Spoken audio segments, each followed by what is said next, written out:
Good evening, everyone. Welcome to America's Third Party. I'm David Sponheim, and we are going to give you an alternative view that is not fake news, that is incorporating interesting information all over the blogosphere. And what makes this show interesting is you can decide whether you believe or disbelieve any one news source. We don't stand behind any one of these news sources. We just want to give you more and more information so you can decide. Because anyone who claims that something's fake is simply censoring you. We don't do that here. We've got an interactive show going on right now. We just found out in the news from Meow TV that I've got to corroborate this, but we found out that, yeah, it's going pretty fast. Pence, our VP, said on RT Live, if Trump is impeached, I quit. They can elect Obama back. This would mean that this is not my America anymore. Now, can you corroborate that with a link, Meow TV? That'd be great. All right, we're on it. We're going to be building a new political movement. Tonight I have a call-in show at 7:30, or excuse me, 8 o'clock. I'll be posting a phone number to call in at 7:30. We'll have a 30-minute show on Blog Talk Radio just to take in calls and interact on the subject of the two-facedness of Donald Trump and all the mistakes that he's making. Not to mention the new investigation going on by Mueller into his Russian connections. All of this is spinning it out of control for the Trump White House, which shows his lack of composure under pressure. He's lying, I know.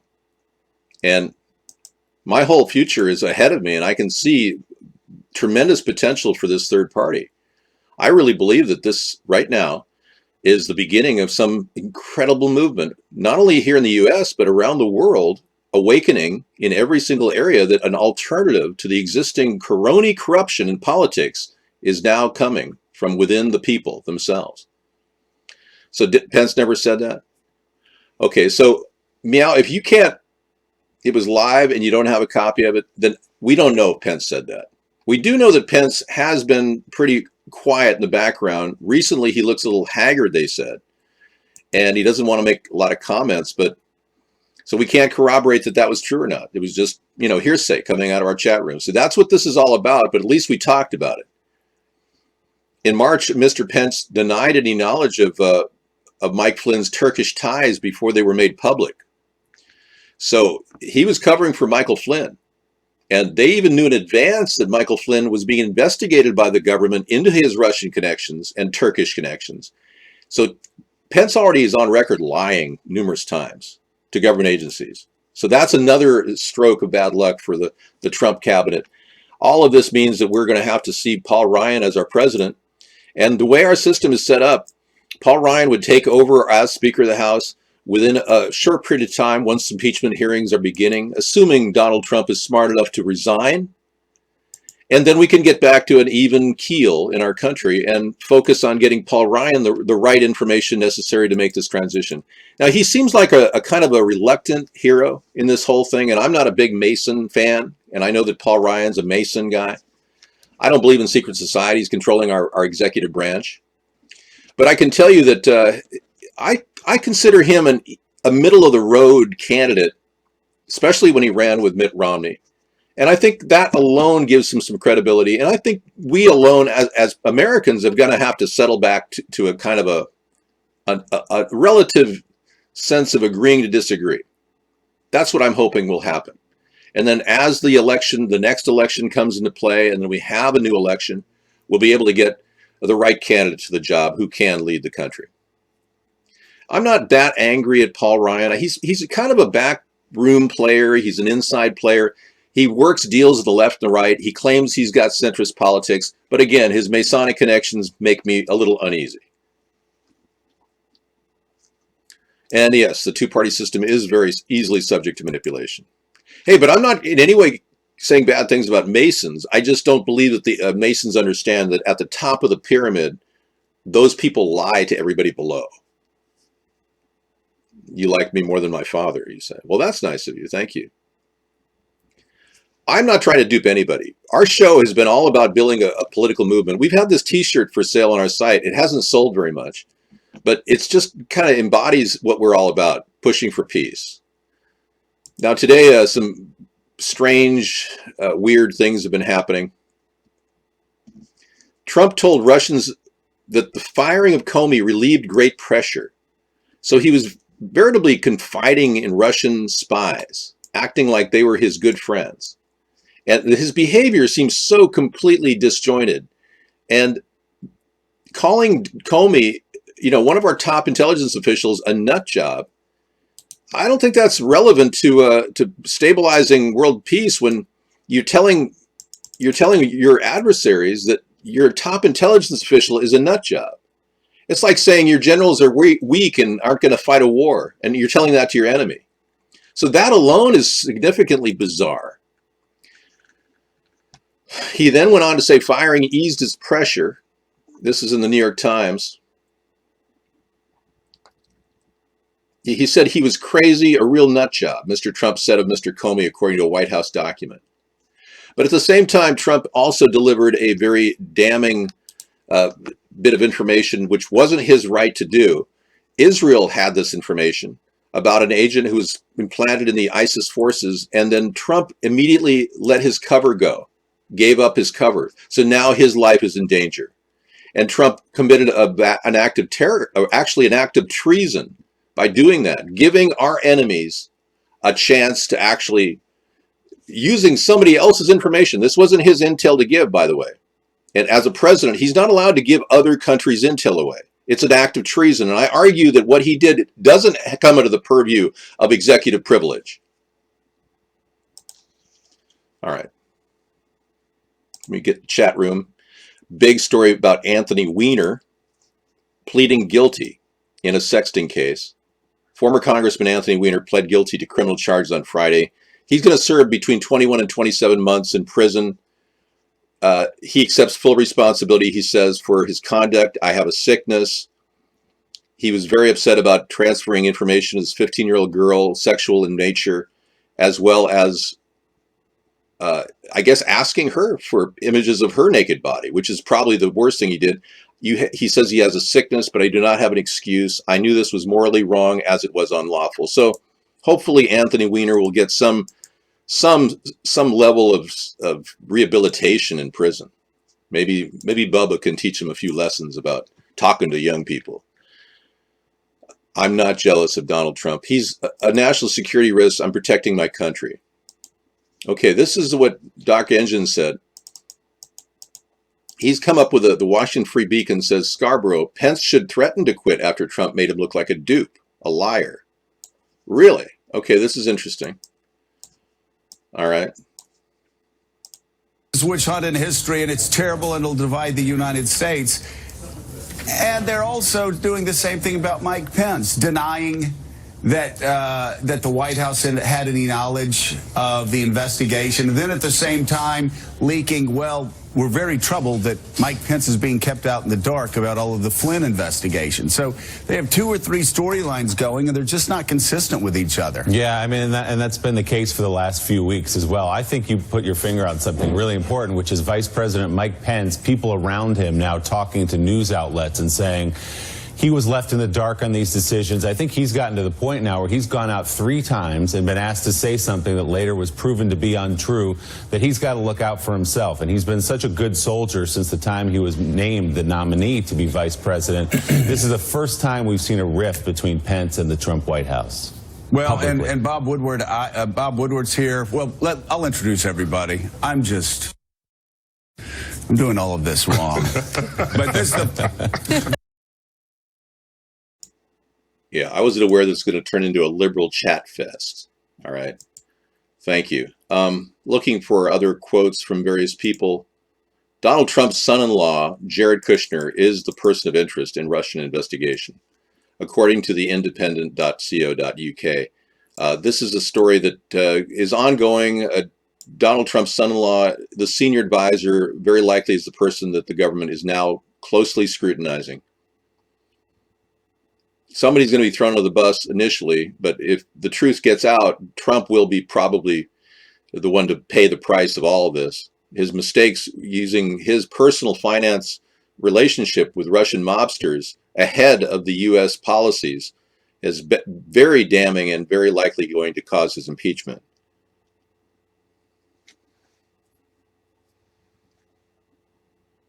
New York Magazine reporter says the White House official identified as a person of interest in Russian investigation is Jared Kushner. Okay. All right. Well, that's beginning. We all know why Jared Kushner insisted that James Comey be fired. Kushner was the focus of the FBI investigation. Who's the nut job now? Wow. So calling Comey a nut job while he's investigating the Russian connections, especially to Jared Kushner. And Kushner has been Donald Trump's right-hand man from the very beginning. So that's very telling. And according to Google, Trump's turmoil is spreading far beyond Washington to state and local races. A cascade of controversies consumes the White House. Anxiety is rising among Republicans, and well beyond the Beltway that President Trump's troubles could take a severe toll on the party heading into next year's midterm elections and beyond. I would agree. When the Tea Party started taking off and people went, yeah, we want a Tea Party. And it was kind of an amazing turnaround. The Republicans thought they had a third party. They didn't realize that this was a manufactured group of Tea Party capitalists that were trying to make money on our government's downsizing. It turned out to be a, kind of a fake party. But it pushed us away from the third party realm because it acted like a third party. And when the Federal Election Commission ruled that they weren't a party, that they couldn't be a party because they're a 501c4 and they don't have to report any of their funding, then it became clear that the Republicans were up to their old games again. So this could be a big mark on them for the 2018 election. No more will they have the Tea Party go-to solution. All right, so my game is to promote Paul Ryan to get to the presidency in the next couple of months and start the new process of having another election. I think that that's the best way our country can resolve a lot of these concerns and eliminate the threat that Russia has placed in the White House. Now, Paul Ryan, I don't believe, is likely to be involved with the Russian scandal, but he's been offhandedly heard saying things that make me wonder: is he scared of the presidency? Because if he is, he can always appoint me to the vice presidency, and I'll give him the backup he needs. Anytime he needs my help, I'll be there, even if he wants to resign. I just want to save our country. And this man has been doing dirty deeds, done dirt cheap, actually made a lot of money on the Russian mobsters. And we knew this well in advance of the election. So all of this is becoming, it's like old hat for us because we've been talking about it for so long. But that goes in my archive. Thank you. Jail time. All righty. Hope everyone's having a nice day. I don't care. Paul Ryan didn't have a health bill. He was pushing other people's bills. It's not Paul Ryan's health bill. Don't blame him. Trump did that. Now, this is good news, too. Comey, at one point, said he wasn't going to testify in front of a Senate subcommittee or Senate Intelligence Committee. Now he says he's willing to do it. So good. Comey's coming out talking about his role and how he felt really very ill at ease around Trump, because Trump didn't understand that there was a veil of anonymity and separateness between the executive branch and the FBI. He didn't get that. He literally expected Comey to drop all investigations into Mike Flynn, like some sort of a quid pro quo deal. And that's one step away from akin to bribery. Now, if Comey has more information beyond the memo he wrote when he left the office, we're open to that. And I'm sure that the special investigator, Mueller, will be very happy to hear that. So level heads, calm heads will prevail in this matter. And I think Paul Ryan, even though he may not want the presidency, I think he should take it. I really do. That's how I'm spinning this whole thing. I don't care what you guys say about Paul Ryan. He's a good interim stopgap to what could be a major disaster if we keep Pence in there. I don't have an ex-girlfriend. Who would that be? Uma Abedin finally files for divorce from Anthony Weiner. Really? Well, that's about time. I mean, they had a separation going since 2015.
Okay, that was good.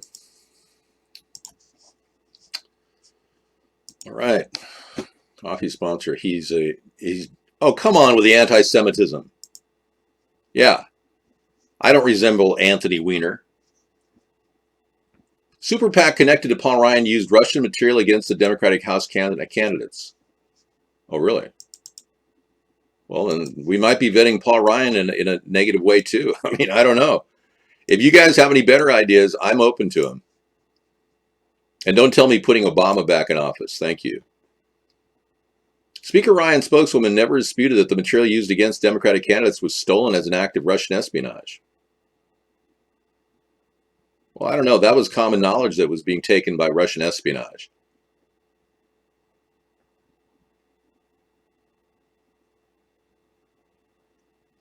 Paul Ryan is a guy who just wants to do the right thing. And that's not the kind of guy we need right now. We need a guy who wants to solve the problem, not just step in line and do what he's told. And I think that's the difference between Paul Ryan and the guy who's going to fix this problem. AT&T workers start strike Friday afternoon. Okay. AT&T is going to go on strike. Yeah, now this is a good story from Scissor Fight. According to foreignpolicy.com, Israeli intelligence is furious over Trump's loose lips. As the U.S. president heads to Israel for a show of unity, the country's spies are alarmed at his disclosures to the Russians. Yeah, to them it's horrifying. The official who attended the meetings told Foreign Policy their first question was, what is going on? What is this? Trump divulged classified information gathered by Israel about specific terrorist plotting by the Islamic State. The information reportedly revealed Islamic State advances in bomb making that could be used to mask an explosive device inside a laptop, and also referenced the city where the unfolding plot was being hatched. The details Trump spilled likely came from a source that was also useful on Iran's Islamic Revolutionary Guard Corps and its Hezbollah proxies in Syria and Lebanon, which are much higher priorities for Israel. So this was Israeli intelligence that's vital to their security. Trump just haphazardly told the Russians, who happened to be in close communication with Iran. And you know that would go back to Hezbollah and ultimately jeopardize the Israeli operations. The shirt is just something that I thought would be fun to look at, man. You don't have to buy it. I just thought it would show you how my commitment to peace. I've also got a commitment to the earth. We can have that behind me. Is that better? Yeah, Trump will never be president. That's a good point. And by the way, we are not affiliated with the Lemon Party. People here think Trump is a laughingstock. Politico has a story. On the president's ill-timed tour, yeah, here it is.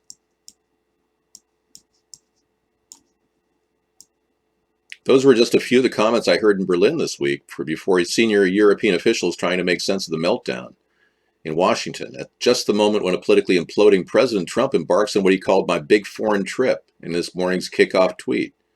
For months, the American president has raised unprecedented questions about the future of the American-led alliance that has persisted since World War II.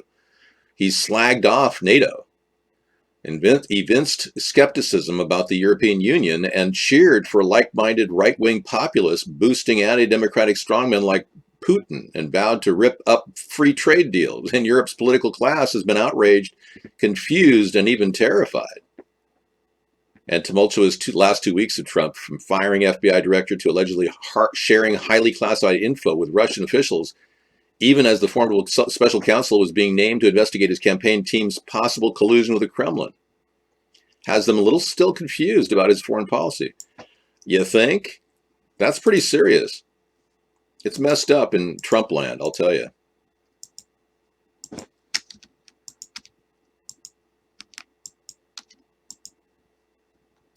Here's Trump land. The world of Trump. All the snakes are in there right now trying to figure out how they can secure their power. He's created a shitstorm, 788. How can any president leak when it's the president who determines when and where to share the information?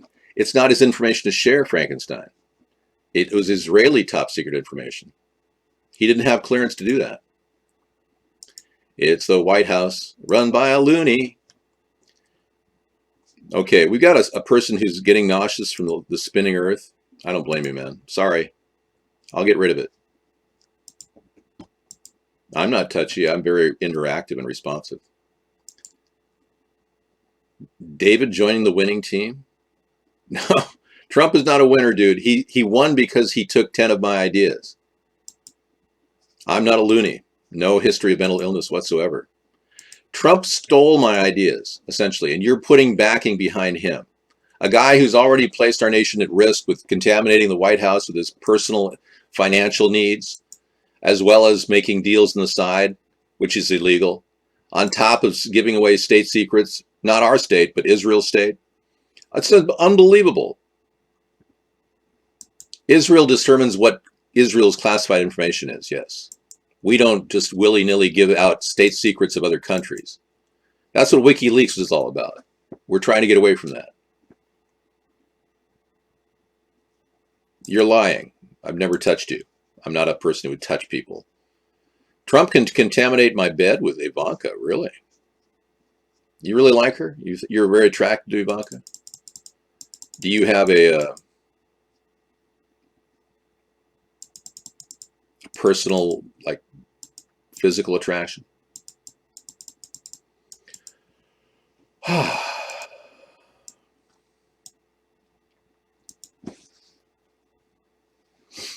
I'm not picking my nose. I'm going down with my thumb. If I were going up with my thumb, it would be picking my nose. I can't stop, and I won't stop. You can come on in if you're Muslim. You can. We don't mind. I'm not like Trump that way. You can come on in and chat. It's okay. House of Cards, Robin Wright says Donald Trump stole all of our ideas. Uh-oh. We have the AI here. So everyone, all these guys I know love Robin Wright. They think she's so hot for her age.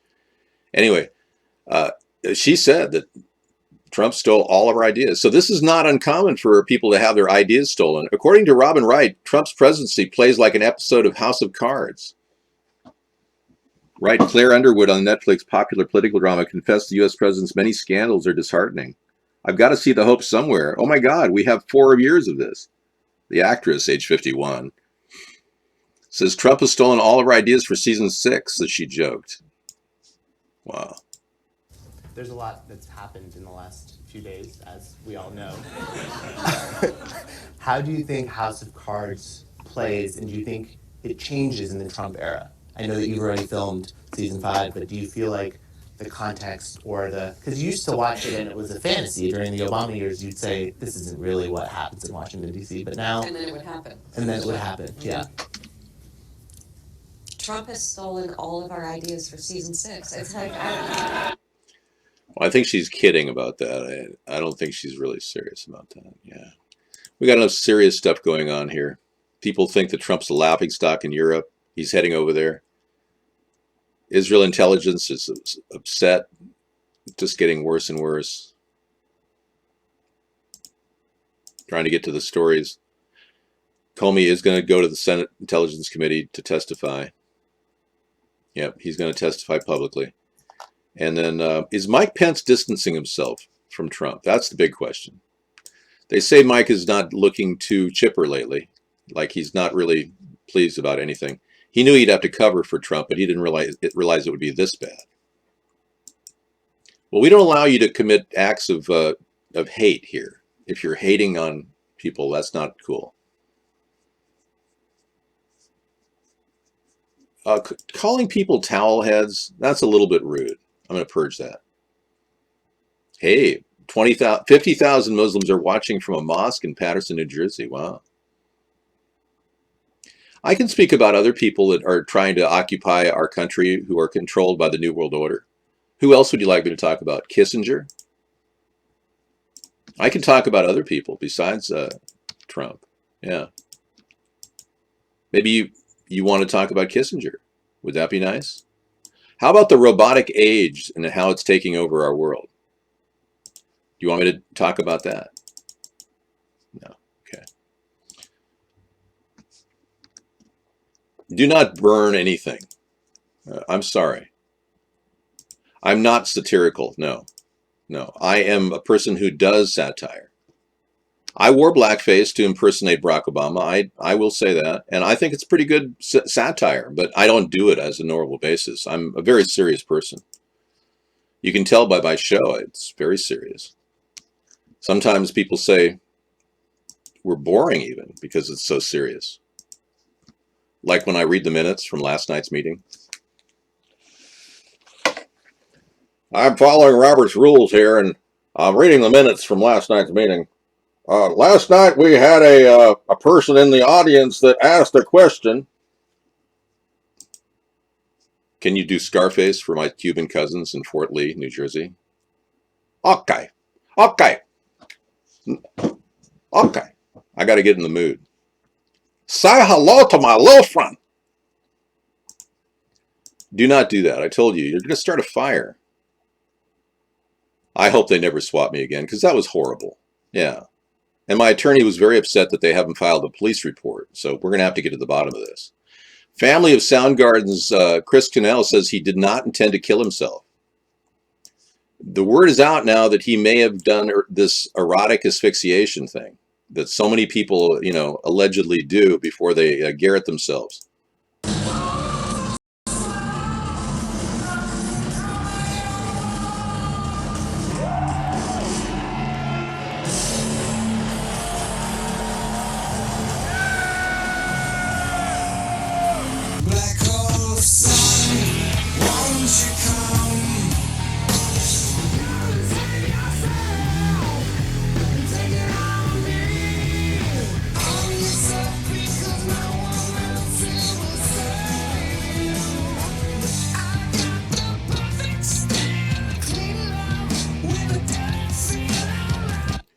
I didn't know this was going to be a retro of of Chris Cornell.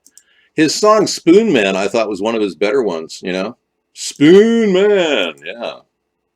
Traffic alert in Pasadena, California this weekend. U2 playing at the Rose Bowl. I heard it's going to be big. I'm not going to be in Pasadena. Dude, everybody to you is gay because you're probably gay, man. You're some sort of a bi-curious homophobe. They're removing the General Lee monument in Lee Circle right now. They did this today. Our government is trying to get rid of any record of the Civil War and what the War of Northern Aggression led to. Look at that. They're removing it. And to a lot of people, General Lee is an icon. This is the New World Order, folks, trying to rip apart our history and the makeup, our complexion of our lives, our culture. That's why when people said, David, you're not allowed to do blackface, I go, the hell I am. 40 years of vaudeville and entertainers. People don't even realize how amazing the greatest entertainers of all time during that time period. They opened the door to black entertainment today. Yeah. People like Al Jolson, considered the greatest entertainer of his time. He was like the Elvis Presley or the Michael Jackson. Anyway. I use free speech in a country that claims to have it, I'll tell you that. Trump told Russians that firing nutjob Comey eased pressure from the investigation. Yeah, we've been over that a few times. That to me is a little weird, that he would condemn his own intelligence officer to our known enemy. Yeah, you don't walk around claiming that your generals are incompetent to countries that have weapons of mass destruction pointed right at you. Yeah, thanks, Scissor Fight. Dude, there won't be time to make a monument for me. Our country is going to be literally in the toilet bowl when I become president. And I really hope that that's not the case, but it looks like it is. I had warned all of you the past 8 years that had you got me to the White House 8 years ago, I could have fixed this problem. Now it's going to be really, really, really hard because we've got so many problems of infestation going on in the White House. Dude, I don't want to talk about the guy who bought a paper for $25. Yeah. I do that once every 6 weeks. You'll have to come back in about 4 weeks. I'll talk about it. You can always go to the YouTube video and grab it off of YouTube and make a special video out of it. Yeah, I don't have a problem with that. But what you're doing right now is spamming, and that's not appropriate here. All right, thank you. I would turn guests off, but then they would win. You see, we don't want to have them win.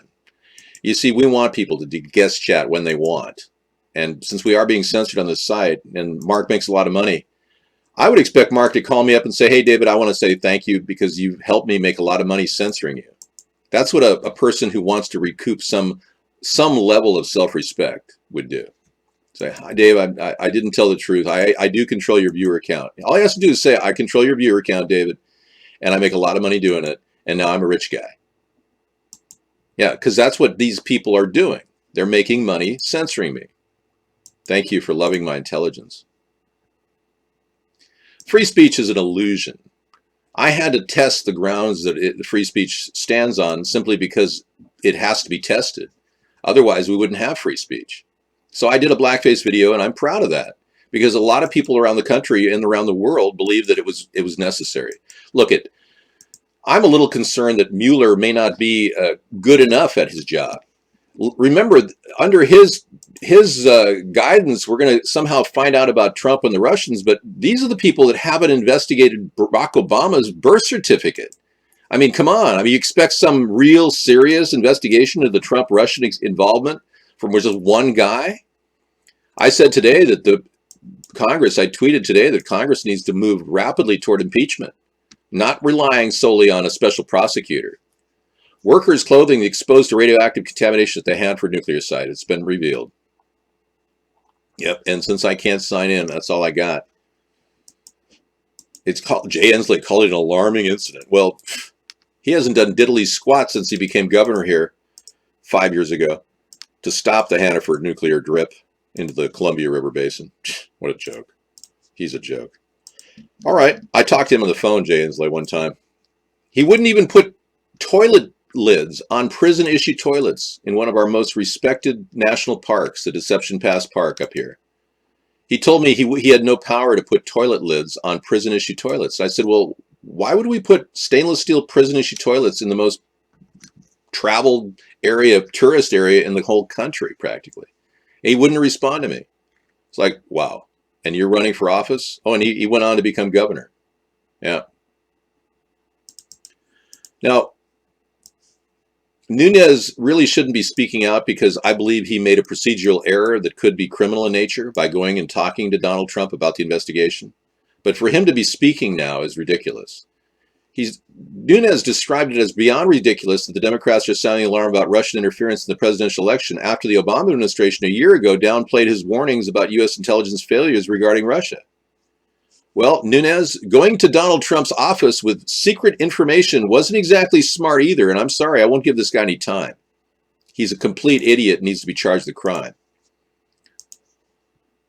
A lot of you Russophobian idiots, no, hardly. We're just trying to protect our country, and you traitors are standing around going, Donald can't do anything bad. All this is fake news. Donald does everything right. Donald cavorts with Russian mobsters. Okay, he's in cahoots with these people. And you're saying, oh, he didn't do anything wrong. You sound like Donald. You're in total denial. God, you Trump tards are unbelievable. And we're trying to protect our country, and you're trying to give it over to the Russians? You people ought to grow some testicles. Because right now, you got squat. You've heard of armored vehicles for world leaders and an A-list of celebrities. Now Trump is about to get an armored hotel suite. A huge security operation has been launched that aims to envelop the president in a 1,000-person entourage during his visit to Jerusalem and Bethlehem. Trump's accommodation during the second stop on his trip will be a bomb-proof, poison, gas-proof, and bulletproof hotel room built to withstand the collapse of the entire building. Well, he better screen the room for cameras, otherwise they might have another sex tape on their hands. Him having sex with himself or something. Don't cry for me, Argentina. If you impeach Trump, the whole electoral system goes in the toilet. Well, oh, come on. We've got a safeguard with Paul Ryan as president. No, I have great emotional intelligence. Your lack of knowledge about how our censorship is so severe is the real problem here. I reluctantly did the blackface video because I knew that's the only way I could get noticed around the world. And you're not accepting the fact that I've been seriously censored for 8 years. You're not even looking at that as part of the paradigm. If you're curly and you know it, clap your hands. Well, I've got supportive evidence right here, buddy. I'll mute you on that one. There's a preponderance of supportive evidence that Donald Trump leaked classified documents. He has a dossier of sex tapes being blackmailed against him. What else do we need? Oh yeah, he openly lied about being in touch with the Russians at various stages of this investigation. And he openly admitted to using his office to fire somebody who's investigating him. That is absolute obstruction of justice. That's enough high crimes and misdemeanors to get him impeached right there. Sarah would make an excellent press secretary, actually. Yeah, that's not a bad move. Sarah is extremely diplomatic, and she could rewrite my speeches on the fly. And she's that good. I'm seriously censored, yeah. Oh, Mr. Smarty Pants, you should do blackface in the ghetto. Look, I don't have a problem, living in my home, engaging in free speech. But would I go out into a ghetto and behave in blackface? Hell no. I don't want to disrespect black people in their neighborhood. I only did that to disrespect Barack Obama. It was a personal issue. It wasn't me against white people against black people. It was a personal issue. I just disrespect Barack Obama's incredibly stupid politics. And then my ideas were then stolen by Donald Trump. Hey, I've got a beautiful background for you here. The pristine background. Liberals are standing up for America. You Trump-tards are traitors. And what you're doing is trying to... Do you know that Trump does that? Because I don't have confirmation that Trump's into that fetish. All right. Well, if you get video of that, please get back to me, okay? Because I don't know. I mean, we're trying to get to the bottom of this sex tape thing that Trump is generating. How do you get from Flynn's firing to a special prosecutor? There's a whole timeline of what happened. That looks like something we could play later tonight. Let me take a look.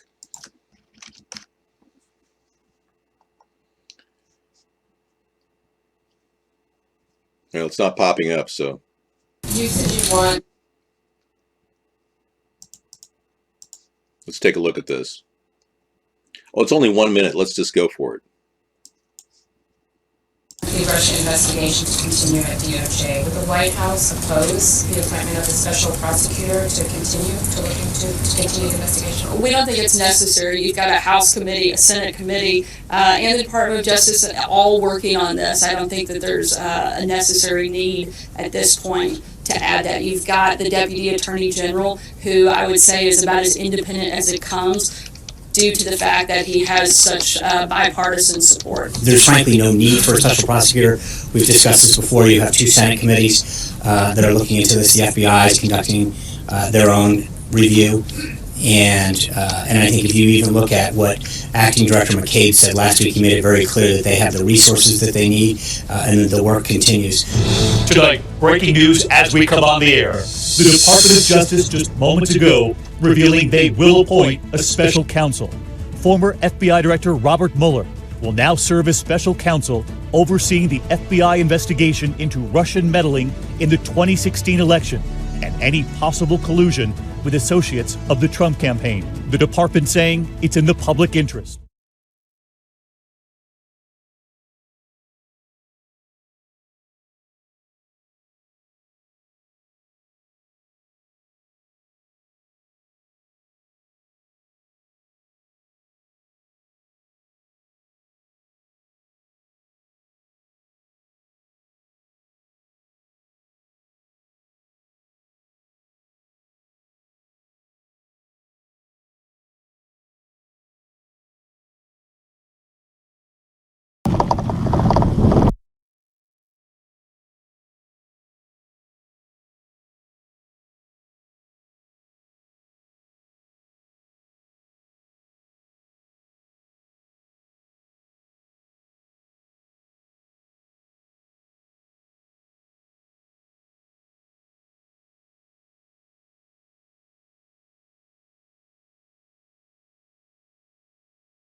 Oh, I muted that. Sorry. Hey, I was just talking about marijuana being now. Sorry, I had the audio out. It's no big deal. I turned it down. Thank you. Well, this new bombshell, AAA Foundation finds no scientific basis that THC in blood impairs your driving.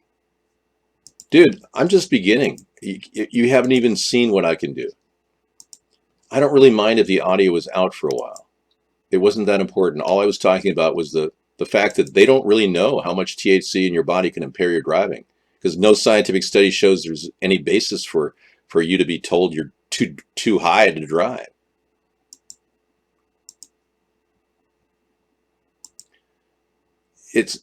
I muted myself. Maricone, I'm going to leave you to just rot in some, yeah. There you go. Bye. I don't like your name. You don't belong here. Yeah, you should have been banned a long time ago. Dude, I only mute myself so that I can actually, I have to mute you.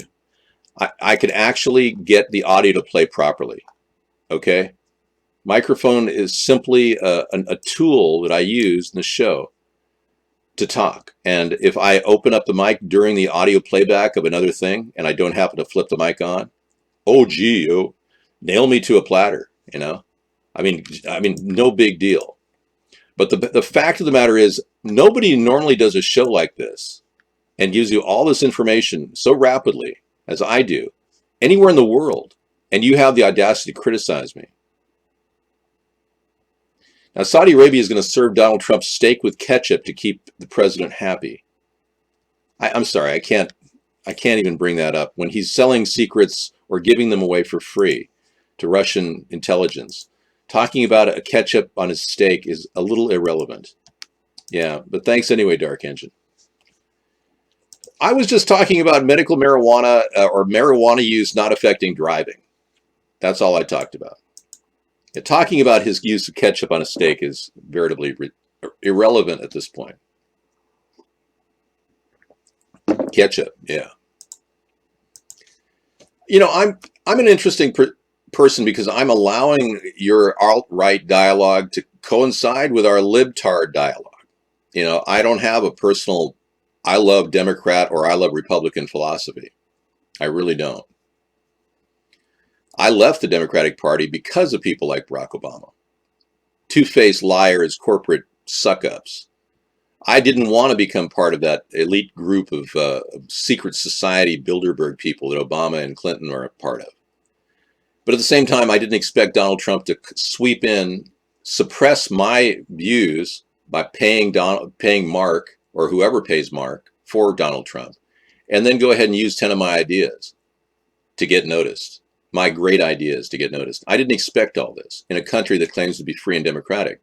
So in 2014, I ran in a local election to prove that the country is completely corrupt. And sure enough, they slandered me in the local press, which is run out of a foreign government, Canada. They went ahead and stole 90% of my signs in my election. I had 150 signs and 90% of them were taken down the day I put them up. So I had to constantly put them up. I proved that this country is absolutely corrupt. And the two-party system is locked in place, and they won't allow a centrist third party to form because these people are cronies. They're sucking off the tit of the monetary elitists that pay them $5,000-6,000 every year. That's how cheap these whores, these political whores and corporate whores are that are working in government right now. I am the leading 2020 candidate, and I'll be taking it all the way to the election and winning this. Not because I want to dominate everyone. It's because I'm the only person out there who's communicating with people in the middle of the political spectrum. Not many people even think of doing this. I'm not a whore. I've never taken a penny for any of this. Calling me a whore I'd be a prostitute for money. I've never done any of this for money. Not a cent has come into me personally from anything I've done. And when our censorship kicked in at Vaughn a couple years ago, our donations dropped to zero. So we know there's a connection between the censorship and the donations because the censorship is aimed at keeping everybody out from chatting in here from all around the world And anybody who's coming in here new from the U.S. who has no idea who I am, they don't even know where to go. So, yeah, I know Trump told Russians that firing nut job Comey eased pressure. What that means that your president badmouthed your top intelligence official with our enemy. That's treasonous. That's up there with espionage.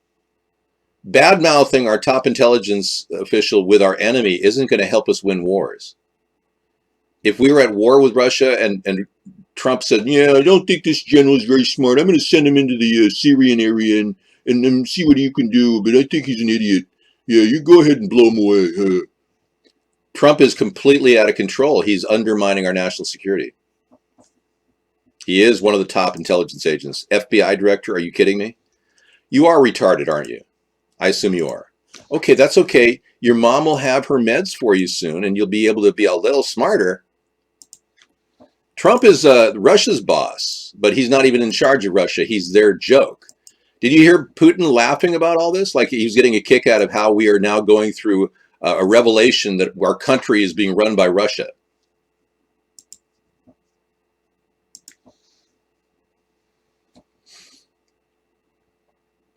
Yep. 59 refreshes to get into this channel. Look what this person just had to go through. 862. This is just what Vaughn's doing. David, 59 effing refreshes to get into this channel. I'm not fake news. I'm the one who opens up the door to news every night. The only reason why I have a really nice picture behind me is because I want to be uplifted. Because right now I'm really looking at this crap hole. The Trump Swamp and Reptile Production Center. The swamp on steroid. When he took a bribe from Betsy DeVos for $9.5 million, that's an impeachable offense.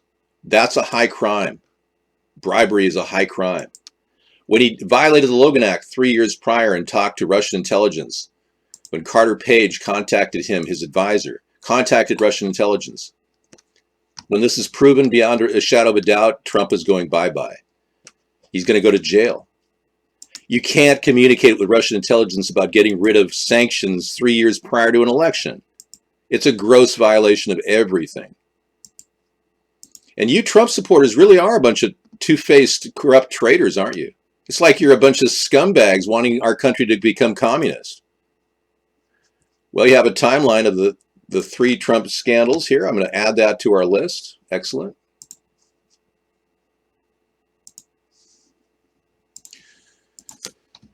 Yes. From Vox. Thank you for that link. I played for you right now, but unfortunately I have to stay here and not put it on the screen, otherwise they'll monetize it.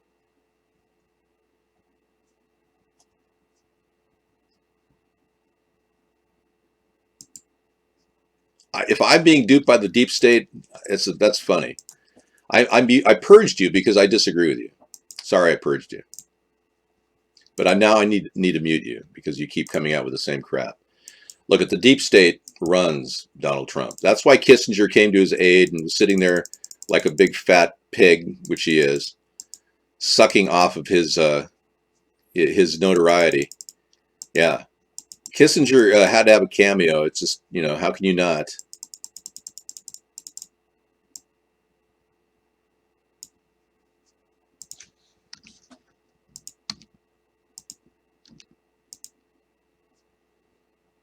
Yeah.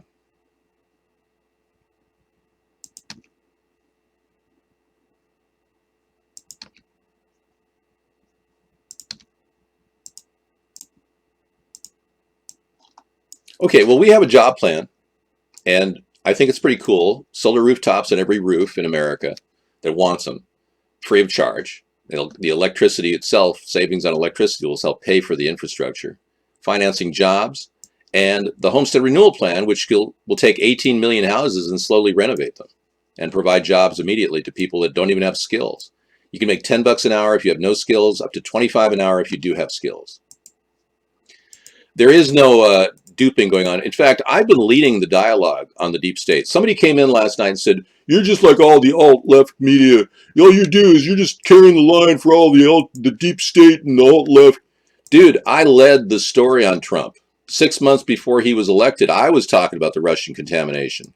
You should go to my videos on YouTube. You'll see me talking about Trump 6 months before the election in the same way that we're talking about him now.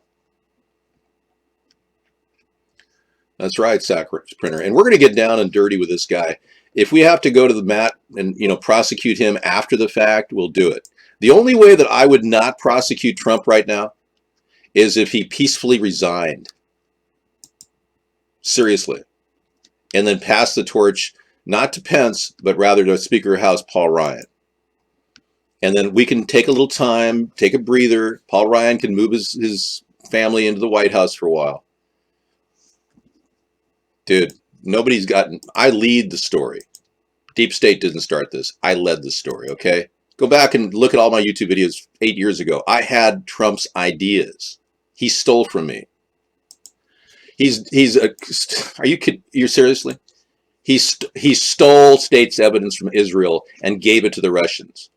That's treasonous. You can't steal information from somebody you don't have authority to hand over to and give it to the Russians. You don't do that. Second of all, he was 3 years prior, Carter Page was talking to Russian intelligence. We know that to be a fact. No, I led this story. I haven't been brainwashed. I'm the one who's spinning the story, you idiot, to save this nation. I have a compilation right here if you'd like. I'll pull it up in Notepad. It's just such a bother to pull it up. I can give you 17 ideas he stole, but really, I don't have the time to bother. I'll do that another time. Trump steak with the ketchup is a big diner favorite now. Yeah. Dude, I'm not a lefty. I'm a centrist, okay? We didn't write this book. We didn't put hybrid communism on it. We put hybrid capitalism on it, okay? See the green part? That shows the productive farmland behind me. There's a lot of potential greatness to this country that we haven't really fulfilled, and that is to go back and help the earth recover from the drought conditions that they're creating. Look, none of you have talked about chemicals like Roundup, Dow Chemical, GMOs. None of you want to talk about chemtrails, because the dialogue that you're talking about out of your mouth right now is the same dialogue that the mainstream media is programmed into your head. You're not discussing all the crap you're drinking in water like fluoride. You're not discussing how the FBI and the CIA now openly surveil you and look at everything, including your emails. For what reason? To be fair, Trump was on Dave's page. There he is watching our show. This is when he was much slenderer, before he gained all that weight. The early days. That's pretty funny. Okay. Trump hasn't benefited anybody in this country. He's violated the Muslims because he claims that they should be singled out. And now flights from certain countries are being singled out, not being allowed into our country based on any kind of a Muslim factor, which is illegal.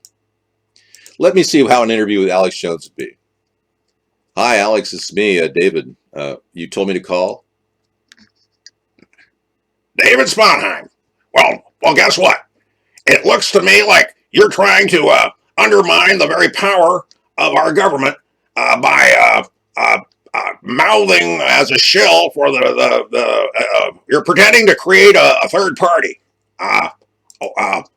And we're pretty sure that the powers that be are behind this. I've never received any donations from secret societies like a salary like you get, Alex, for being a performance artist. Now, I had to say that I was a performance artist because of a custody debate or a custody suit with my mother, my wife, I mean. Did I say mother? It was a Freudian slip. Well, I'm sorry, but you are a performance artist, and the question is, where is the real Alex Jones? Because many of us don't know where this person is,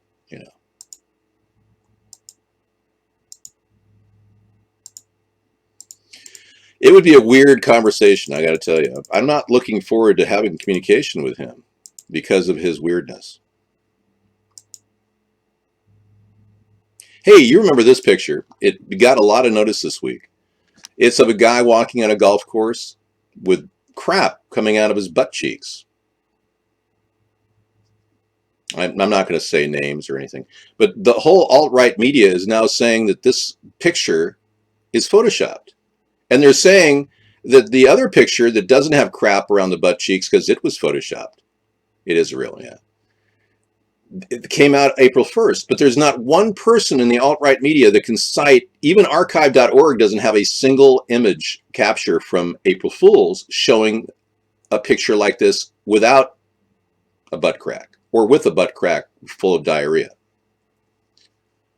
Well, talk is better than nothing, isn't it? I'm getting results. No, it has not been proven as a Photoshop. There has been not one single credible reference to a website on April Fool's Day showing this butt crack picture. So all those debunkers like Snopes are full of shit, as is somebody with diarrhea. I think you know who. David, I deal a lot with people like you and find this funny. There's nobody like me. And hi, Highbury, how are you, man? There's nobody like me. I did not even see you, Highbury. You were lost in the mix. I'm sorry. Greetings. How are you? How's your first year of residency?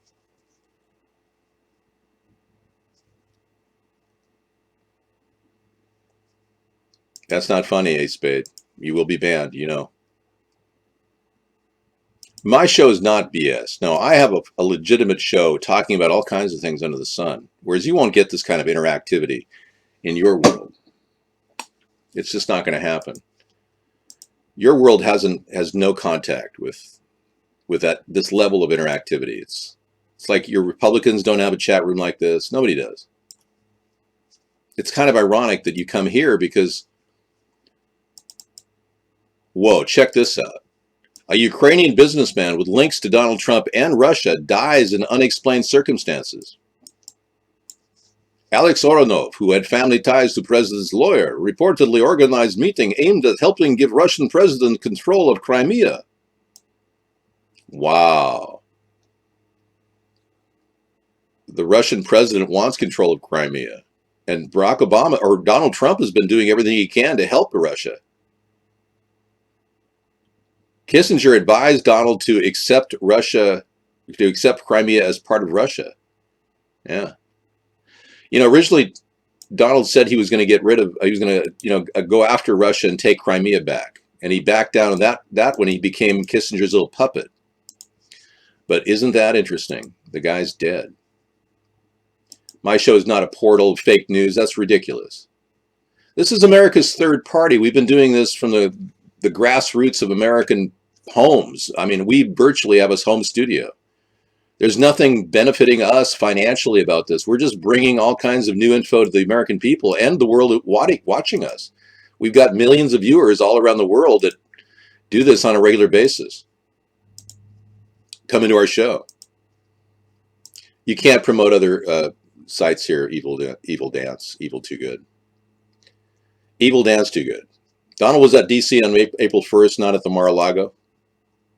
Now, there you go. So Donald wasn't even at the Mar-a-Lago on April 1st. Here's his schedule. So all of you claiming that Donald Trump wasn't having crap out of his butthole in this picture right here. Yeah, look at his schedule, April 1st. He wasn't even seen there. And there's no site showing Donald Trump's picture here from April 1st. That's just a lie. Dude, he really is crapping at all sides because he's sick, man. The guy is like, dude, if you were going to be impeached, wouldn't you be crapping out of all ends? Yeah. It could have been the clams he had at Mar-a-Lago with the Secret Service watching him and paying $15,000 for the Secret Service to watch him. No, you have billions of viewers, not millions. Well, you might be right, 928, because my numbers have been rather amazing. Okay, I'll be frank. This is my butt, okay? I had the shits. I didn't want to make a big deal about it, but yeah. Does it even matter? I mean, who cares? We all have had problems with our rectal area. I mean, what's the big deal? You're reading me like a book? Wow. I didn't know I wrote a book for you to read. Are you reading my hybrid capitalism book? I am not a whore, you freak. You are. Well, I'm the first person you're going to hear from when I press charges against you.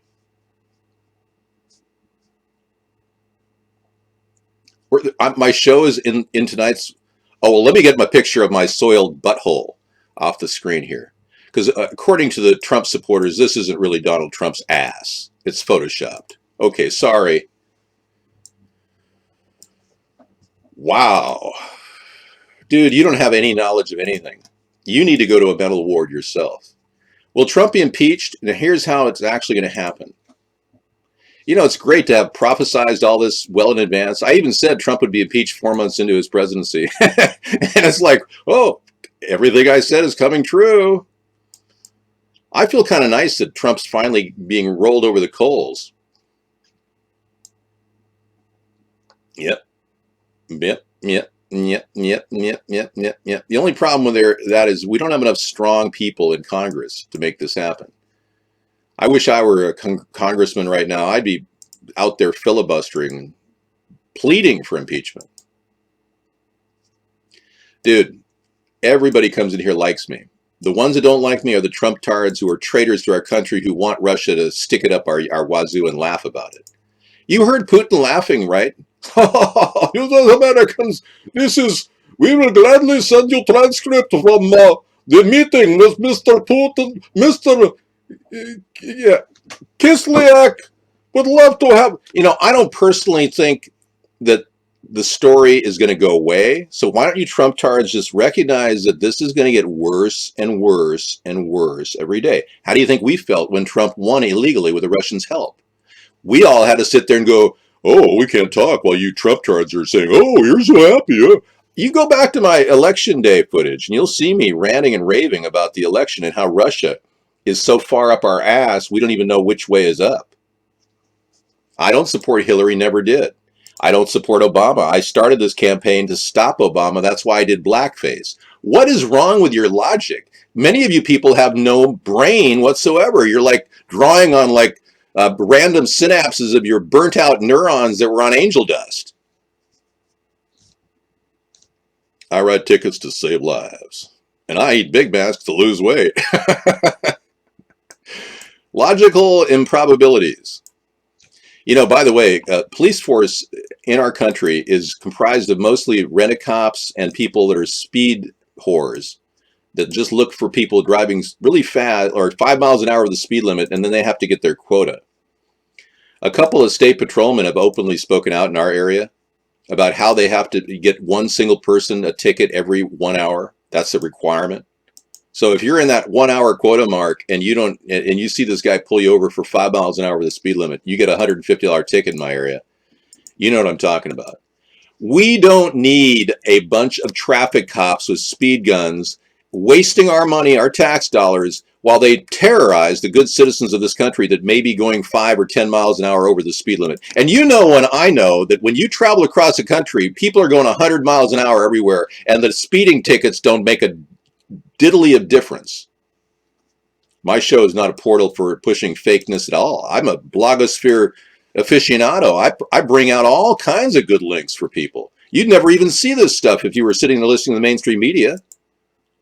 You wouldn't even have a chance to check out any of these ideas that we get.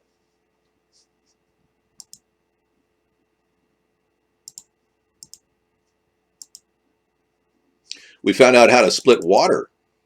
There's a whole new development coming out of futurism.com, the technology to split water and make really cheap energy. We found this link earlier in our show. Scientists found a low-cost way to produce the world's cleanest source of energy. Problem is, it'll be bought up by the oil companies and you'll never see a production of this because if they can't buy it up, they'll kill the person who's working on it. And that's because we need a political change to stop this. The only way we're ever going to get cheap energy is to push the Republicans and the Democrats into a corner and tell the oil industry, we need some accountability here. So we're going to turn the Department of Energy into your oversight committee. Right now, DOE does not oversee gasoline or oil. They see it as a commodity. And in lieu of that, we are going to gain control over an infrastructure which really shouldn't have free reign like Donald wants them to do. Now, Donald wants to give Russia more money for their oil. So he's working a deal with Rex Tillerson right now that's not going to come about because basically Trump's going to get impeached. But Rex Tillerson wants to have higher prices for oil for Russia, which is going to screw you over at the pump. We don't need no stinking Russian oil, okay? We got friends in the Gulf nation states, Saudi Arabia. That would be great. Yeah. David, tell me you bad words like faggot. Because they number one, they're very attracted to me. I get these homophobes come in here who are actually bi-curious, because that's usually what homophobes are.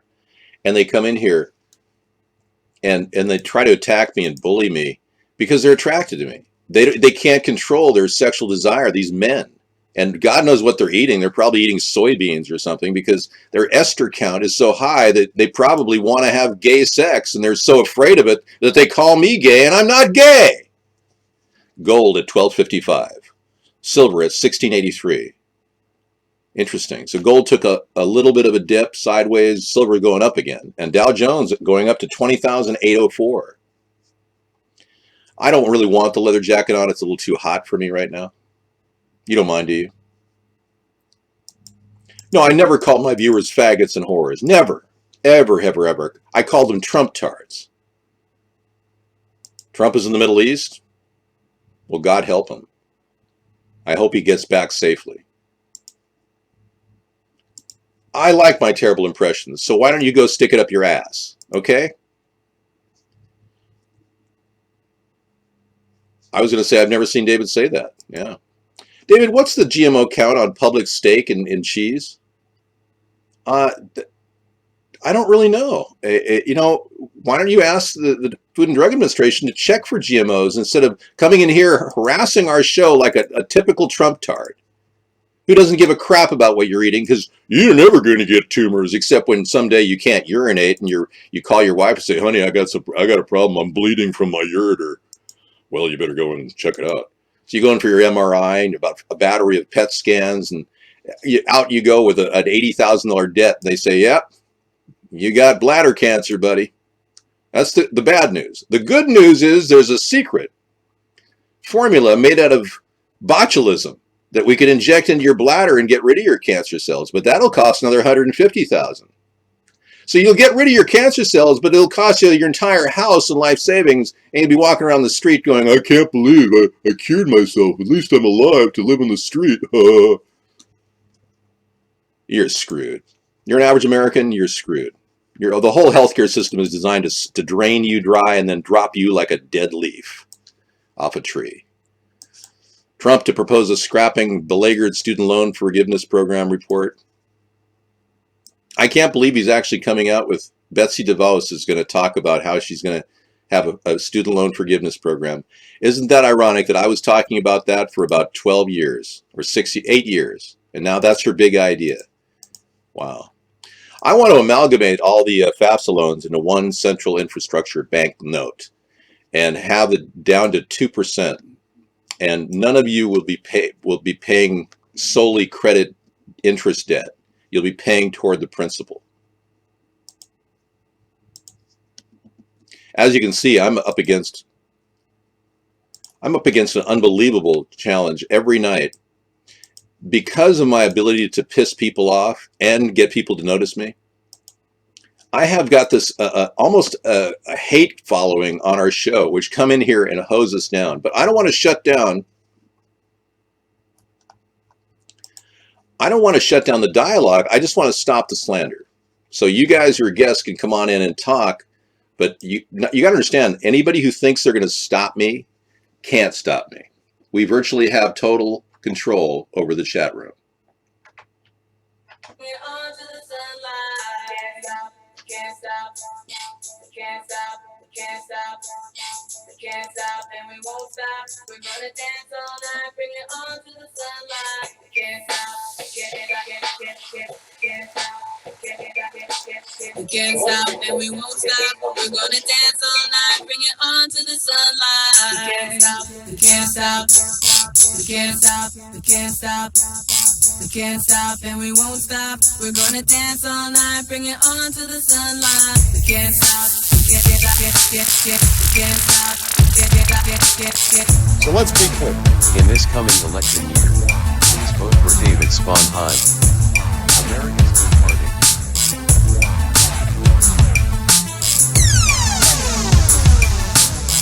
Sponheim for president. Can't stop,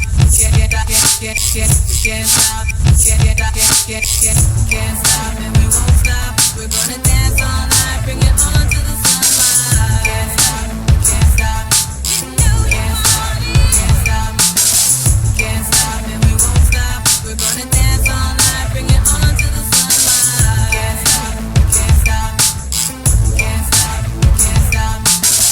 First we hit 'em low, then we hit 'em high. Underrated, but we made it to the finish line. Rhymes designed to combine and intertwine. Spring to the summer, fall, even winter time. Beats banging harder, then head-on collisions. We make incisions with precision and quick decisions, causing double visions. If you ain't up to speed, you need to speed it up. Partner, piano read. We can't stop and we won't stop. We're gonna dance all night, bring it on to the sunlight. Can't stop, can't stop, can't stop, can't stop, can't stop and we won't stop. We're gonna dance all night, bring it on to the sunlight. Can't stop, can't stop, can't stop, can't stop. We can't stop and we won't stop. We're gonna dance all night, bring it on to the sunlight. Can't stop, we can't stop, we can't stop, we can't stop, we can't stop and we won't stop. In this coming election year, please vote for David Sponheim. America's Good Party. Can't stop, can't stop, can't stop and we won't stop. We're gonna dance all night, bring it on to the sunlight. Can't stop, can't stop, can't stop, can't stop.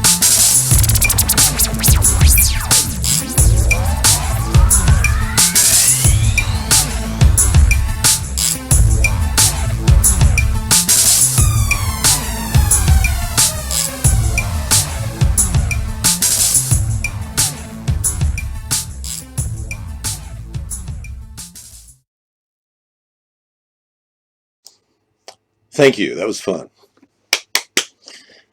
You know, I just love to do that song because it's so cool, and I get the AI to cock during the show. It's great. It's an amazing song, and we really have a lot of fun doing it.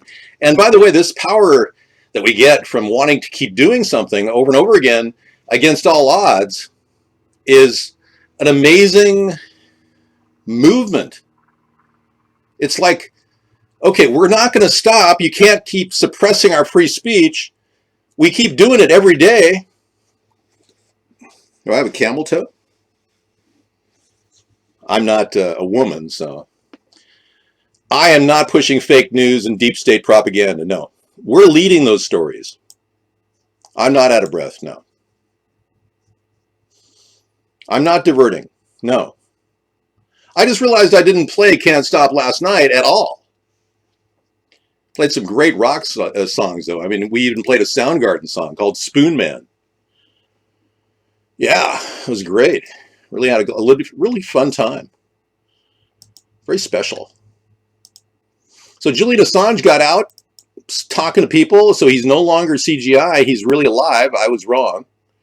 Here he is talking about how he's pissed off at the being incarcerated for 7 years, kept from his children in Sweden. Sweden is dropping the charges, though. Your day will come.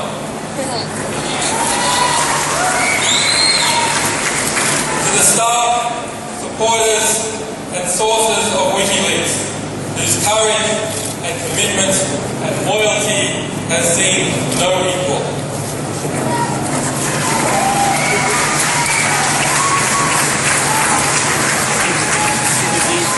To my family and to my children who have been denied their father.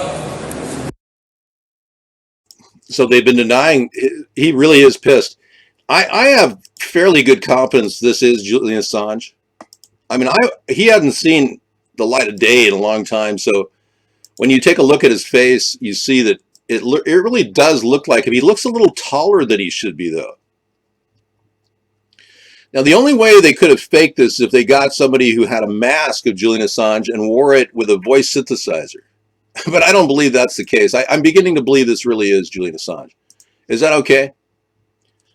Dude, I know that they've used fakery on Julian Assange before, but my take is that Julian Assange is a viable entity, that he is actually being paid for to do this.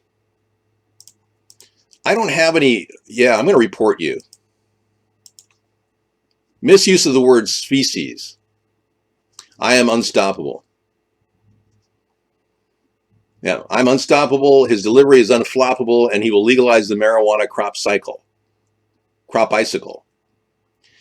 You know, Julian Assange does look like Bill O'Reilly. You're right. It could be Bill O'Reilly because he doesn't have a job right now. I'm not a whore. Never took a penny for any of this. I look like Dana Carvey's brother, really. That's kind of a compliment. Dana Carvey lives down the street from me. I'll have to tell him that someday. Hey, Dana. You think I look like him in some ways? Let's take a look. He'd really find that funny. He's 5'8". I'm 6'4". Well, let's be clear. No, it's just not coming up.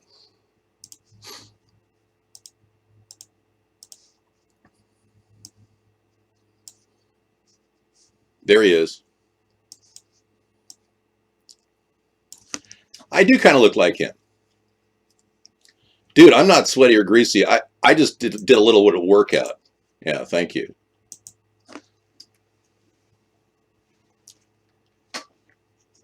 Well, isn't that special? Isn't that super special? No, I don't look like David Duke. No, I'm way better looking than him. And I think Dana Carvey, 5'8" and all, is kind of a cool, funny comedian. No, I work out all the time. I'm 100% human. 100%. I look more like Ward Cleaver. You're right. June, is the beaver okay? Ward Cleaver had a kind of a fatherly figure. You're absolutely right. I look exactly like Ward Cleaver. The beef? He wouldn't do that. Oh, come on. Let's take a look at this one right here.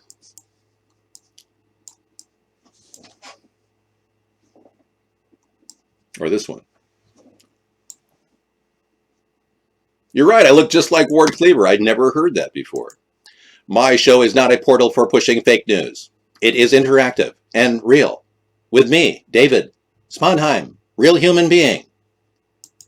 I would never compare myself to David Duke. I do look a little like Phil Simms, I'll tell you that. But Ace Spade, you're starting to sound like you got some gay thing going on. You better stop saying stuff like that. All the Trump tards in here will think you're gay. My content is hardly worthless, freak. I get millions of viewers because I'm funny on my feet. Ward, you were a little hard on the beaver last night. Oh, you got hair, completely different look. David looks like a cabbie from Total Recall. Show him, Dave. I show you the cabbie from Total Recall. I'm not homophobic at all. In fact, I recognize that I'm a heterosexual. Some of you are a little bi-curious, though, and you may be suffering from some sort of a bi-curious homo panic or something. Yes, I've heard about this sick phenomenon. And a lot of, like I said, if you're eating GMO soy, a lot of you are going to, have those strange homo thoughts at night when your wife is going, honey, you want to cuddle? I don't know. Hang on. This was a picture of me in a deep state of meditation. I had reached a level of nirvana that most people could never achieve. I'm going to show the cabbie man. Could you just relax a little bit? And geez, you're like riding me hard here. Yeah, here it is. Here's the cabbie man. I've been told I look a lot like this guy.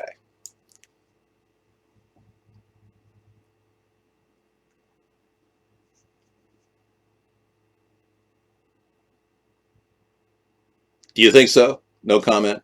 Anybody? Dude, the Twitter and the YouTube are censored heavily. You're just so stupid, man. Raw story. Pictures of David. Raw story. These are David Moyes' best pictures. I'm not David Moy. I don't even look a bit like that guy. What's your obsession with my look? Okay, here's the raw story. Trump's best defense is dementia. Internet in shock as Friday bombshells abruptly rocked the White House. Many people are saying Trump has dementia. Yeah.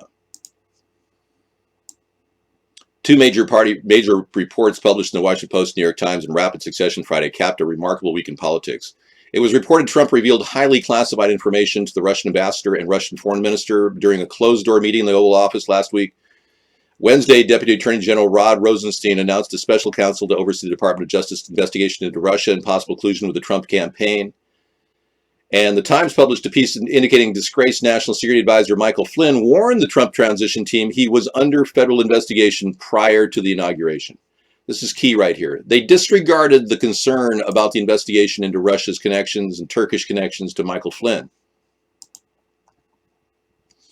The Times reported on an official White House summary of the closed-door Oval Office meeting between Trump and the Russian ambassador and Russian minister. According to that summary, additional divulged highly classified. He's painted himself into a pile of crap. This is serious. No, I really do have millions of viewers. You're demented thinking I don't. Dude, I have totally been censored on Twitter. You know what's really weird about my Twitter account and my YouTube account? I've had the same number of followers on Twitter and subscribers on YouTube for 8 years. How is that possible? Dave, your tie. What about my tie? You don't like it? How is it possible for me to have the same number of subscribers and followers on both of those networks? I mean, it's impossible. I'm censored so heavily that when I get 1 million hits on YouTube, it shows one person visited the site. Now you're comparing me to Art Carney. This is going to be tough. Yeah, I can't pull this one off. I don't look like this guy. I'm sorry. He has a cleft chin. I don't have a cleft chin. He has a kind of a looped nose like Jim Carrey, you know, with the dip in the nose. I don't have that. Showing that I'm clearly not Jewish.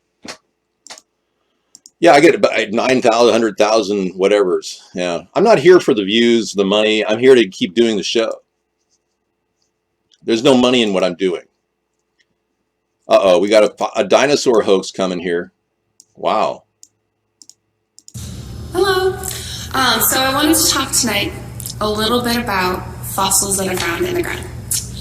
And I guess I'll start a little bit about what the fossils actually are, and then go into a little bit about the composition and what they end up being when everything's said and done.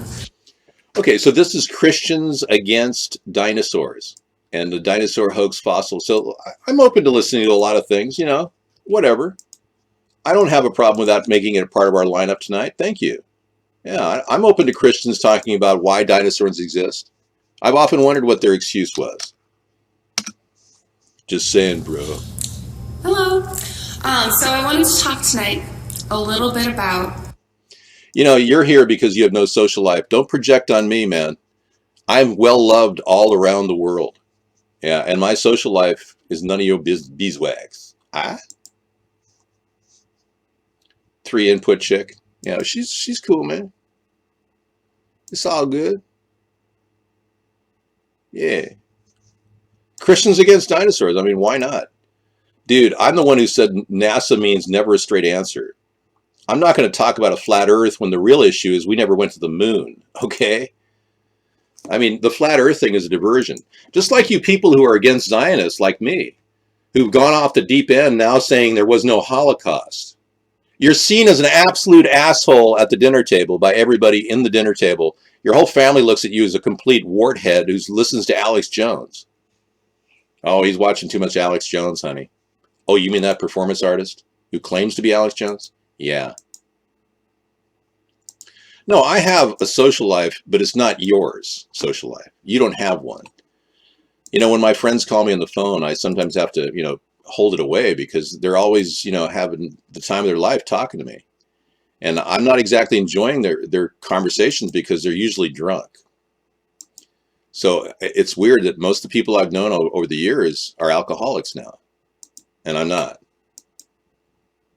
And it's weird when somebody calls you and says, "Hey, Dad, how you doing, man? I had to give you a call because it's really been a long time since we talked." Yeah, NASA equals no astronaut saw anything.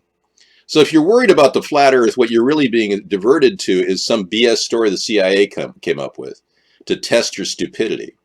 When the real story is we never went to the moon, man. That whole thing is a fake. I'm against Zionism. I'm the guy who exposed Zionism and the Ashkenazis in Trump's cabinet. You're getting your wires crossed there, buddy. I don't support Common Core. Sarah works in the environment of Common Core, so she's a little bit different on that. But yeah, Mark will have the lag fixed by the time you come to our another website. This has BattleCam running on it, where you don't have to worry about the lag. No, we don't have a portal here, dude. The biggest portal is your gaping ass waiting for your lover. I'm not proud to report this. No, I just bring more information out to people. If we never gone to the moon, who planted the flag that any 10-year-old can see with a $50? Show me the flag with a $50 telescope. You've yet to show me one single link showing me the flag. I can show you that there's a track mark between one location and the other on the moon. And this came to me via Sarah. She's the one who, exposed this information. Yeah. I thought it was pretty cool that she brought this to our attention.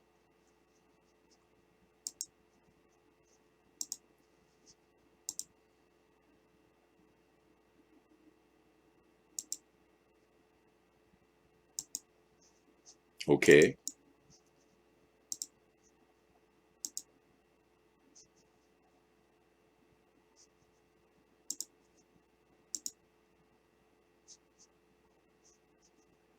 Yeah. Here's the flagpole. Yeah, here's the flag in the shadow. You see that? Now, because I'm not saying this is Photoshop, there's really no other explanation for it aside from the fact that it's the backside of an orange that somebody took a picture of.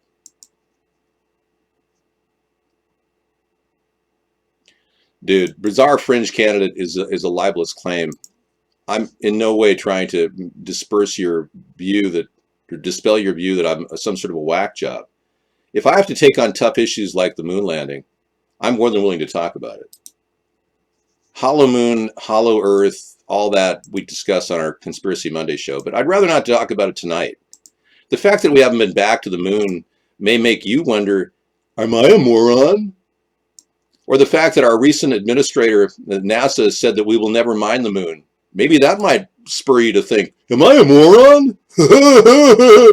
Or the fact that Neil Armstrong never spoke another word in front of the public except to joke about his landing one time in front of a cast of people.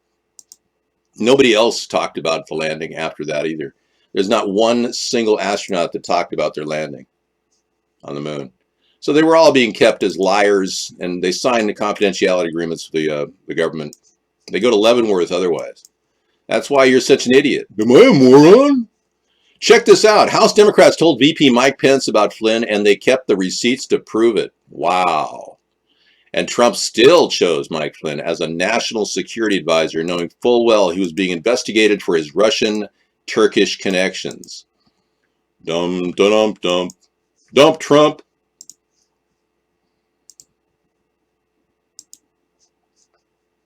Dude, you're not going to get me to stop talking. And by the way, you're being investigated right now. The NSA is investigating you. All of you. That's one of the reveals that we found out about the NSA. They're watching every single email and every chat room and every world. So everything you say is being recorded in the infomercial world or the info space that's out there, the cloud. Jesus. Oh my God.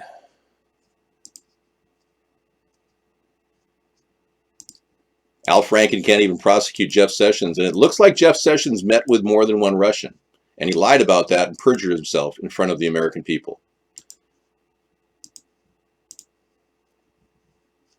You're all faggot. You know, I don't like using that word in the show. I'd appreciate if you stop using the word faggot. In England, it's the meaning is it's a cigarette. Some of you are trying to quit smoking, so I don't want to talk about faggots. The White House is weighing a plan to weaken the special prosecutor's investigation into Trump's Russian scandal. Oh, okay. How are they going to do that? He's practically in bed with Putin. Yeah, I mean, the guy, his own daughter has met publicly with Putin's girlfriend and has been seen as far back as August 16th, 2016, before the election. His own daughter, Ivanka, has good friends with Putin's girlfriend. Oh, yeah. Dude, you're the faggot. Oh, I wasn't going to say that word. David, I'm a Brit and I say faggot all the time. Oh, that's so nice. You're not allowed to say packy in Britain. That could get you arrested. God, why don't you just go away, A-Spade? I'm going to ban you. That's your last warning, okay? You'll be banned forever. No, you can say whatever you want here. This is freedom of speech. Just don't slander me. You say packy all the time. Does it get you arrested in England? I bet if you said packy out in front of a lot of Pakistani people, they wouldn't like it. And you get arrested. All right, well, I'm glad the Democrats were warning about Mike Pence. Yeah. Was it Mike Pence? I'm sorry. Warning about Mike Flynn. Thank you. Yemenis fire ballistic missile at Riyadh ahead of Trump visit. Wow. So Yemen's fighting back. They were just targeted by Trump about a couple months ago when Trump sent in a tomahawk and killed a little innocent girl, 8 years old, and 13 other innocent people in a location. It was not a targeted strike. It was a disaster. So now Yemen is pissed off. Yemen's Houthi Ansarullah fighters and their allies in the army have reported firing a long-range ballistic missile at the Saudi capital of Riyadh, a few hours ahead of the U.S. President Donald Trump's visit to the Arab Kingdom. Well, this is not boding well for Trump's visit there. Why did he pick such an inopportune time to go there? I mean, he's got diarrhea. I mean, God forbid he eats at some restaurant in Istanbul. Can you imagine he get one of those pests, those nagging things that get in your rectum and then constantly, make you bleed out? Have you heard about these things that people get in restaurants in Istanbul? All right. I don't want to talk about it. No, I don't get any support from white supremacists. Only the ones that are so stupid that they actually voted for Donald Trump, the Zionist. They're the ones that are really butthurt. They're coming in here going, oh, I can't believe it. Now I find out he's a Zionist. So you're in here, and notice how I calmed down this garbage talk about how the Holocaust never happened? I like BuzzFeed. Yeah, I do.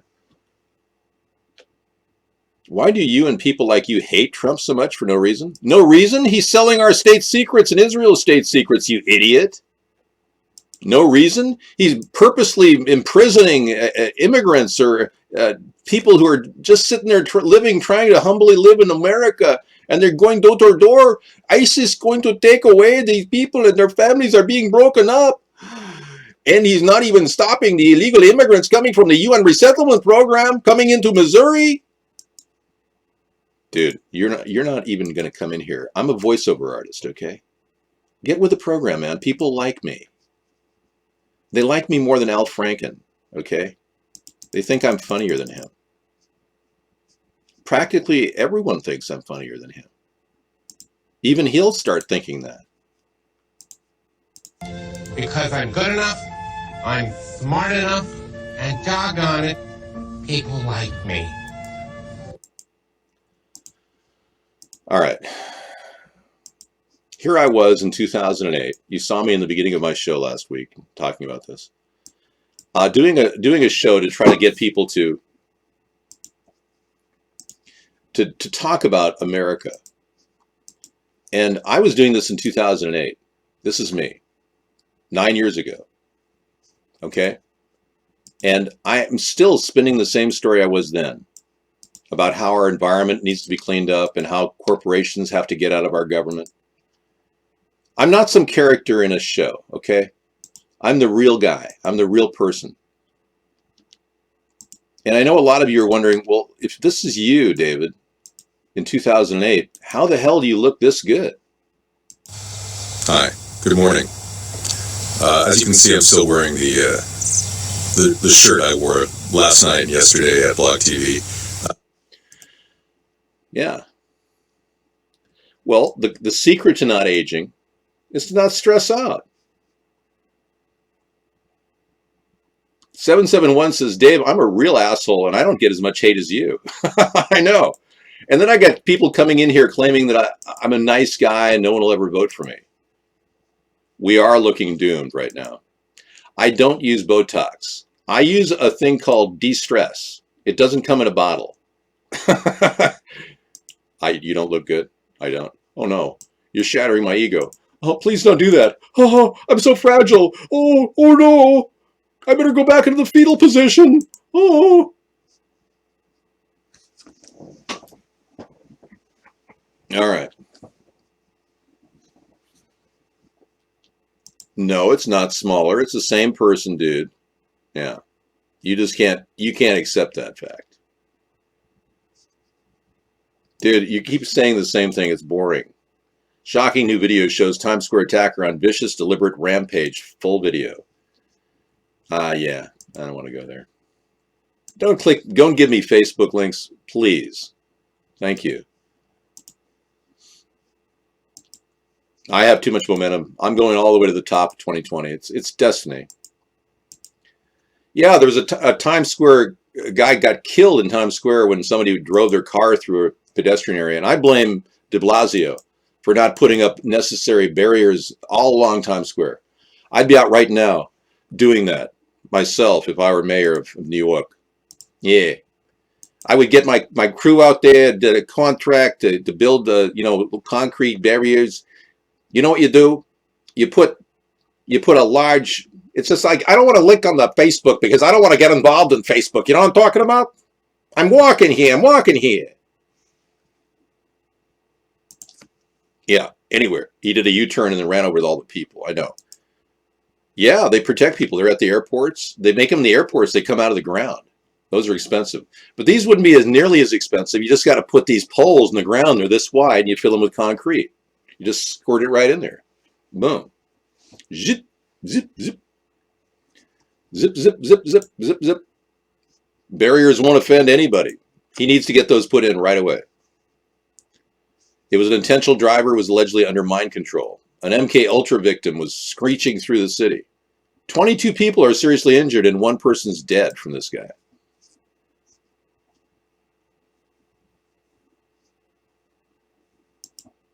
You know, I really can't go to Cyberscoop. It's just on the periphery too much. Yeah, sorry. I can't even get the link to work here. Hang on. Yeah, it won't even open up on Epic. Epic, I use Epic as my filter, and it's just not. 17 trackers are on that site. Video is very graphic, really. I don't want to see it. I don't want to see people being trumpled, or trampled. No, he wasn't a Muslim. He was just an MK Ultra victim.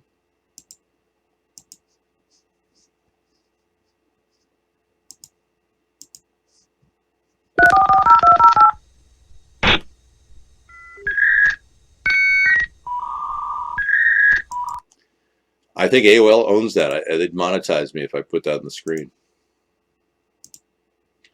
Trump is just digging himself new ones. When he flipped 3 times when referring to James Comey's firing, first he said that James Comey was, I have to go back in my memory because he's still saying a lot of this stuff over and over again.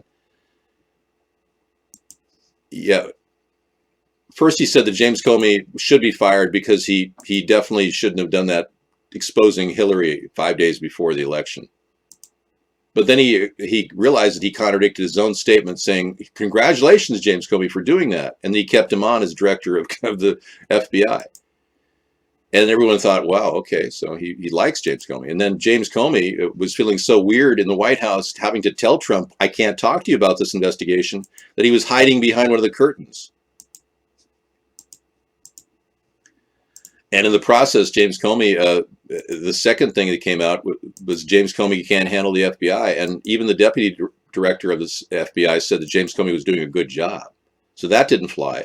So then Trump's mass propaganda damage control team came up with this one. He was very angry at the Russian investigation, and he wanted it to go away. And then today he released information that he was so relieved to fire James Comey, he told his Russian friends. This guy misused power.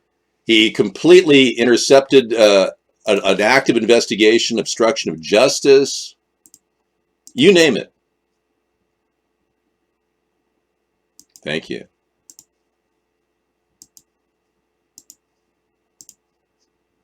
Okay, here's Ivanka, Trump, and Jared at Shabbat.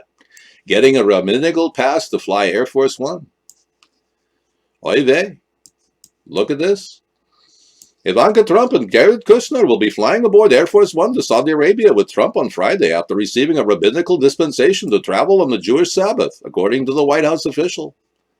Many people don't like to travel during the Shabbat, and this is a very important day to a lot of Jews, like Ivanka and Jared. Especially the Ashkenazis who aren't even Jewish. Huh. Well, I won't be in public, so I'm not going to get a surprise. Yeah, I'm doing an entire campaign out of my home studio.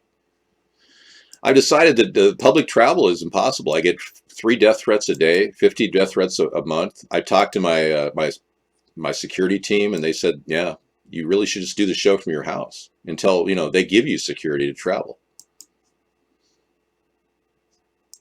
Breaking news, videotape of president colluding with Russia. I would love to see that. If you can get a link, that's great. I'm not agoraphobic. I travel around haphazardly in my area, but I don't have a time schedule. We have a lot of grassroots momentum here in from the show, and this daily show gives me an interactivity that I'd never be able to get with large audiences like I do. So it's really, we're using the internet to its fullest to kick the Illuminati on its ass. I have a security team, yeah. I had to assemble it just to deal with the threats. And I've got a retainer for lawyers too, that ready to go if I have to.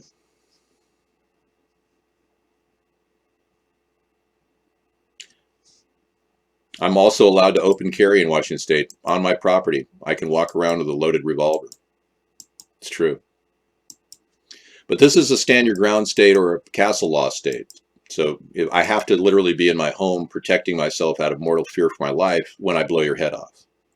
And there can't be any exits.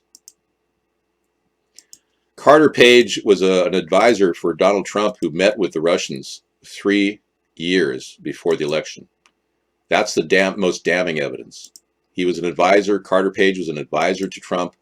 And we know for a fact that he met with Russian intelligence and tried to talk about working, and then later discussed the sanctions, as did all the cabinet members. You're looking at a gross violation of U.S. law.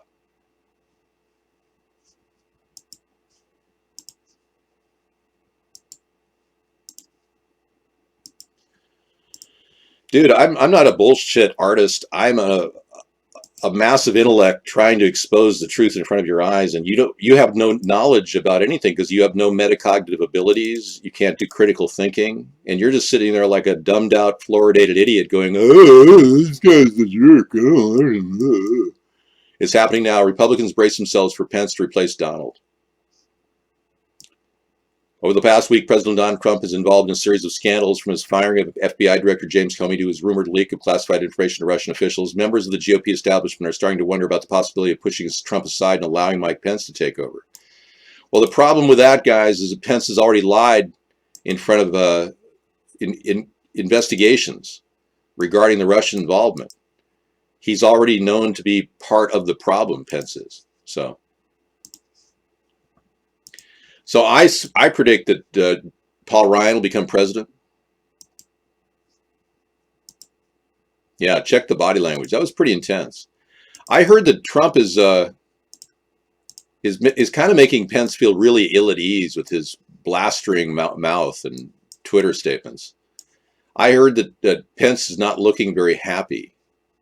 He has kind of a downward turn there. He looks very depressed. But I don't know if Pence is going to want to take this problem on. He may just want to evaporate from the White House because it's a scandalous time, and many people, they wilt under the pressure. I bring it on. I was never arrested. No, I have no criminal record whatsoever.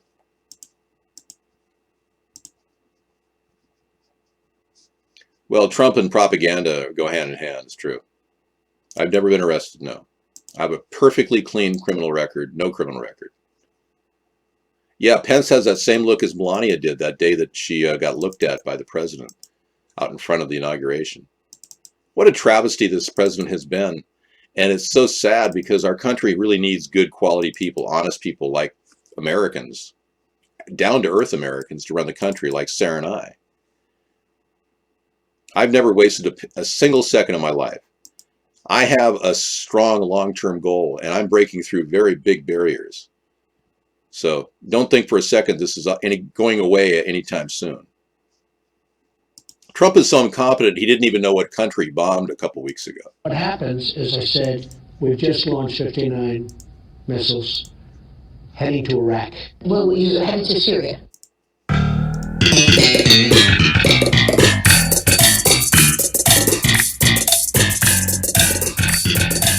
Yes, heading towards Syria.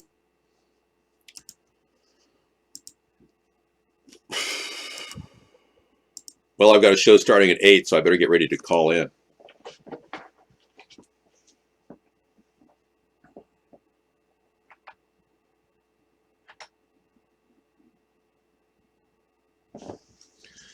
Okay, the number to call in, it's pretty awful when he doesn't even remember where he landed, the Tomahawks. I don't believe I can be corrupted. I'm non-corruptible. I'm unbuyable. I'm not materialistic like Trump. He's very materialistic. Okay, folks, I'm going to give you a call-in number.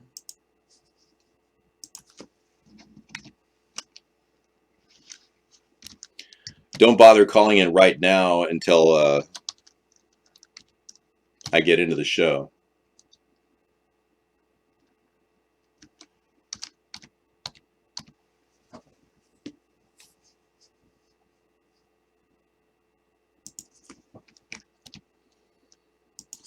Okay, some of you have call-up services, so you can dial anywhere, anytime in the U.S. Some of you don't.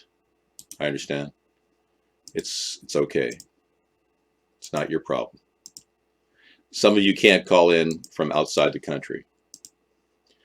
All right, in lieu of that, I'm going to terminate guest chat. You just press your luck with me, buddy. Not the good chatter 338, though. You're nice. I will prosecute any Sharia law that's performed in our country. International callers who dial in can dial a 1 before they get in.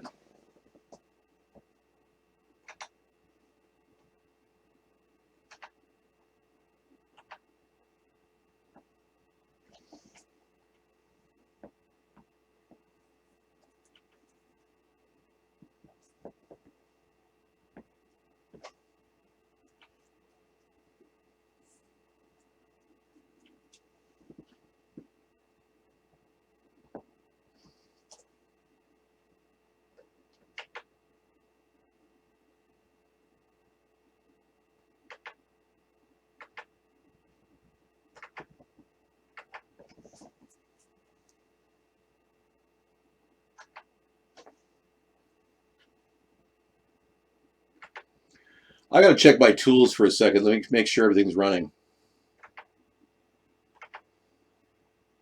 Testing, 1, 2, testing.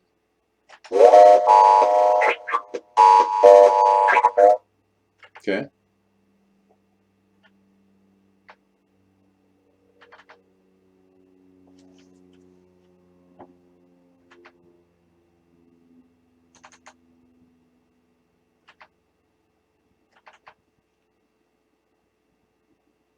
That's weird.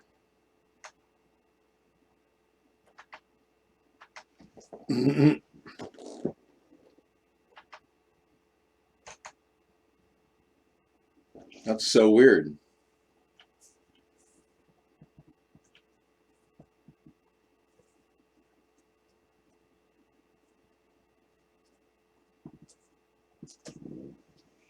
It won't call. Huh. And I have a solid subscription. That is weird. Okay, I'm going to cancel this show. Wow.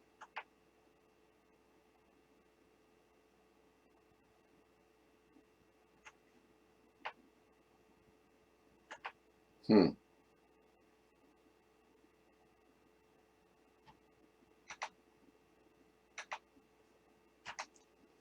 Okay, I just deleted the call, and I'll delete the show too. Cancel this call. I have a subscription with Skype, and it doesn't honor my call. So I can't dial out. That is really weird. Yeah.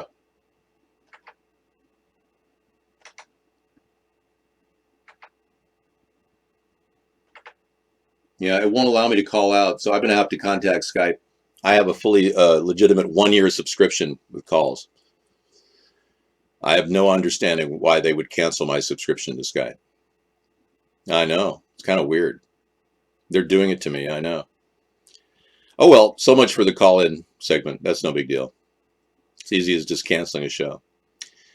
But I really did want to have that 8 o'clock show to talk to you, but that's okay. Yeah. Well, I bought a $30 subscription for the whole year. I should be able to call anything.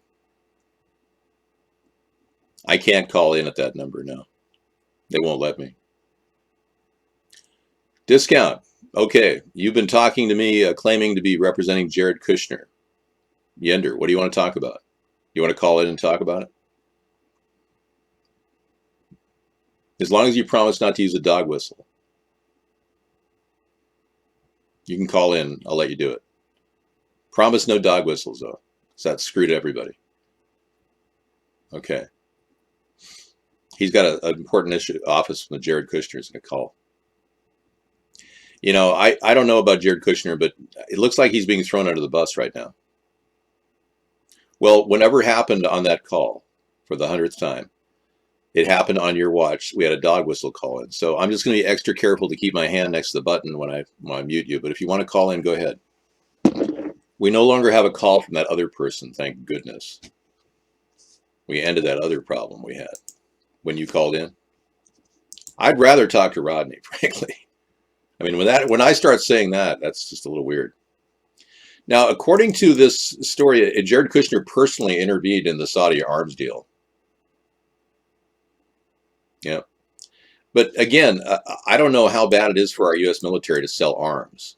You know, I'm as a potential president, I'm not going to be so negative on the sale of arms by our U.S. military production companies. I mean, I don't want to fund the military industrial complex to the high degree that Trump wants to, but the fact that he intervened on the recent arms deal is not damning in and of itself. The negotiations on a $100 billion plus weapons deal. He made a phone call during the meeting with Lockheed. Yeah, that would be expected. I don't think the problem selling arms to Saudi Arabia is a big issue. I think that's the last thing we need to be focused on. 4chan Reddit might have found Seth Rich's other Twitter and Reddit accounts. Really, misanthropy. Wow, good to know. Look in the background. Wow, look at this. This is pretty amazing. Vaccines are like hugs. You don't want to miss one. And they're spraying chemtrails in the background. Look at that. Dumbing you down so that you take the vaccines and get even more chemical poisons in your bloodstream. Wow. This is a concerted effort to turn our population into a bunch of autistic children. Unbelievable. Thank you for that. That's really shocking. Jared Kushner said he would throw Donald Jr. under the bus to be POTUS. He said that, really? Wow. Yeah, I don't want to talk to that other guy, but Yander, it's ringing on my end. Hang on. Okay, go ahead and try it again. My phone was maybe on. Jason was calling about the holla-hoax. I just don't take holla-hoax calls. Yeah. Hopefully it'll go through now. Here we go. Call from Don Larson for Dave Sponheim. to accept. Okay, we're on the phone with Rodney. Hi, Rodney. Hopefully everything will go well with this call. I'm curious. What Dave, did Jared you Kushner? have, Yeah. you have my word and my bond. I mean, I didn't do it the first time, and I certainly don't plan on it happening this time. So, Okay, good, cool. all right. Well, hey, first of all, dude, I've been meaning to break bread with you over the following topic. Okay. How educated are you on the topic of the Oklahoma City bombing? Pretty educated. Yeah, I understand something. Okay, so yeah. do you care to comment on the ties to Whidbey Island? And apparently there's a bunch of weirdos that live there. No. I was watching a documentary on Netflix last night. Yeah. And it completely separated from you. Yeah. They were going through this timeline of the neo-Nazi movement, right? Yeah. in America. Yeah. And they talked about apparently. I mean, I don't even think I was born at the time, but a legendary standoff right in your neighborhood there, correct? It wasn't directly in my neighborhood, but it did happen on the island before I moved here, and I did know about it, and I was aware that the FBI sting operation occurred in the 90s, early 90s, like right before I moved here, and one of my neighbors actually, he seemed like kind of a patriot kind of guy or something. He was living here during that time, and he said he remembers it too, but he didn't know anything about it. Because it was kind of like a really ugly incident. It was kind of like a mini Waco, right? They found that guy, and they ended up into a firefight with him. And the FBI claims that they fired a couple of illumination rounds, quote unquote, that actually ended up incinerating this guy's stilted house. Yeah. Well, let me bring up the story for you here. FBI sealed off Whidbey Island Friday on December 7th, 1984. It happened. Green Bank, Washington. Okay. And that's about 25 miles from me, Green Bank. The FBI sealed off Whidbey Island Friday and crawled through woods in a massive manhunt for a suspect who allegedly wounded a federal agent in a shootout in Oregon last month. 3 people were arrested. This arrested 3 suspects. The first thing that I thought of when I was watching this documentary was whoa, I mean, you know how people can be discriminated against because one of their relatives is a nutcase or right, some murder happened down the street or something. Has anyone ever tried to draw a line between you in terms of what you've been deemed as in the media as an agitator and this sort of thing? Has that ever been? No, never has. In fact, I'm a nonviolent pacifist. This guy. I know you are, but it'd be very easy. It'd be a throwaway line for someone to try and try and correlate. It's a big stretch to pin anything on me. I came here 10 years later, in 1993. So 1994, I arrived here. So it has nothing to do with me, and I've never met anybody in that right wing group. Clearly, man, but that was just the first thought. That's all. But it's an interesting piece of history, and I recommend everyone watch that documentary. Yeah, now I'm more concerned about what Jared Kushner said about me. All right, well, listen, we're going to have to build some trust. We had a nice dialogue here. I want to give my regards to Sarah and to Connie, and maybe we can talk about Jared tomorrow. I mean, it's nothing that's going to be threatening you in, say, the next 36 hours. It looks to me like the Oregon situation led them to this guy in Whidbey Island. So it really was something that happened in Oregon. This guy had kind of a secondary residence up here, so that's why. That's correct. He's actually down the line in terms of the hierarchy of this organization. But these guys were nuts. They were robbing banks and knocking over armored cars and shit. And that's what led the FBI to Whidbey Island. Yeah, a lot. Well, yeah, I neglected to bring up was that's why it's also extra sensitive when people do dumb shit like SWAT people, especially in areas that are fucking freaked out in the first place. I never realized that, Dave. And on that, with that being said, that really endangered you that day potentially. It really did. I really didn't grasp the sensitivity of the local authorities at the time. I thought it was terrible for you guys, but at the same time, I got a snicker out of it. Yeah. But now I'm really kind of disgusted by the whole thing. I am too. Yeah. Considering we have very low crime on the island. That was a very isolated incident back in '84, but. What happened to me in 2015 and Sarah is atrocity. It shouldn't be happening to people. America is the #1 SWAT capital in the universe, and that's not good. Your likelihood or anyone's likelihood of being swatted is much greater here. And I want to make sure that our police have good protocols to follow and make sure they get all their their I's dotted and T's crossed before they come in and do things like that. You're a reasonable guy. I mean, were you processed and handled like in a reasonable manner, like all things considered? Procedurally, what happened was everyone who came up to me was very frightened, but they handled me appropriately. Blame them. They handled me appropriately, but man, they were sweating. They were fearful for their own lives, and they had no idea that my voice was not the voice of a young boy calling in, because they never bothered to check my audio, which I have thousands of hours of audio on my site. They never opened up the CD that we had on file 5 years before we were swatted. They never bothered to check my phone number, which I gave them 2 months prior, to call me and say, hey, are you this person? So without checking on the voice match, I was shocked that the voice was some young kid and that they had gone for it. They believed a young kid when they didn't even know the story. And I think this is partly due to a change in sheriff's leadership at the time. The sheriffs had changed posts in this area, so the previous guy knew about me, but the other guy didn't.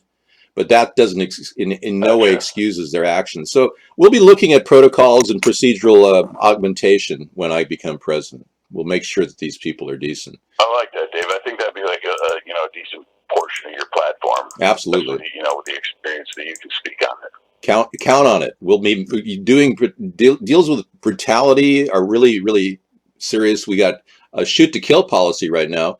If I were to open the door, and I believe this is an open carry state, and I believe that somehow they needed some sort of a warrant to come in here, I would automatically be shot if I was wearing a gun on my holster or something. I mean, so you can't walk up to the door. Brother. That's unacceptable. It is. On your personal land. Yeah, especially on your lands. But it happens across the country. There are people being shot for simply standing up for their rights to bear arms in their property and see a warrant. Now, they didn't have a warrant. They didn't have any right to go up, but that the authorities trying to maintain the peace, do the right thing, but the Constitution, the Bill of Rights, all that shit, it all holds water, and we all need to stop and think twice before we encroach on our fellow man. So true, man. So true. Well, good call. Thank you for calling, man. Hey, by the way, man, I know it's obviously late or early here in Israel, but we all love you, brother. Thank you for what you're doing for the Jews. I know that Mark Vaughn and All right. Thanks for calling. I got to get this other call. Later. Nazis. Yeah, so. All right. Talk to you soon, brother. See you later. Bye-bye. Nobody called. There was somebody trying to get it through, but they couldn't. It was somebody trying to reach into our 707, your ATP caller. Yeah, that worked out pretty well. Yeah, some people confuse my anger at Zionism as some sort of an anti-Semitic thing. I'm not in any way anti-Semitic. I do support good Jewish people, but these Ashkenazis that surround Donald Trump, these Zionists, they're not even related to Abraham. I mean, they're calling themselves Jews, and they're not even Jewish. So they're giving good Jewish people a bad name, these Ashkenazis, and ergo the name Nazi. Hitler was surrounded by Nazis just like Donald Trump is. You can say that, yeah. I don't believe that Rodney had anything to do with what happened to me. I like Baba Ganoush. Not Baba Ganoush, but I like Baba Ganoush. I've had it before. Jewish food. It's pretty good. Dude, I'm not hating on Trump. I'm trying to save our country. When he stole my ideas, it angered me, but I'm not hating on him.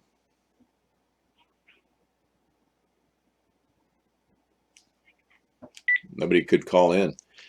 No, Rodney never admitted anything about any swatting. That's just BS. If you have proof of that, send it to americasthirdparty@gmail.com.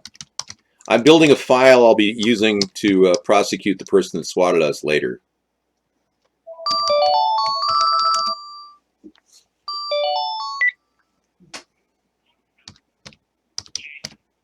Jason, we don't take calls from hollow hoaxers. I told you, we don't take calls from you, man. When you stop being a hollow hoaxer, I'll take a call from you. You people who are anti-Zionists are being led down a very stupid road. You believe that somehow the Holocaust didn't happen, and what's going on is you're being played.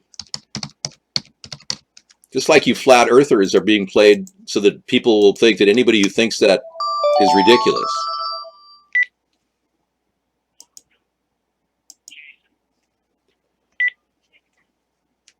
Okay, you're not online, but I think I explained to you, we don't take hollow hoax calls.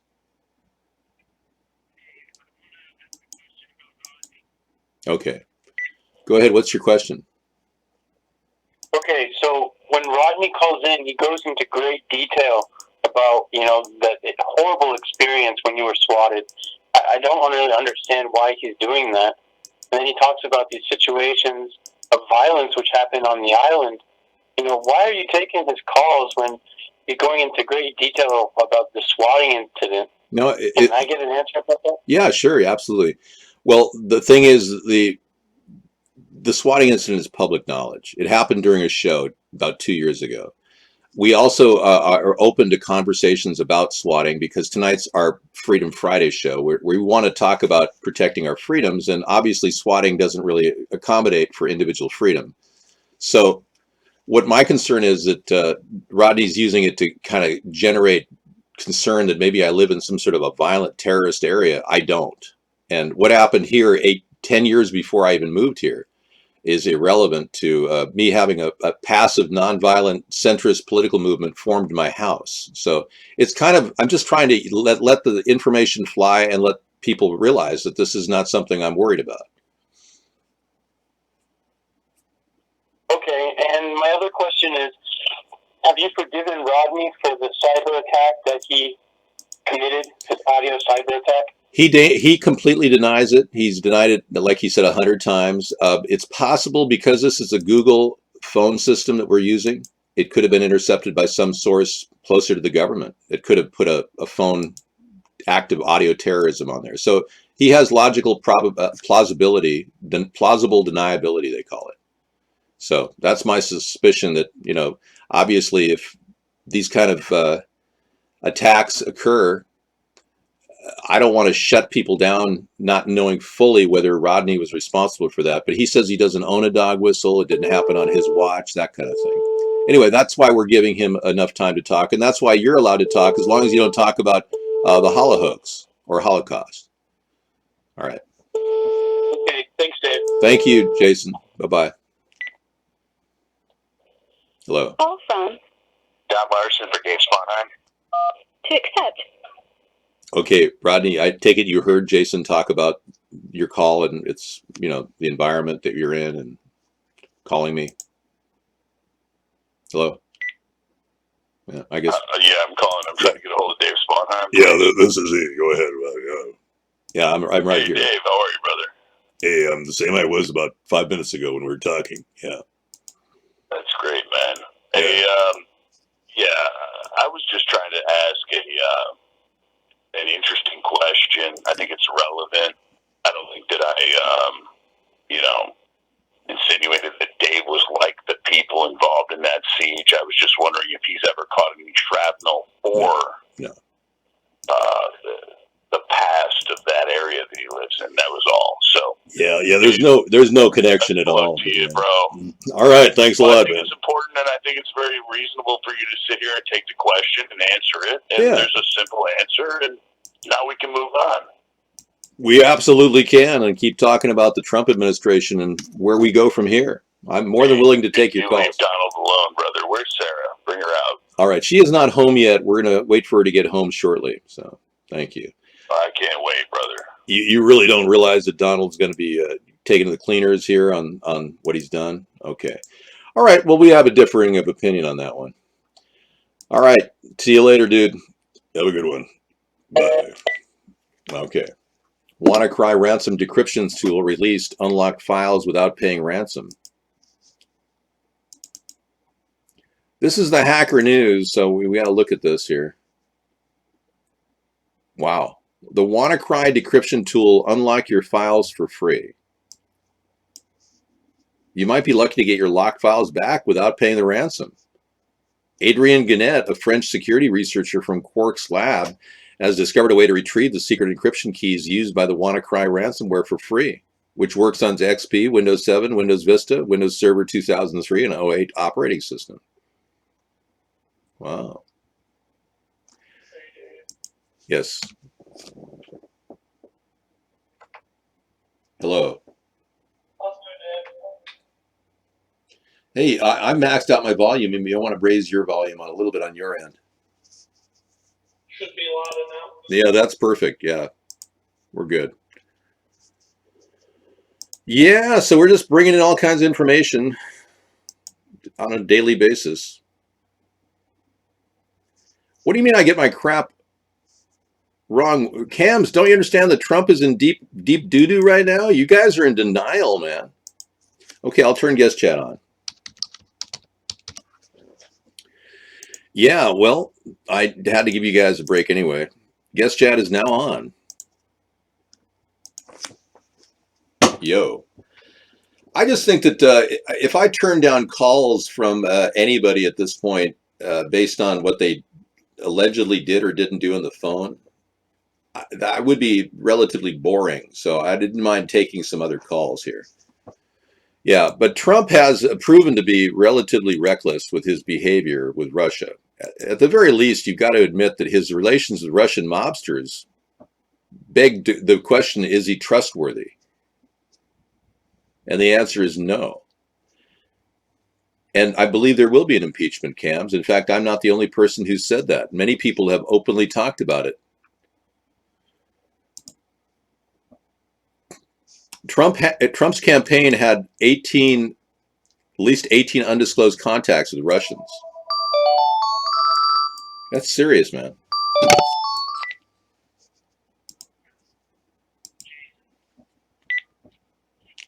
Thank you, Zelfire. Go ahead, Jason. What's your question?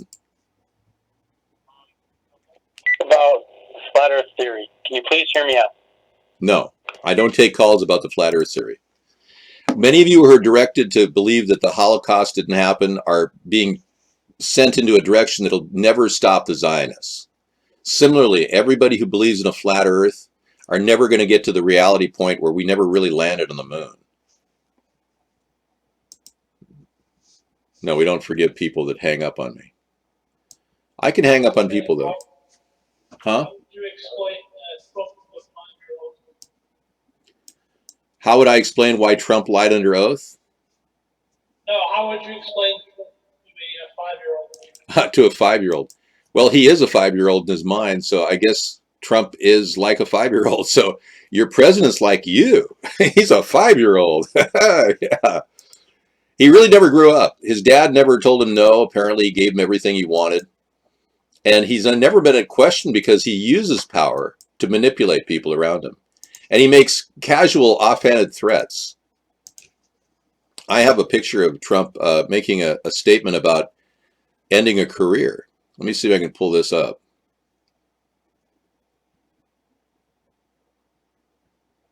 Yeah, there's so many. You at least like Trey Gowdy. I'm not big on Trey Gowdy, personally. I think Trey... Well, I don't think Trey Gowdy's done enough to go after Hillary. He kind of fell short of being good enough. What more could he do?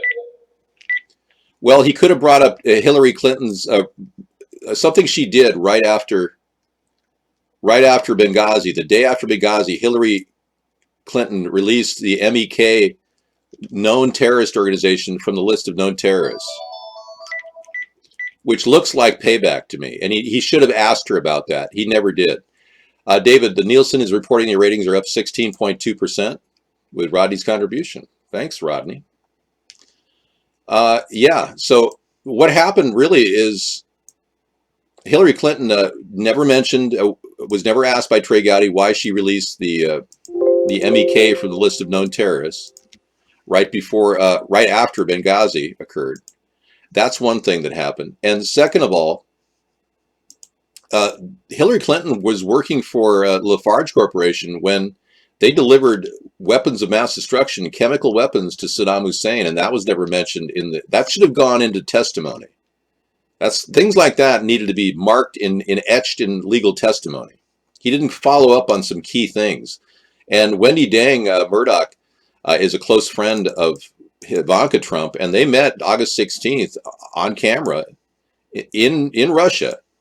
Wendy Dang is the girlfriend of Vladimir Putin, and she's a close friend of Jared and Ivanka Trump. So there's a lot of contamination issues here. Wendy Dang Murdoch left, she divorced Rupert Murdoch, and then went ahead and became girlfriend to Vladimir Putin. So that's a very interesting connection that isn't being investigated.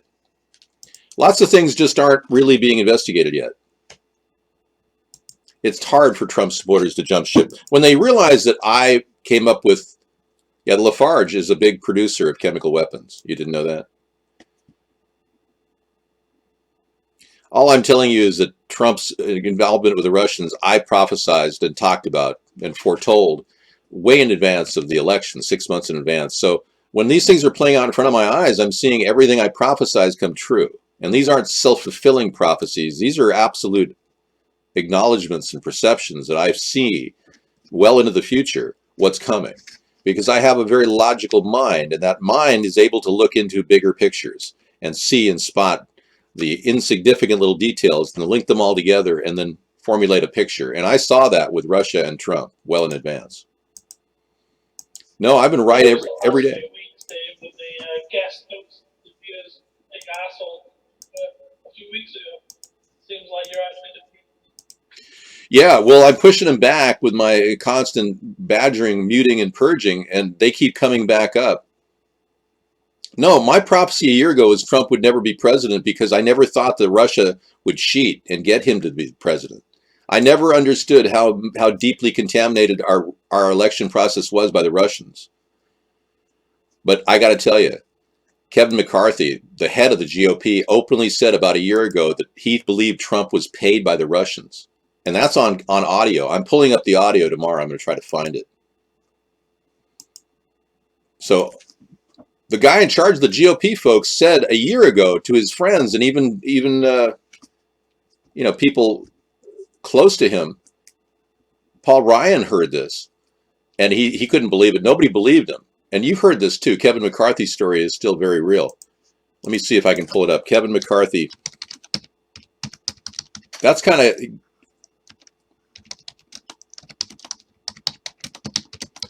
of lingering in the background. All these other stories are kind of making their moves. This is the story. Washington Post has this. The House Majority Leader to colleagues in 2016.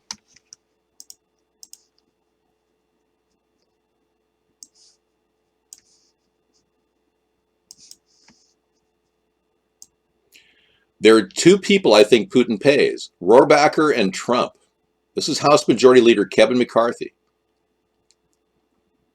A month before Donald Trump clinched the Republican nomination, one of his closest allies in Congress, Leader Kevin McCarthy, made a politically explosive assertion in a private conversation on Capitol Hill with his fellow GOP leaders. Hey, this stuff really does stick. You can't get rid of this. Well, no, he's not McCarthy. He's not related to Joe McCarthy, different person.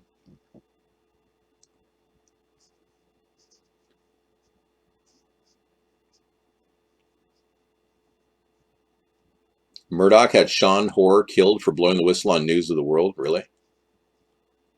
Well, you're new here, High Counselor. What do you know about that? Huh. Thank you. Yeah, I think I can add that to my note file. Might as well. I mean,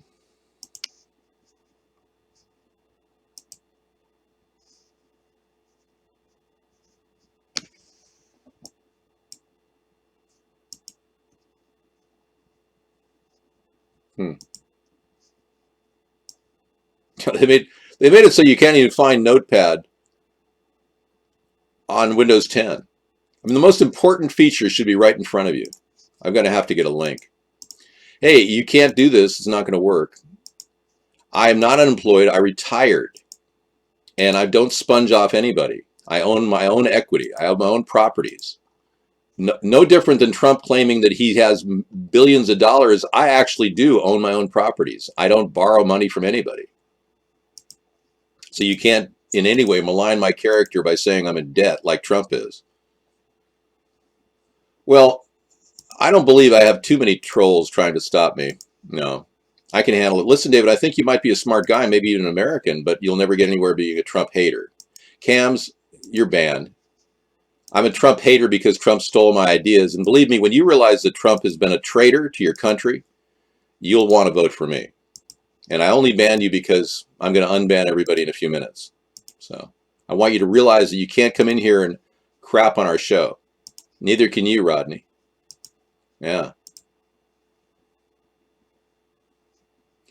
The Jade Helm conspiracy is real.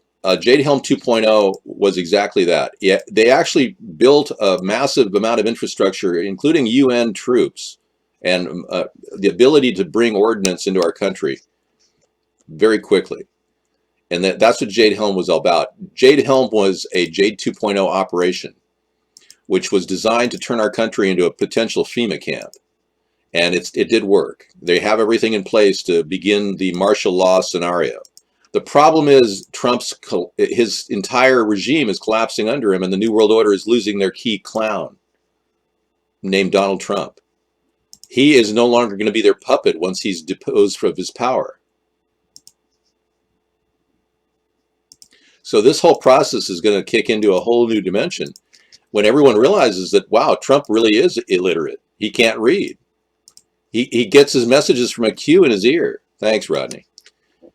He gets his information from intel reports that he doesn't even want to get. And then he brags about his intel reports to Russian spies in the White House. And you're standing behind Trump like a bunch of traitors that you are. So when you realize, stop being traitors and start getting behind this real political movement. No, I'm not afraid of the Jewish crime network and the Ashkenazis and what they can do to me. I know my phone's off the hook, Rodney. I took your call earlier. Yeah, it's making too many people wake up and see what they are. I'm right in the middle of the eye of the storm. And what I'm trying to do is clarify exactly what we're seeing through the lens. And I think what we're seeing is a very corrupt man who has ties with Russian mobsters finally getting caught with his fingers in the cookie jar. And it hurts for the Trump-tards who stood behind this guy like idiots to know that they really fooled themselves into thinking he was going to help them.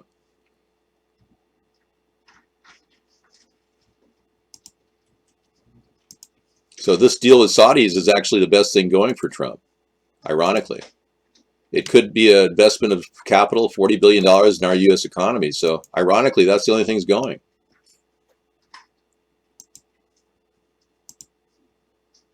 No, I can't take calls right now. We're going to be just kind of going into a slower mode.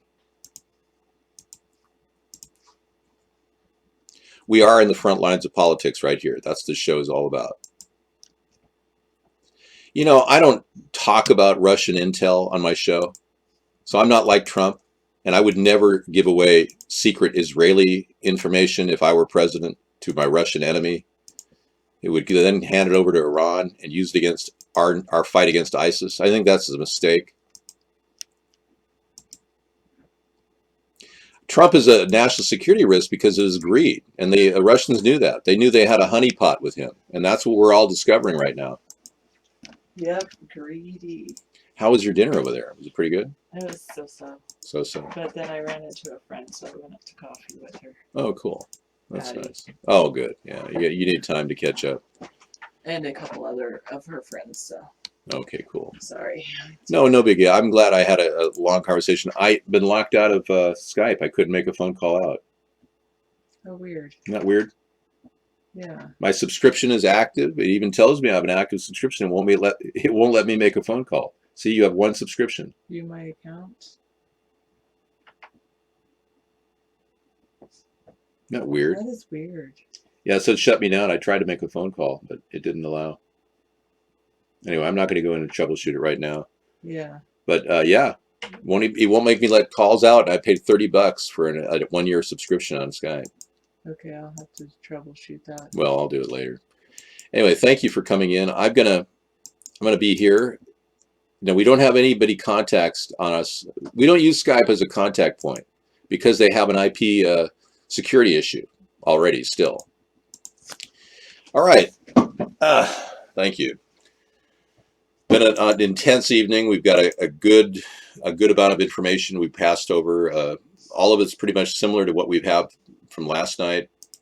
Trump is squirming like a sneaky snake in the grass, trying to come up with reasons why he's been divulging secret information to the Israelis, which is putting Israel from Israelis, yeah, to Russia. And some people and Republicans are saying it's his right to do whatever he wants with secret intel. it wasn't ours to give away. It was illegal for him to take secret intel from Israel without the permission of Israel and hand it over. And now Well, Israel's you know, upset of about course, that. Israel's upset. You know, it's kind of like, do you think Israel's going to trust the U.S. anymore? Probably not. Well, it makes me wonder: is Trump really what many people thought? Like this man, the leader of the GOP, thought that he was an agent for Russia. You know, when our own GOP leader, Kevin McCarthy, said that he believed, and he's on record saying this, that he believed that there's two people on the take. It's Rohrabacher and Trump. He said this a year ago, and everyone in the GOP laughed at him. But he said he really believed it. And this guy is the leader of the House Majority Leader. It's not like this is some average person saying things. So we have very solid intel that this has been going on. So we are right on the verge of possibly seeing Paul Ryan take over the presidency. Yes, yeah. I would actually welcome that. Paul Ryan, you don't think Pence is going to? I don't think Pence has the ability to take over because his entire cabinet's been corrupted. Yeah. Even Pence lied about Russian involvement. He's been caught lying 3 times. So he's also part of the problem. So yeah. I think the entire cabinet has to go, and like Paul Ryan. Nixon. Yep, Paul Ryan Nixon has to be. Actually didn't. All this didn't happen for Nixon until his 2nd term. Yeah. I mean, Trump's foolish enough for it to happen in his 1st term. Well, Paul Ryan or David Sponheim? Well, you know, if Trump were to go ahead and say, "Hey, I'm going to make an executive decision. I'm going to replace Mike Pence with David Sponheim," that would be the smartest thing ever. Because I've admired a lot of his ideas, and that's all he'd have to say. And then I would come in as VP, and then I would consider giving Donald Trump a pardon, like Gerald Ford gave Nixon a pardon. I mean, I don't want to be that. Go on with his private life, which, you know, he can manage much better than the presidency. And David would manage the presidency better. I think I could handle it because I wouldn't put people like Sean Spicer in place of me. I would actually go out and do the press conferences myself. Well, I mean, I wouldn't mind. Is, High Counselor, it's what's the point after if Trump was out and he wasn't president? What's the point of using the time of the House and the Senate to go after him at that point? Of course, now, while he's in such a pivotal position, it's very important to go after him. But, you know, if he is no longer in that position, do we benefit from putting him in jail? You know, that's where the pardon issue comes in. All right, I love this tie. It represents freedom, and I wear it on Freedom Friday. So you like the tie? It's going to be a good thing. Sarah's going to give me a break now. I'm going to go do some dinner thing, and I'll be back. Thanks, Selfire. Yeah, I think I would. You know, I definitely. I have the speaking ability to be Speaker of the House. But anyway, does anyone even use cognitive thinking anymore? Isn't that like a double entendre, whatever that word cognitive is thinking? I use cognitive thinking. I think I do. Exam. Tell him what.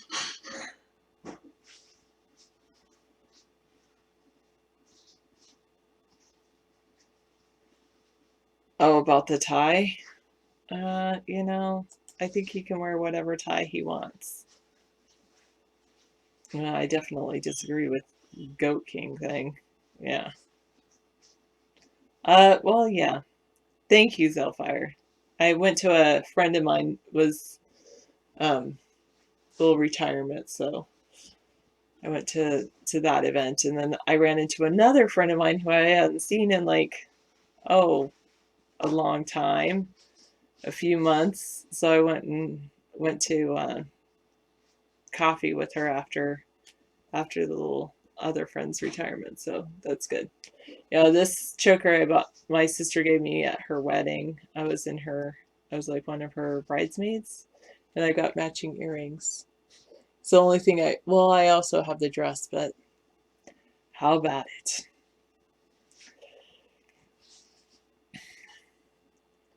I have this one necklace that I usually sometimes wear as a choker, but then I made a longer string. I probably shouldn't anyway. Well, they can only imagine, Allura. They can only imagine.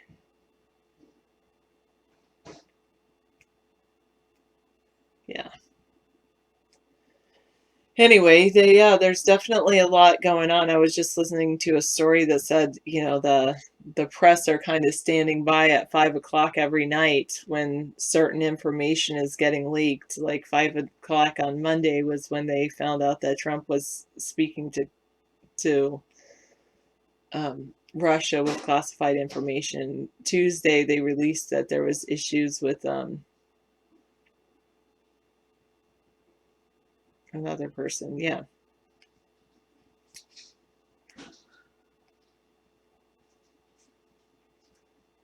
Oh, 5:30, so the White House can't respond until the next day. Well, the White House should be able to respond at any time to any event, but whatever. Yes, I'm deeply in love with David.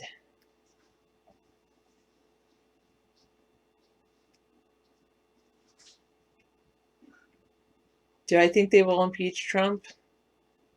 I think it's pretty likely that they will impeach Trump. I think they'll use, like what David said, they'll use this they'll start with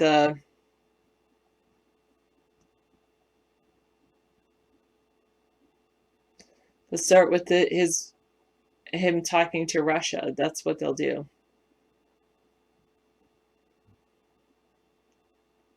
Dave's not playing anything like that on the internet. He's just doing his show. And I love what I do every day. It's so enjoyable. And sometimes I'm cranky, but I am so enjoyable. I love it.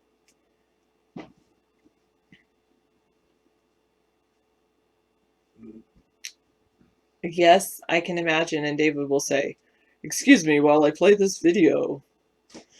So a Secret Service. Actually, David will have to have like a little sidekick besides me. Yeah, like production team. You'll have to have a production team, and then you'll have to have an awesome person on your production team like me that's just as interesting as me, but not me. Well, that's not really possible, but maybe. That's going to be hard. That will be a difficult thing to do, to find someone that's interesting that can hold a conversation, not reveal state secrets, talk to them on live chatters while David gets pulled aside to talk to the top brass when some kind of important event is happening. And David will have to say, excuse me, I need to take a break. And then the other people will say, I can't reveal I can neither confirm nor deny what's going on in the other room right now. I have no information on that because obviously they don't let me in because I'm here talking to you. But at least I like talking to you. You're awesome, American people and people around the world. Thank you for tuning in to our chat room each evening. And of course, it's what will happen too when David becomes president. Which David doesn't want to hear this. I was going to say he's probably going to have to hire Mark Vaughn because he'll want to have his internet chat show, right? And I don't know how to code it. And I would say that the best person that can code it and do a decent job would be Mark Vaughn. Oh, goodness.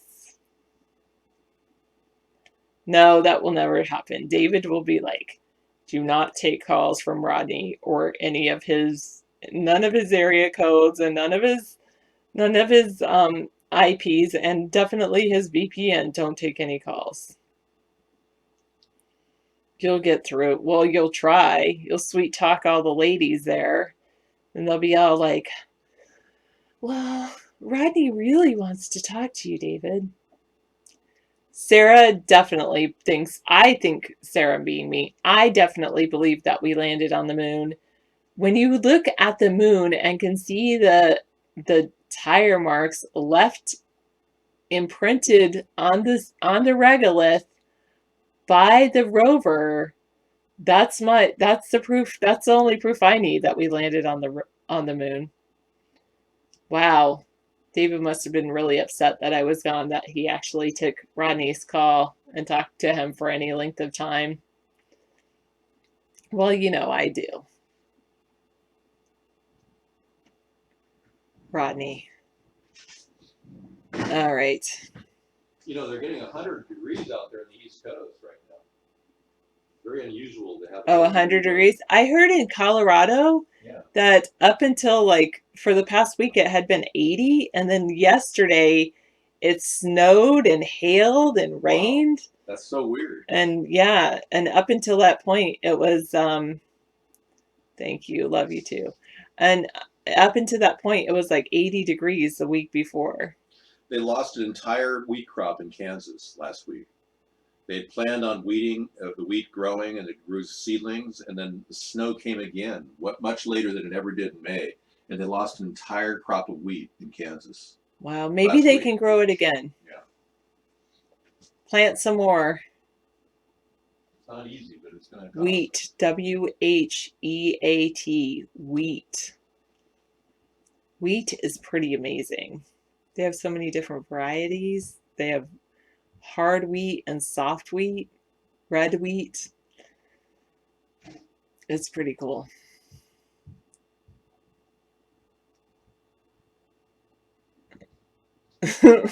Tyler Durden.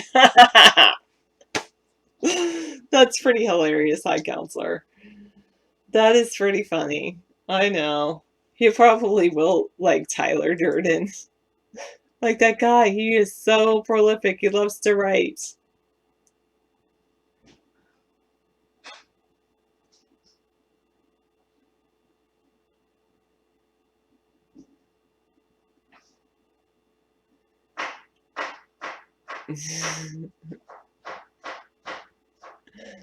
That's pretty funny.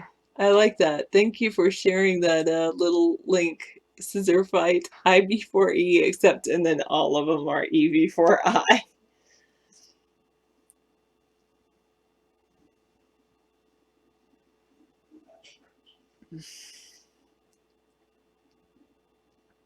Yeah, that harp tried to destroy the crops. High Counselor could be your new communications director. It seems like he has he likes you. Gladly. He'll probably even volunteer for that position. Guess you guys are starting on your campaign. Tyler Durden, your hero. We should have Tyler on our show. That would be kind of fun. Now Rodney will pretend to be Tyler Durden just to get on our show. Oh, he wasn't going to, but now he will since I gave him the idea. Got it. Yeah. What's David doing? Well, maybe he's having a little dinner break since I had my dinner already. It was really more like appetizers. And it was like, anyway, whatever. I guess that's what you get for $10 these days, which is all right.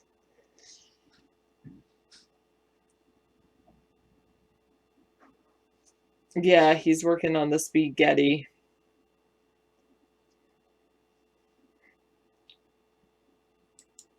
All right, good night, exam. Sorry, didn't really do any trivia. I could use some trivia if you guys wanted. Or I could just hang out with you for another 18 minutes. I think that's what I should do. Hang out with you for another 18 minutes. And see if David still will hang out with me tomorrow. I know. Well, he is busy working all day. You don't know all of his life, Rodney. You think you know his life, but you have no idea.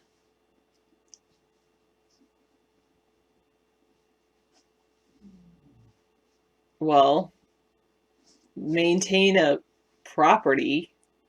That's a lot of work. Take care of me. That's a lot of work. Take care of other people. That's a lot of work. All right, I think so too, Zelfire. You know? There's a lot of, yeah, me. Sometimes. Yeah, it all depends, but no, David does not fund Connie, but I wouldn't say he funds her now. No. But she would ask David to fund her if she thought he would, but David wouldn't do that. Impeccably, Allura, impeccably. He's always keeping it's spotless. Well, except when I'm around, I make a little mess. Oh, yeah, she was definitely, Rodney. I'm sure she was. Beautiful. Oh, she did. She latched on to a little bit and then detached and then lost it or spent it. So, all. Some people do that. So, I think it's easier for people to spend it when they haven't worked for it. Or some people, it's just some people are just that way. The thoracic people, I think she's just one of those awesome entertainers. No, David never had any surgery. David's all natural. Sometimes, Zelfire, sometimes. There is a lot of casinos up here, I'll say that.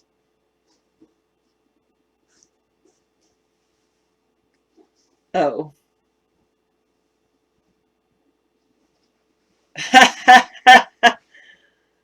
Wait, you said Carl told you that? I thought you were going to say, what's his name? Hoppy told you that. Oh, I'm sure well, as long as you weren't looking to be intimate, then it would be amazing. I'm a well-rounded human being. Yes, that's me. A well-rounded human being.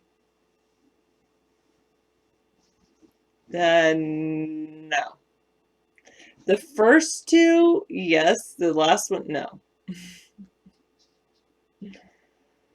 I wouldn't do the first two. I mean, I wouldn't do that. I'm not that fun. I'm just like, well, you know me. I'm a cool person, but I'm not like, yes. And it's kind of funny. My family is not like that. Like, I love my family, but for some reason, I don't even know where my class came from. I don't think I was, maybe, was I blessed with it? Did I get it from being in the South?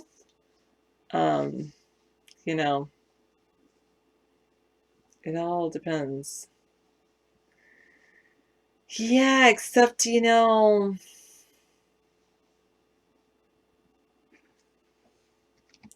have you heard of this term?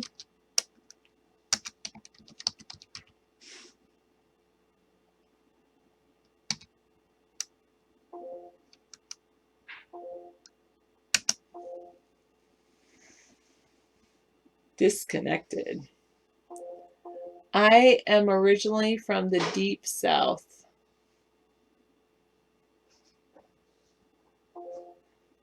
I hate this disconnecting. I'll let it go, but I'm going to go mute it while it does its thing. I know. There always kind of has been. And I don't know why. Well, no, I do know why. Because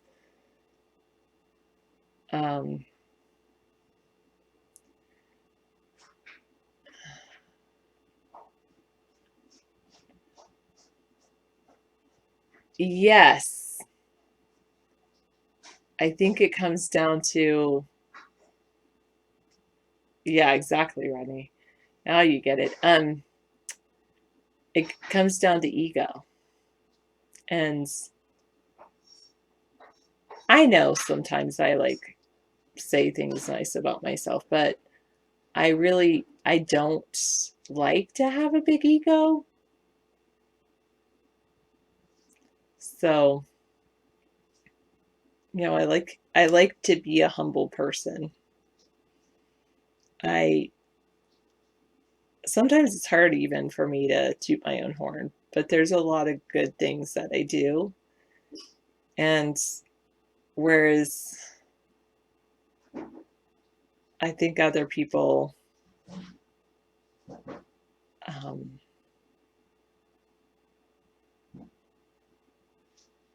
yeah, just love themselves.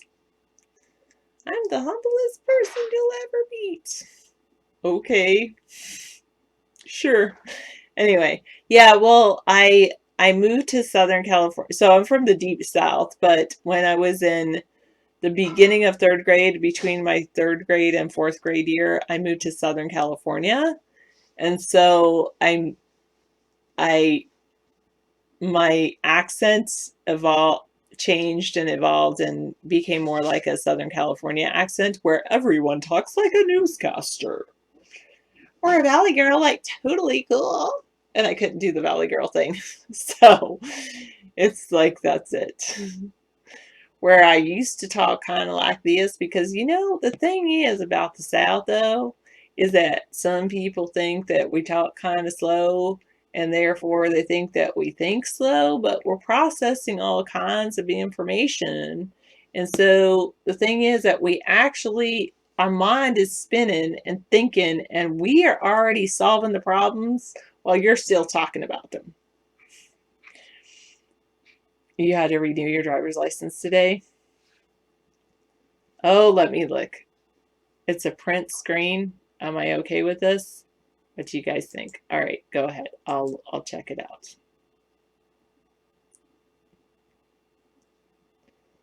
Is that really a real person? It looks like a Photoshop, especially with the ears.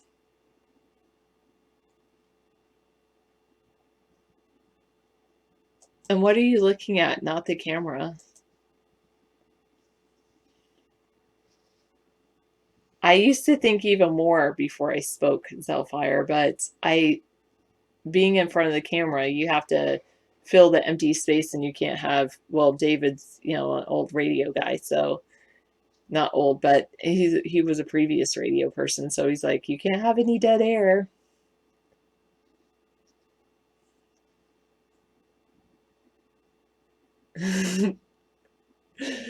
I don't know. Yeah, that's where I'm from. Steve, you totally nailed it. Yes, that's the part of the deep South I'm from, Steve, West Virginia. Yep, you totally nailed where I'm from. I'm yeah. Well, and if I do, I'm interrupting, so I try not to do that.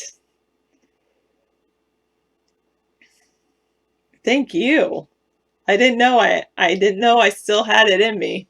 I mean, I knew I did, but you know how it is. It's like my sister came back from visiting my grandparents in the South, and I was like, "Can you say that again?" Because I kind of like hearing the Southern accent every once in a while.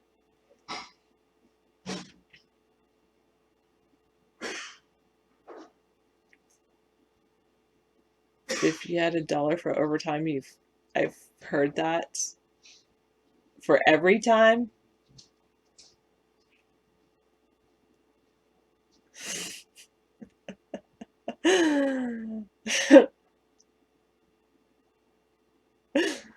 Yeah. So I just learned to, just hold my tongue. Oh, have they been dream shatterers? Dream shatterer? Yeah. It's all good. Because I kind of want to be like Silent Bob. What's his sidekick too? I don't know. Jay. Jay and Silent Bob. I love just Silent Bob because he's just like, because he's so quiet, you think like what he says is like profound. But it's not really that profound. I love Jay and Silent Bob. Oh, there you go. It's funny. My dad, we lived down there in the South, and then we moved to the East Coast, like up in um, near Boston kind of area, a little bit south of there. And so my dad's accent's like a mix between South and Boston. It's kind of hilarious. That's what David says anyway. Do you hate talking just to talk? Sometimes I do, misanthropy. Like, oh, yes. Actually, the answer to that question is yes. I mean, I do it on the show, but I'm so glad that I have the chat room, because if I were talking without the chat room and I was just doing a podcast, it would feel like I'm, trying to fill the air, and I'd have to have a speech and fill it up. But I can't really sit in silence on a show though, because like David says, you've got to fill the empty void. But I really do enjoy silence. It's kind of amazing how much I like it. But I also have well, some days I have a high tolerance for noise, and some days I don't. I'm like, so it all depends on my mood, I guess. But oh, what's Steve like when he isn't streaming? Does he talk as much? Yes. That's why he streams. Actually, it's because I asked David to stream or do a show. We started with Blog Talk Radio and then Blog TV, but I'm like, you're telling me all of this stuff that he now tells you. And I'm like, there's not anything I can do about it. So, you know how like you listen to someone and first you listen and you're just understanding that they're just complaining, but then it's like if you're doing the same thing over and over, you're like, okay, so let's try to solve the problem, and then you can't solve the problem. No, Rodney. Silence is golden. Duct tape is silver.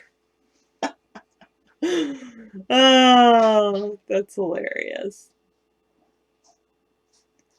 But the thing is, well, I have the ability to block out a lot of noise, when you're in like a big cacophonous area.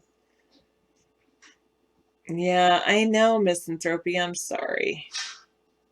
Do you feel that way with me? Probably, because I'm not pushing us to get anywhere.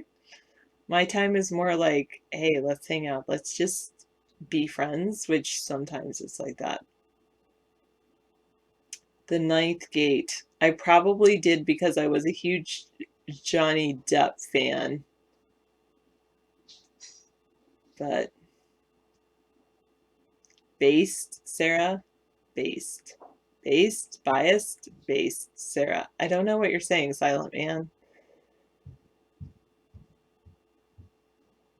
Yes, I do remember that, Rodney. I was there. I was also at other places. Yeah, we make a good combination.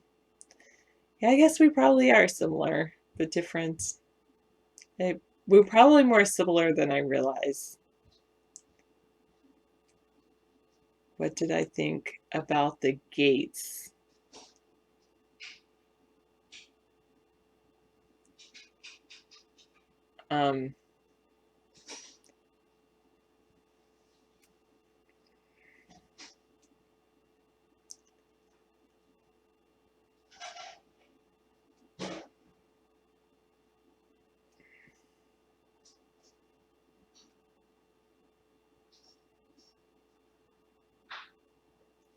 That's hilarious, Steve. Yeah. Enough said.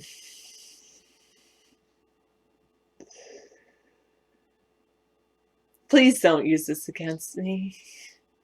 Don't say that. No. No. And then, of course, you know what's going to happen. But, all right. David is a great, yeah, he's a great guy. I love him.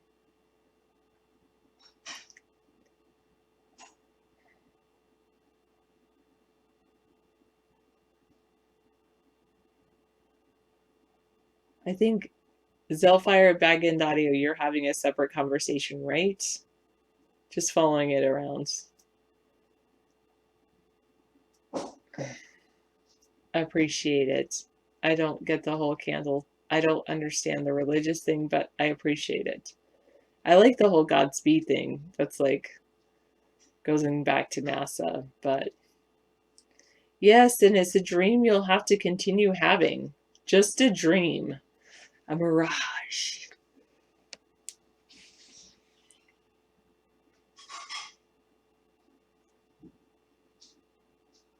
Pulling for what?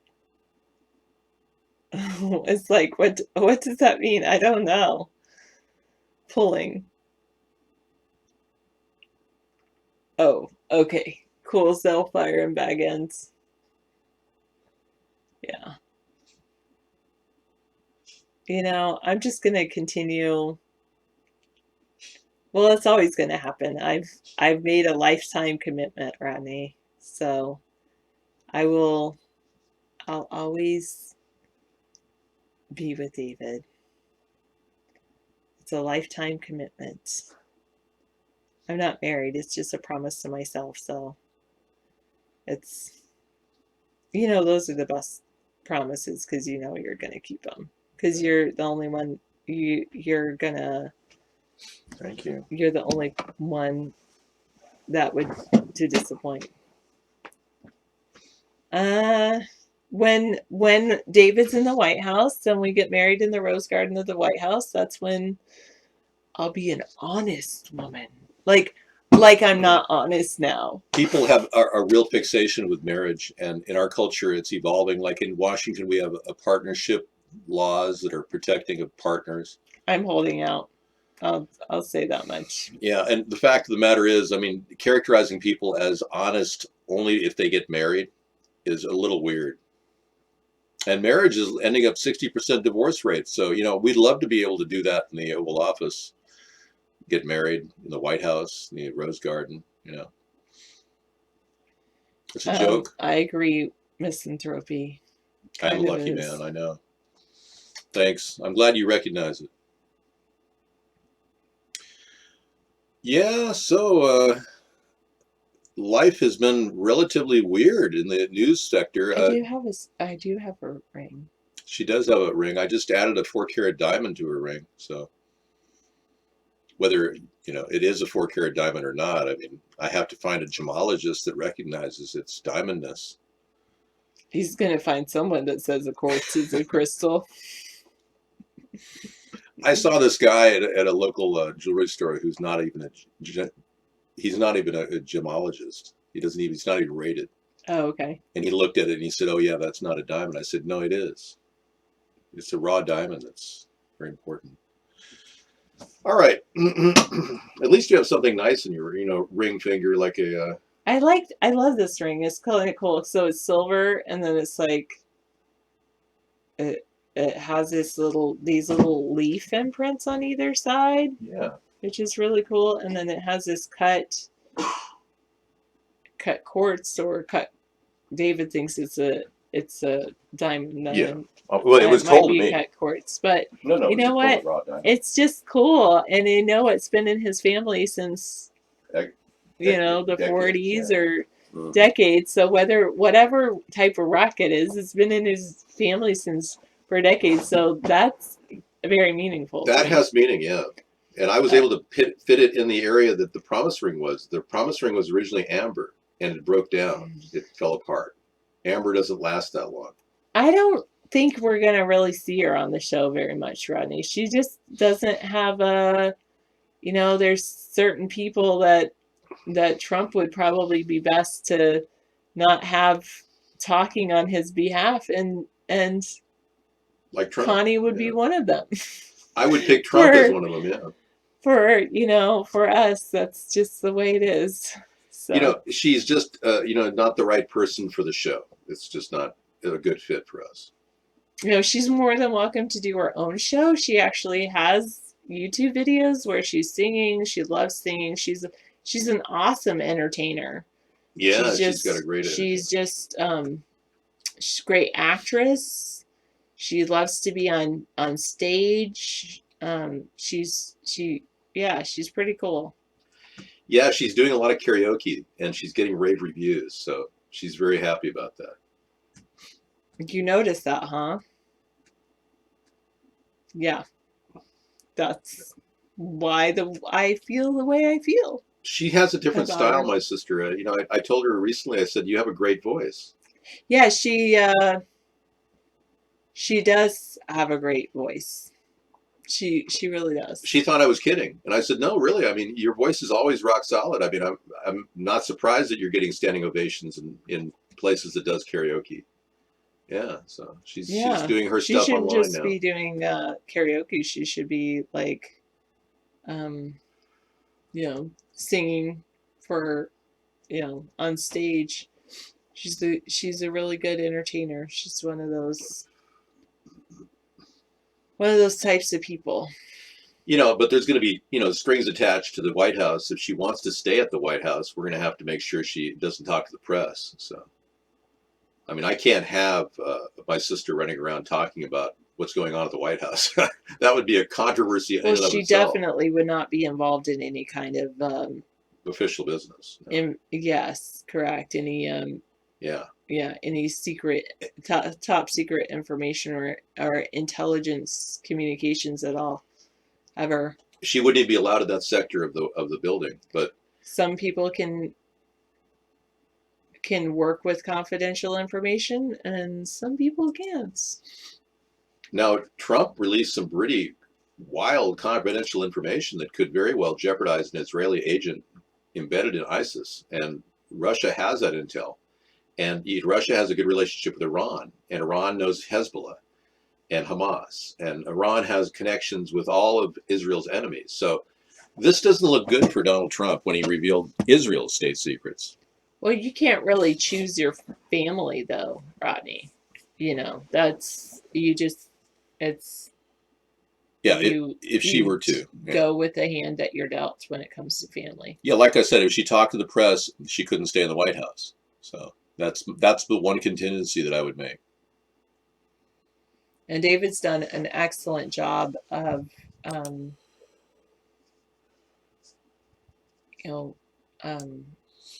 would say, mitigating the damages, supporting her. Yeah, I not really financially, but no, supporting her.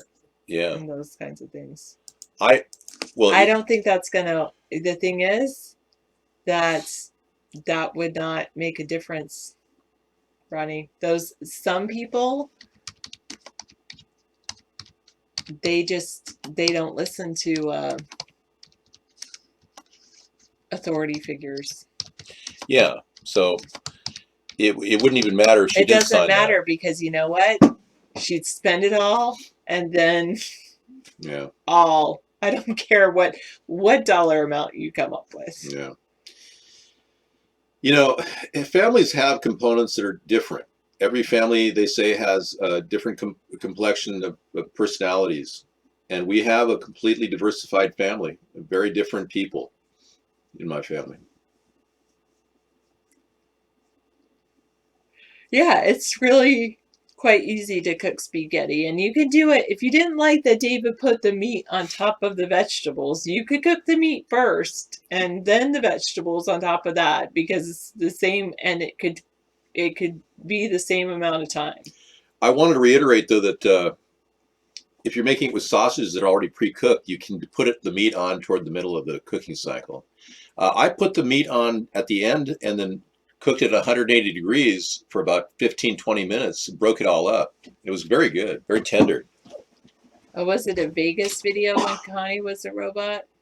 I don't think I've ever been to Vegas with Connie, but we did go to the, it was a computer history museum. I love that place. If I lived down in like Silicon Valley, I would totally be a, what are they called?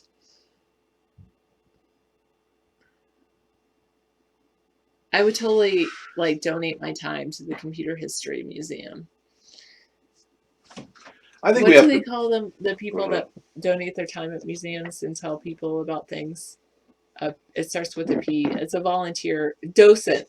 No, it's D, not P. Docent. I would totally be a docent at the Computer History Museum if I lived down there. Yeah. That's where I would donate my time. I know, I'm kind of funny that way. Well, we could move down there, but you'd have to, leave your job in this area. And I'd love to hang out in Silicon Valley. I mean, we enjoyed going to conventions there back in, 2010. It was great. I really enjoy the environment down there. But yeah, I love conventions. I really do. I wouldn't mind going to 15 conventions a year. Yeah, I like unconventions. Yeah, those are great too. We were very lucky to go to a couple of great conventions down there in Silicon Valley. That was fun. And they were, organic meeting places for people. We met a lot of people that had incredible software, and we saw how some of that worked and some of it didn't. Yeah, I'm sure teachers in California do get paid like 60 grand a year, but then it costs like 55 grand a year to live. And you don't know what kind of kids you're going to get too. You could get a rough city. Yeah, area. that's true. There's areas in Oakland that are absolutely violent and super dangerous for teachers. Yeah, exactly. Yeah, I know. I know people that used to live in teach in California, Mm-hmm. and like some of them were like they used to teach right near the prison, and oh wow, it's it's like I just have to say how much I love what I do and where I do it, and I am blessed beyond measure, because really you cannot measure what benefits I have, and I so enjoy it. Is there a way to properly measure and reward effective educators?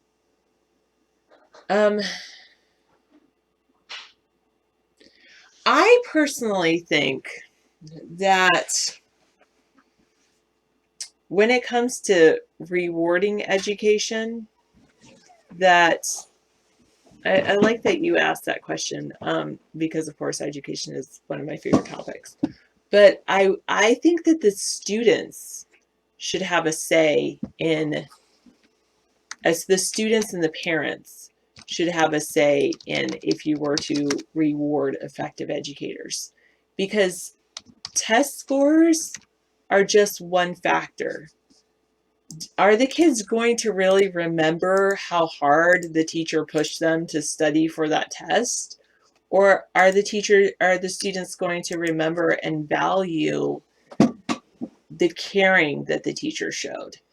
Are the students going to remember the field trips or the fractions? Mm-hmm. So I really think like if you want to talk about some kind of reward system, a survey of students and parents would be a measure that should be included in that. Your experience in school really depends on how much you like your teacher too. I mean, and she's very well liked. It's all about relationships, really, because that's what it comes down to.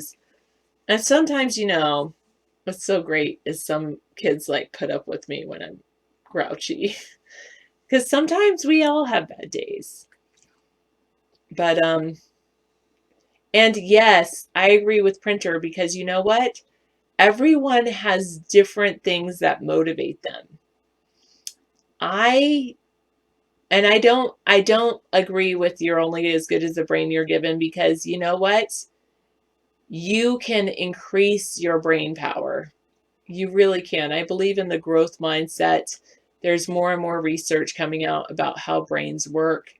And there are different, some people are motivated by hatred, but different people are motivated by different things. And personally, I know David probably wouldn't like it, but I would probably continue to do what I'm doing even if I weren't paid as much, because you know what I like? Oh no, I don't It's care. because of the gratitude. No. It's because, and you know what? I foster the gratitude, because I say how thankful I am for the people around me. Mm-hmm. And then they return that and say, well, I'm thankful for you too. And there's a huge, whenever you're feeling down and blue and angry and upset and cranky, it's the best thing to do is to sit down and either make a list or just verbalize the things that you're grateful for. And I kind of started when we started the show. Mm-hmm. And during the Blog TV days, there was this amazing woman that would come into our show. Her name was Mabel Babes. Oh, yeah. And the thing about Mabel Babes is the reason that she came into our show and so many other shows on Blog TV was that she was bedridden and she couldn't get out of bed. And so her social interaction and what she could do was talk on Skype and go on a show, and she had a little cat that would jump up on her bed and she would feed it little treats. And you know what? So with my attitude of gratitude, I would say I would always remember Mabel Babes, and I would say, you know what? Every day, at the very least, I can be thankful that I can get out of bed. Yeah. Sometimes I might not want to, but I can get out of bed. Yeah. And I'm thankful that I have my feet that I can walk on. Yeah. And I'm thankful for, I'm so thankful for you. Thank you. I'm thankful for you too. Yeah, you're an amazing person. Thank you. And I really, I just so appreciate our relationship. Yeah, it's very nice to have a person that you can trust in life. And Sarah and I trust each other implicitly. And I'm so thankful by all of you that you watch our show. Yeah. Because it would be so awful to talk to a chat room that no one typed in. Yeah. So anyway. But Mabel lost her legs in an accident due to a doctor's mistake. And she was bedridden due to the doctor's mistake. And part of her settlement was no cash reward, just extended stays in nursing homes. Yeah. And that really, really upset me. That really upset, because we have no tort reform right now for people who are bedridden and due to an accident. And we have no real settlement plans for people with medical malpractice cases. And she wasn't protected. And she told us all about her story. And she really touched the room. And, that being thankful for your legs is so important. All right. So we have tort is good. If we can get our litigatory system to stop running like a for-profit business, we'd be having less cases that would migrate to Supreme Court levels. We'd have unnecessary things, bogging our system down. We could get things done with our immigration law system. People wait 3 to 4 years for immigration cases to go to trial. So, we've got a really slow system right now because we don't have tort reform. Chemtrails are very real. I know for a long time. You didn't believe that they were. I didn't believe them, but you know what convinced me was not only David, but really the Harvard professor that wants to spray into the sky in order to somehow cool the planet. Yeah. Just look him up. I can't remember his name, but he's a Harvard professor, Keith and Scott. David Keith. David Keith. I is think his it name. is David Keith, and it's just, Yeah. what are you thinking? Yeah. The I'm guy. sorry, David. You might be a Harvard professor, but I don't. I think there's enough chemicals on the planet down below that we don't need to send them up into the stratosphere. Yeah, this was a actual David Keith TED interview that I put online. I can't play it, otherwise they're going to monetize me. But he's out there talking endlessly about all of this stuff about the atmosphere and how we can levitate particles out of the atmosphere by putting more particles into it. And it was just no sense at all. And he managed to convince the world of elitists who run the world behind the scene that putting $10 billion worth of chemicals in the sky somehow reduces our risk of greenhouse gas pollution. And you know what's crazy is, then I was listening to this NPR news about this guy, and then they put on like, oh, let's do a, like a pro and con. Mm-hmm. And the pro was him, and the con was like, or like one side versus the other side. And he was saying all these things about it. And the other side was just saying, well, the negative would be that it would cost a lot of money for a really long time. And then what if there was wars and people couldn't continue it? It's just like, that's not just the only con. The con is, why would you send more particle? There's just enough stuff on our planet. Anyway. TED Talks. I like some TED Talks. How far are you from that bag of mostly water? So did you get any dinner at all? I mean, if you want something to eat, there's a potato on the stove if you want it. I don't know if you're hungry at all. I don't really have some much. orange juice. Okay. No, I did not see the Monica Lewinsky talk. Sounded interesting though. But I'm passionate today. What happens? I saw a friend of mine that I hadn't seen in a really long time, so I really enjoyed that. Yeah, I know they're cheap, but just because they're cheap doesn't mean that we should spread them all over the stratosphere. No, I'm not being drawn into the everything's a conspiracy. And I'm not like against the chemtrails. I don't think that they're purposely trying to poison the planet. Yeah, with different I perception just there. think that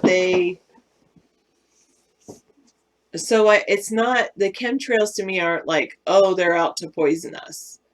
I think that they're trying to actually fix the environmental crisis in their minds. Right.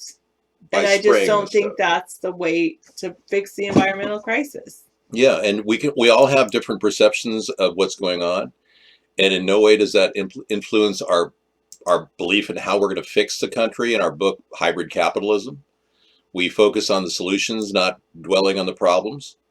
But truly, if these people are getting away with this reckless spraying, like this picture evinces,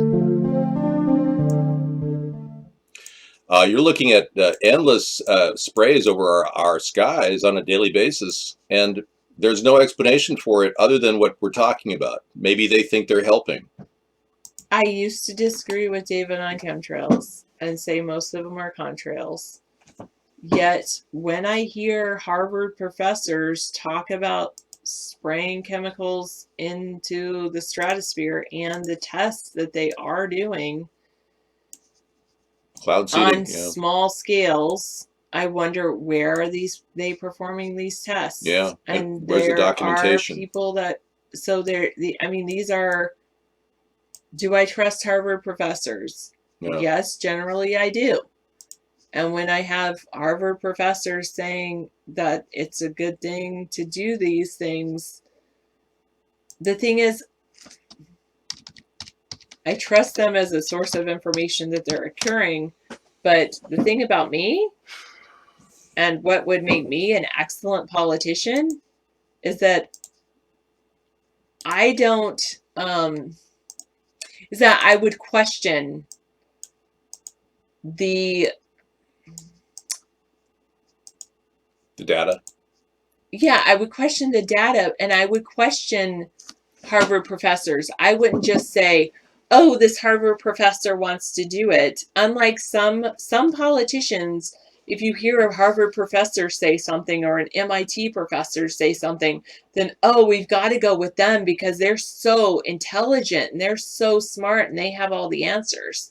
And I disagree with that. I think I'm just as intelligent as other people, and I think that I have a capability to disagree, and that is what makes me a really valuable person. Okay, now you're saying this person is saying that David Keith is Gordon McKay Professor of Applied Physics.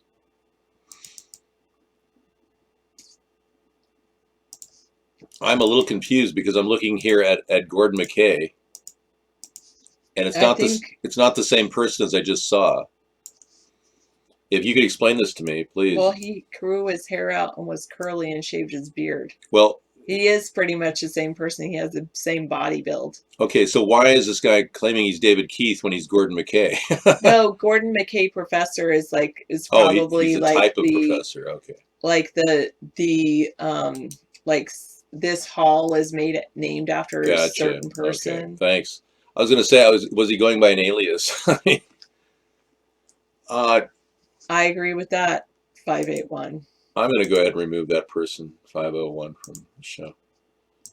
No, I don't agree with the consensus of science. I believe that more science is needed, but I do I disagree with the consensus of science, and you think that's a bad thing? I am actually, no. I believe I am a scientist as well, and I don't downplay science, but I say, hey, there's many alternatives when you're talking about science and approaching a scientific problem, and one answer is not always the right answer. You know, when you're talking about solving a problem like, hey, how do we generate electricity? There's a lot of different ways to generate electricity, and yes, one person could say, let's build a concentrated solar plant. One person could say, let's build a nuclear plant. Do they both create electricity? Yes. What are the benefits of both? What are the advantages and disadvantages of both of these things? And I believe that I think that's the thing about science, is that I'm not going to, I don't think that certain things, just because they're scientific, are always good. I think that science should lead us to questioning and should lead us to a broad spectrum of answering those questions, and that one way and one scientist's perspective is not always the right way. And I think that sometimes there's a really good quote I've seen about this, where it's almost like people that don't understand science, they are often intimidated by scientists. And that's what I was saying, is they're intimidated by science because they don't understand it, and so they just go along with whatever a scientist says. And I think that we need to question that type of thinking. The French, or rather an Italian group of geoengineers has studied the chemtrail problem and looked at all the components of the chemtrails and tested the air. There is science on this. There's solid science out of Italy.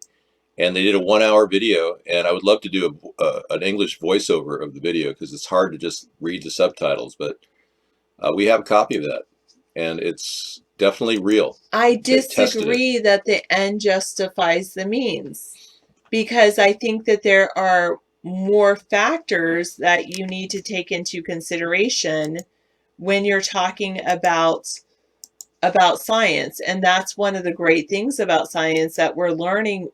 The more that you test it and the more that you put out, then the more you validate your theories.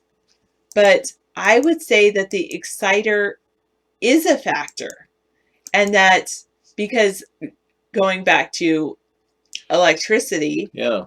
I think that you have different things and there's different factors involved. Let me ask you, scientifically, somebody said, I wish they would just test the skies and see if this is really stuff that we don't want to breathe. They have, and the info is out there. You just have to look at it. Geoengineeringwatch.org shows a list of chemicals. They've tested them. People have tested their hair in some of the drop zones. They found high levels of strontium in their hair. But I mean, these are facts, scientific facts. The part about the chemtrails that I disagree with is I definitely don't think, I personally do not think that there are people doing this on purpose in order to drug people or in order to purposely hurt anyone. Right. It's a study. I believe that people have good intentions. Right. There was letting do this first, and we happy to talk to you about it. I think you might be under some misconceptions about what we're doing, but I'm happy to tell you any details that you need. Well, I know that it says in your article that you're doing it for communications. Okay, I'm happy to talk to you more about it. There are many reasons we're doing it. Okay. We don't understand how the wind in the upper atmosphere moves. In these chemtrails, there's different kinds of chemtrails, as you probably know. Different trails at night we use and different trails during the day. I believe that they all have good intentions. Yeah, he's a good intentioned guy dumping lithium to test where the wind goes. And using chemtrails and nanoparticles helps them identify the motion of the wind for climate studies. I think the person that created the nuclear bomb had good intentions. Oh yeah, nuclear bombs were really well designed to alleviate the trauma of endless war. You know, like the wars that would have gone on. I mean, they say World War II with 500,000 casualties could have been a lot worse if we hadn't ended it with Truman making those fateful decisions. And you didn't like the decision that Truman made, dropping that bomb. Well, actually, it wasn't the dropping the bomb that I didn't like. Okay. What I didn't like about Truman... Yeah, to end war, that was the intention of the H-bomb. Go ahead. Yeah, well, you had kamikaze people that didn't make sense, that people were giving their lives, suicide bombers, basically. How do you fight a suicide bomber? Yeah. The H-bomb was the answer. Yeah. But it wasn't, or the nuclear bomb, the Nagasaki and Hiroshima were the answer for the United States. The issue that I had with Truman was actually after Hiroshima and Nagasaki, and it was the fact that suddenly we went into a Cold War with someone who was our ally during World War II. Right. Well, that kind of belies the deeper problem. Our country was doing the bidding of the City of London and England, and we were working directly with Winston Churchill to fight the war. Prior to that, Neville Chamberlain had forged a deal with Hitler, and the roots of the Nazi movement were actually in England. So it was a very difficult time, and I think the Cold War started because our backers in England really didn't want a Soviet invasion of the Western Europe. That's why they constructed this guy Hitler. The real traces to Hitler's financing comes from the Morgan Stanley Group. I mean, J.P. Morgan himself. J.P. Morgan was the financier, one of the financiers of Hitler, along with IBM, Henry Ford, the Windsor family. So our ties to England kind of created this friction with the Soviet Union, I believe, post-Yalta. So I don't really blame Truman for it. Exactly 159. I corrected myself. I said it was not an H bomb. No, it's not an H bomb, but I just said nuclear bomb. A nuclear bomb. But the idea of a continued war of nuclear nature is always lingering in the background. And with the situation now pretty much building up steam for anger and animosity toward Russia, again, the Cold War is reconstructing itself in front of us, because this isn't just Barack Obama pissing off Putin, calling him a jackass. This is a long-standing case where we just found out that they've been hacking into Twitter accounts at the Defense Department. We know for a fact Russia's been doing that. That's an interesting story that just came in. We know all of these cases where Trump was in touch with the Russian people is beginning to spell impeachment for Trump. And we know that this is continuing the colder war, so to speak. I don't think Trump was calling Putin that. I think Trump called Obama called Putin a jackass. Right. Yeah. And then now Trump has called Comey, what was the term? Nuts. A nut job. A nut job. Yeah. Now, mind you, Trump's telling 2 Russian spies in the White House with no U.S. press and a foreign press agency called SAS, which is known to be a spy agency. He's telling these people in front of cameras secrets that defend us against ISIS and help with our ally Israel. And at the same time, he's undermining our credibility with the Russians because he's acting like a buffoon, and he's bragging about intel he gets. They're later laughing about everything. They think this is a joke. And in the meantime, he's putting us in danger of giving out state secrets to Russian spies that would virtually put our nation at grave danger if we were to enter a war with the Middle East, especially against Russia and Syria. So what Trump is doing is undermining our credible defense posture and putting all of us in danger. So having been loose-lipped like this, we all know the old term loose lips sink ships. Well, that didn't happen because somebody, made up a funny statement. It happened because people really did die in World War II from telling people about our activities overseas. So this isn't some old cliche that didn't. People died. Hundreds of thousands of people have died with breakdowns in our communication. So what's going on now is really necessary. We're going to have an impeachment. I'm convinced of it, especially if we want to expurge Russia from our inner makings of our country and then rebuild a relationship with Russia after this debacle. Fully aware that they're going to try to hack into every election we have, fully aware that they're going to try to do this. We can still broach the ice and keep communicating and talk about world problems without having to deal with this debacle of a president named Trump, who's loose-lipped, and his Twitter diplomacy is changing the dimension of our foreign policy. I appreciate whoever just gave me that link about the fire ice in China. That was very cool. That was interesting. Fire ice. Basically, they're harvesting the methane hydrates that are deep within the ocean that are cold. Yeah. Basically, it's methane stored very cold and I like the idea that China is harvesting it and harnessing it before the planet becomes too warm. And then because that's the problem, is people think if once it becomes too warm, then that's going to turn into a gas and become our issues. Right. Well, my argument with the climate change, because it was so aggressive, I trace it to the chemtrails.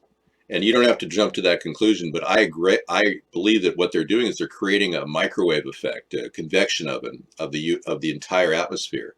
And it's generating a tremendous amount of heat, which could link to higher temperatures in the Arctic region. They've noticed 20 degrees higher. We just got a hot wave that hit the East Coast, 100 degrees in May. It's unheard of. And then we're getting snow at the same time. I mean, all these weird climate changes, and ironically, we're talking about chemtrails. So I tend to believe that this is triggering aggressive climate change as opposed to lowering or ameliorating it. So we have different perceptions on this level. That's fine. I don't mind. I'm not trying to convince anybody of my position per se. But we do know one thing, and that is that good relations with Russia isn't going to make our country's economy function any better. And Trump has the Republicans believing that somehow embracing Russian economics is going to make us live a better life. Far from it. In fact, we have a great thing to lose. Our price of gas will go up if Russia demands higher price for oil and pushes a side deal with Rex Tillerson. Our relations with cities in Florida impacted by condos going up and strip joints with Eastern European women getting jobs shipped in here from Albania and Latvia, doing striptease acts in cities around our country. This isn't what we need. It's not going to nourish the lifeblood of our country's economy. Whereas legalization of marijuana will, and Trump won't even talk about it. It shows you how completely out of touch he is with the American people. With over 58% wanting legalization, he and Sessions are still a stick in the mud, standing in the way of a growing economy in our nation that really could prosper from all these medicinals, edibles, even construction material made out of hemp. So all of this is really kind of a mixed up administration with Trump. He doesn't know what he's doing, and he's really disassembling our foreign policy single-handedly. And that's not something we should allow any president to do. Yeah, ExxonMobil has made $60 billion more profits since Trump entered the office. How is that going to help us, the American people, when they're charging us more fuel for more cost?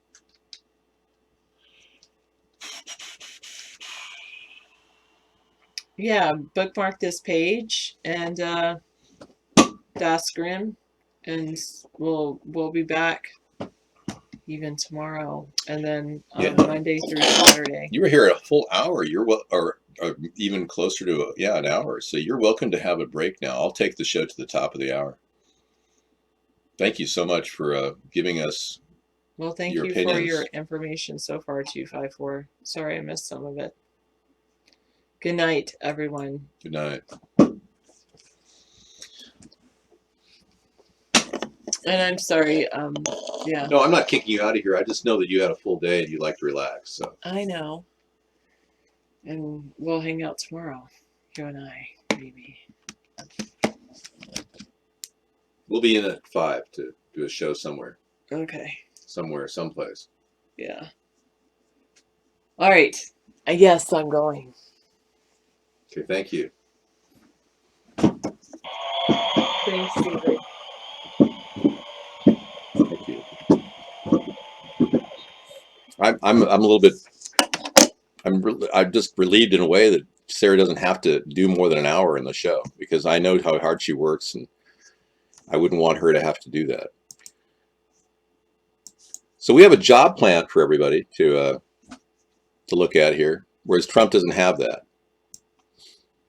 The Homestead Renewal Plan is a key way to get the country on track, fixing up old houses. And, housing is one of the most expensive parts of our economy. So why not get people to have more ownership of their houses?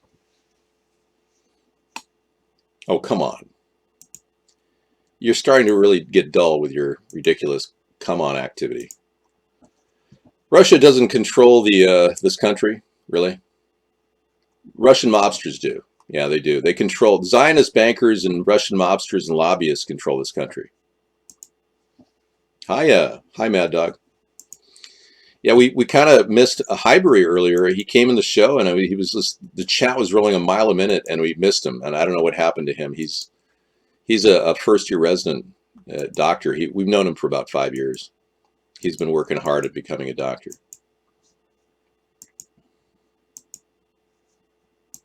No, the fact is we rely on each other. Sarah and I, we're like two peas in a pod. We spend a lot of time together, more so than most couples. So we save together. We work together on that level. We're very much in tune with making sure we have good, spending habits. Some couples don't have that. Hey, I'm glad I muted it, yeah. You open up about 50 accounts when you do it, so it doesn't really matter. I'm getting tired of this sickeningly sweet admiration of Sarah, though, Rodney. It's getting a little ridiculous. No, I mean, I could do that again. It's not that futile. I haven't watched X10. I'm going to watch it soon. I just finished Sense 8, and it was the first 2 years were fantastic. Toward the end, it was a little weird, but I checked the tape. It's still a little bit sickening. Well, yeah, we're good for each other. She grounds me in so many ways, and I kind of focus on helping her, make good decisions, and I think I've helped a little bit. Yeah, the gayness really put me off too about Sense8. I was having a difficult time watching the male-to-male scenes. Female to female, it's weird because one of the females is it's weird because it's a transsexual, a man that became a woman who was named Michael, and then gets involved with a woman. So you're looking at a transsexual and a woman together. And that's, it's like you're reaching for the possibility that Michael is with this woman. But if you're heterosexual, it is difficult to have this constant barrage of transgenderism. Confusion, gender confusion is what they're pushing. You haven't watched Sense8? It's done by Lana Wachowski, the woman who wrote when she was a man, she wrote Matrix with her brother, who's now a woman. I'm not confused. It's just they're pushing gender confusion all the time. And this is a left-wing commie approach to turning our culture into a ripped apart. It's non-normative. Homosexuals and transgenders don't comprise more than 5% of our population. So by making those people more important, like Caitlyn Jenner, to the vast majority of us, it's a technique they're using to destabilize the normative population. It breaks down normalization. It's working in opposition to normalization. Now, if we were to make it illegal for transsexuals to have sex change operations, people would still be doing it. So it's not something I think we should make illegal, but catering to them with bathrooms specifically designed for trannies is absurd. But if we're going to make bathrooms, we should make private stalls. Just make it very simple. Transvestite is a guy that dresses up in women's clothing. Transgender is a person migrating to removing their body part and replacing it with something else. Like, I understand Chaz would love to have a penis. Chastity, the daughter of Sonny and Cher. Well, Chaz is still unable to, get enough funding, I guess, to have his penis installed. And his mother's facing some serious financial problems, so, yeah, boy, whatever. I mean, Chaz is a lesbian / woman / now she's a woman. Yeah, or a dude. I mean, now she's a dude, yeah. But all of this transgender confusionism is not like Confucius, it's Confucianism. Yeah, well, that's the thing. I mean, when certain states like South Carolina were forced to, have transgenders in bathrooms, and it was a big issue, I believe that we should just not rule on this issue. We're making that an issue when really the real issue is just funding, getting people work opportunities, lowering the cost of education, lowering the cost of healthcare, getting home ownership a priority for Americans as opposed to living hand to mouth off landlord money. These are the kind of things that will make our country sustainable. But the power of our country is our ability to withstand adversity. And we've been hijacked by a group of shadow government people as far back as the 1930s. When Hitler saw his regime dwindling and collapsing under the pressure of 4 separate wars, he was implanting people over here. Nazis entered our country even before the end of the war.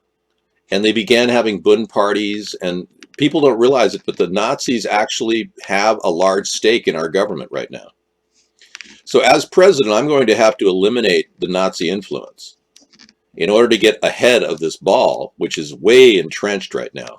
I will be doing a thing called lie detector tests in the White House with the Justice Department to make sure that none of these people close to me are working for the Nazis, or the Ashkenazis, as I like to call them. 867. Creature Lord Jacob Rothschild reads 100-year-old Zionist script. Well, that should be wild. Truth virus. Huh. That should be a good little something. The establishment of Palestine is the national home for the Jewish people, and will use our best endeavors to facilitate the achievement of this object. So you're going to hear from the the mouth of the Illuminati here, Lord Jacob Rothschild, in a little bit, reading from a script about Zionism. Then you can dispense with the confusion many of you have about the Zionist protocols, whether they're real or not. This is from the horse's mouth. 67 wood. Yeah, this should be interesting. Thanks. Good information sharing. And you're saying that the New York City thing was a false flag. Russian Vids is going to talk about false flags going on in New York City. It's a hoax. That's an interesting take. All right. I don't always agree with Russian Vids, but we're not always going to agree on things. Some people believe in a flat Earth. I mean, I don't align with that. That believe what's I don't. That's not part of my. I refuse to believe something that's so illogical. That's completely illogical, Captain. Spock, don't you know that there's a flat Earth? That's completely illogical. We're in a simulation. That's just such a joke, man. I can't even imagine. You look up at the stars and you see revolving bodies and planets throughout the entire universe. With a telescope, you see all kinds of spheres. You're of the belief that this is some sort of a simulation you're looking at with a telescope? I mean, that is so twisted. You buy into the belief that has been promoted by the CIA. It's called Shoot the Moon. And it's to study how stupid the American people are and how effective the lithium poisoning is and the fluoride poisoning. And the only way they can find out how stupid you really are is if you align with ideas like the flat Earth. So they constructed this ridiculous, preposterous theory that undermining Galileo and Copernicus and Bruno and all the people that have done detailed work studying the motion of the planets. It's funny how easily you're willing to just drop everything you know and just go in another direction. And that's exactly what the CIA is testing for, to see how moldable you are, how easily confused you are.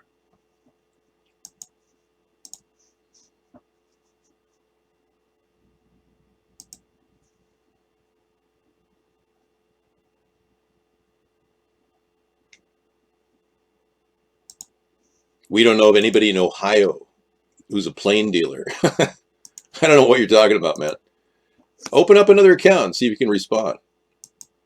Well, the CIA was installed by our government under the auspices of better security over the OSS, Office of Special Services, Strategic Services. And it became a brand new agency really in the 30s. And at the same time, the IRS was formed. And at the very same time, the Exchange Stabilization Fund was developed at the Treasury. And this was a whole plan to actually get complete control over our economy by these Zionist controllers, like the Rothschilds. Install the Federal Reserve as our monetary guide, which they did, which is a private bank, and in the process gain control, harness the very origin of all the funding through the Exchange Stabilization Fund. So they created the Exchange Stabilization Fund in the 1930s, as well as the CIA and the IRS. And before that, the IRS, it wouldn't have even existed because the Supreme Court ruled in the 1930s that to tax is to destroy, and they couldn't possibly implement a 16th Amendment violation, which is what the IRS did. So the IRS is violating our 16th Amendment. And even courts are beginning to look at this as a credible violation of our 16th Amendment. We need to redress the Federal Reserve and phase them out, bring on an infrastructure bank. We need to get our equity back from the World Bank. We have gold in storage from the Japanese and the German war, and they haven't given our money back. We have about $40 trillion in storage for us. They claim we owe $20 trillion cumulatively. We could easily pay that off and still have another $20 trillion to stick in any bank we want. We can expurge our country from the Federal Reserve. We can begin extracting the roots of the Masons that have embedded themselves in our government and begin bringing on more people who are honest in our country who can participate in politics. That would be an ideal makeover, an extreme makeover for our country. So in the process, this is an ongoing reformation, but it can't destabilize our nation in the process. So we have to do this carefully. I'm not a comedian, no. Do I look like a comedian? I mean, some people say I look like Jim Carrey. That's a stretch.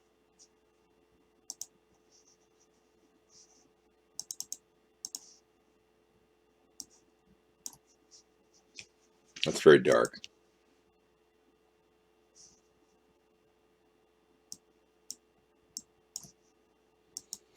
Jim Carrey in 2017, what does he look like now, I wonder? You are Max Headroom. I know. I was told that I was the inspiration for Max Headroom.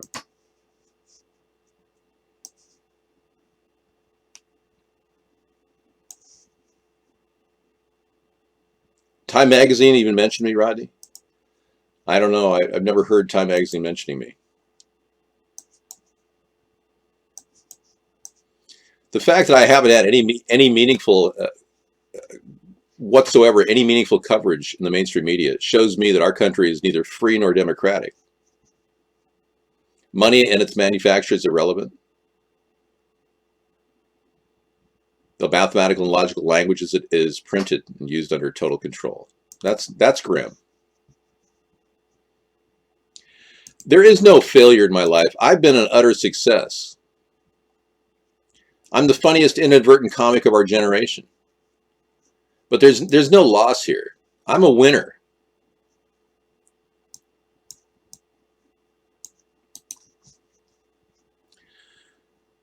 I know, Monkey Time, suing Trump won't really matter when he's under impeachment. It's kind of irrelevant. He looks kind of weird there in the picture, like he's worried. I'm just wondering how I would look with a beard. 407 years ago, our forefathers were very depressed. So they designed a form of medication to help deal with their depression. I think he's on some sort of a med. Like Big Pharma, I think. Mind control patents and events reveal technology and use. RFID chips and pills, FDA approved. Wow. Hi everybody, it's me. Kafka Winston World's doing another cutting edge analysis of what they're feeding us. Wow, that's wonderful. Good stuff. Always good stuff in our playlist. If you want to watch a playlist from any of our previous shows, go to our library at YouTube and click on our playlist. Hi everybody, it's May 19, 2017. We've got new 1, new 2, new 3, new 4, and we're up to new 5 already. A whole list of constant playlists that we play out of in the evening. I've actually been able to manipulate the Vaughn network insofar as I keep broadcasting here, and they don't want to get rid of me.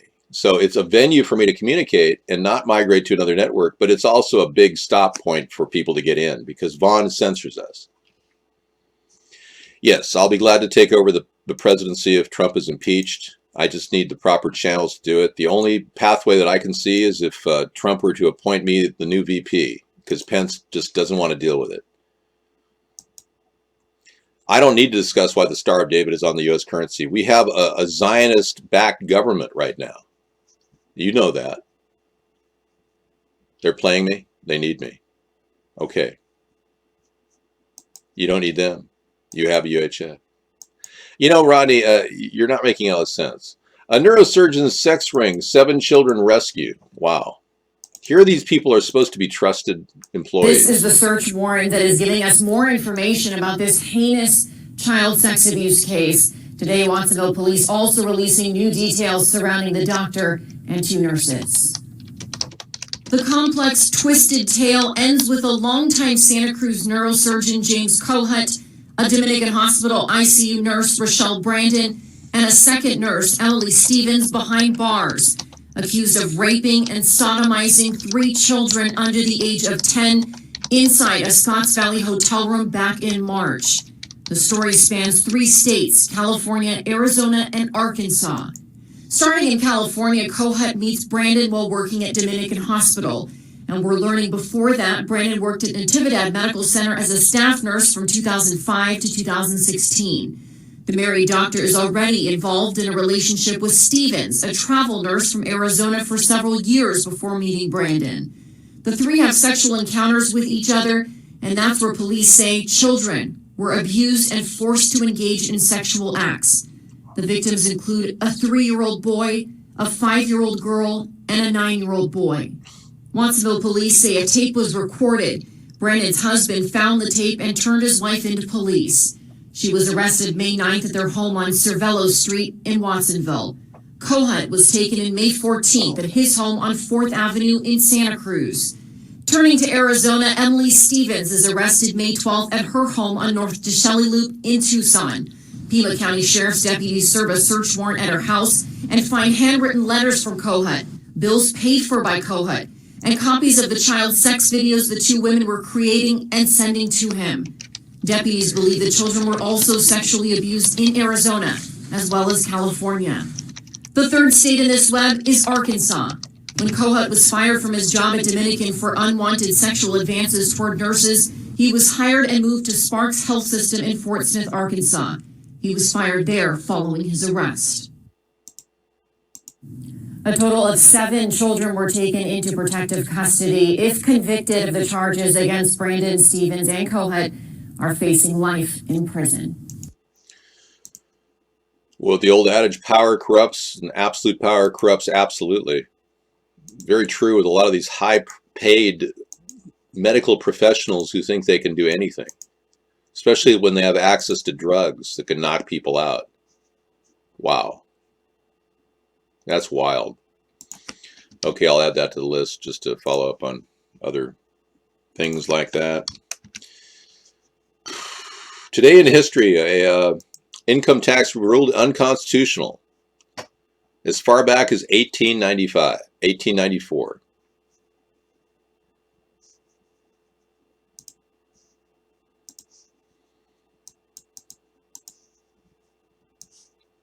On this date, in 1895, the U.S. Supreme Court decided Pollock versus Farmers Loan Trust Company, striking down the federal income tax of 1894. The bill had passed as part of a general reduction in tariffs, although President Cleveland was no fan, letting it become enacted without his signature. The tax, 2% on all income over $4,000, roughly $90,000 today, was America's first peacetime national income tax.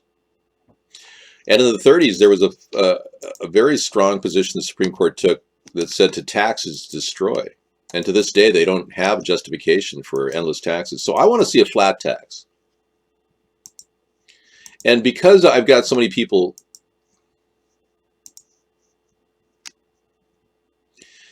really, wanting me to stop broadcasting, I think I'm just going to stay broadcasting for a while and talk to you. All right, today is May the 18th, 2017. Right. And that's One Pacific Redwood with another video on global climate changes going on with chemtrails and weather modification. It's a good one. All right. I think one of the most telling things that we've had so far in tonight's stories really goes back to this Kevin McCarthy, the GOP House Majority Leader, saying this unbelievable statement a year ago, and the GOP not even recognizing it as a problem for their party. There's 2 people I think Putin pays, Rohrabacher and Trump. And this is House Majority Leader Kevin McCarthy saying it on tape. They have a tape of this. I'm going to try to get that tape for you and play it for you if I can. I don't know. We'll see.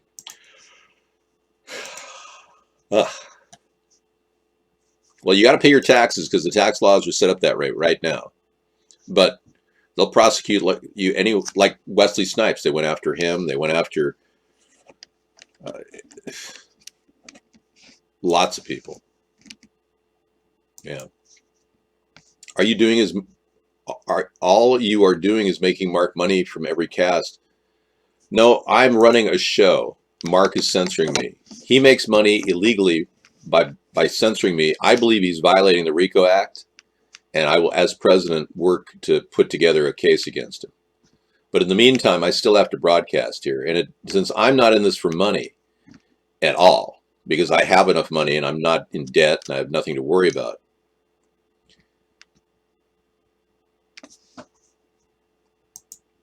thank you, Sack Printer. I'm just not concerned. I mean, I'm not in this for money. I'm not viable. I have no interest in money. I haven't relied on donations to do this.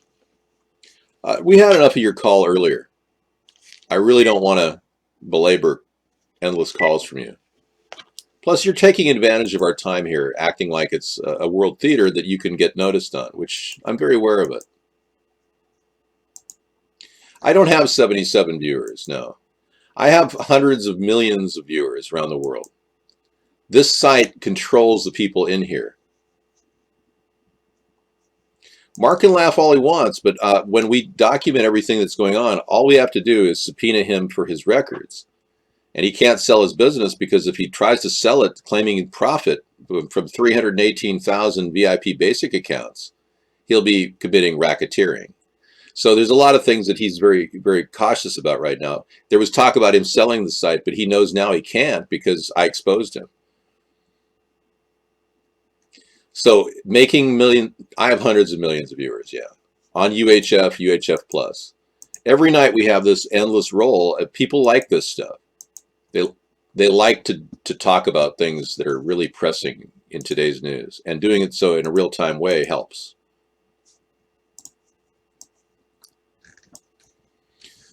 So with China breaking through and mining fire ice, this is exciting. I mean, because there's a lot of methylene hydrate at the bottom of the ocean.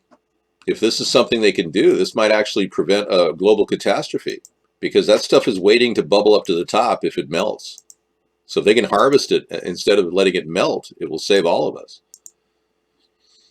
And, you know, they're trying to test out this idea that we have offering $400 a month, which is a pretty interesting idea. One filmmaker wants to give people, volunteers, $250 a week for doing nothing, just to see how it works. It'll total $26,000 over 24 months, over 2 years.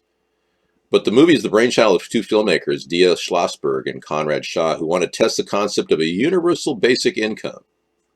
Everyone gets a flat salary regardless of employment or wealth. So they're going to test it out and see if this works. If you want to get in on this study, this is your opportunity. I'll give you the link to that. Yes, Princess Fiona, if I could get some viewership,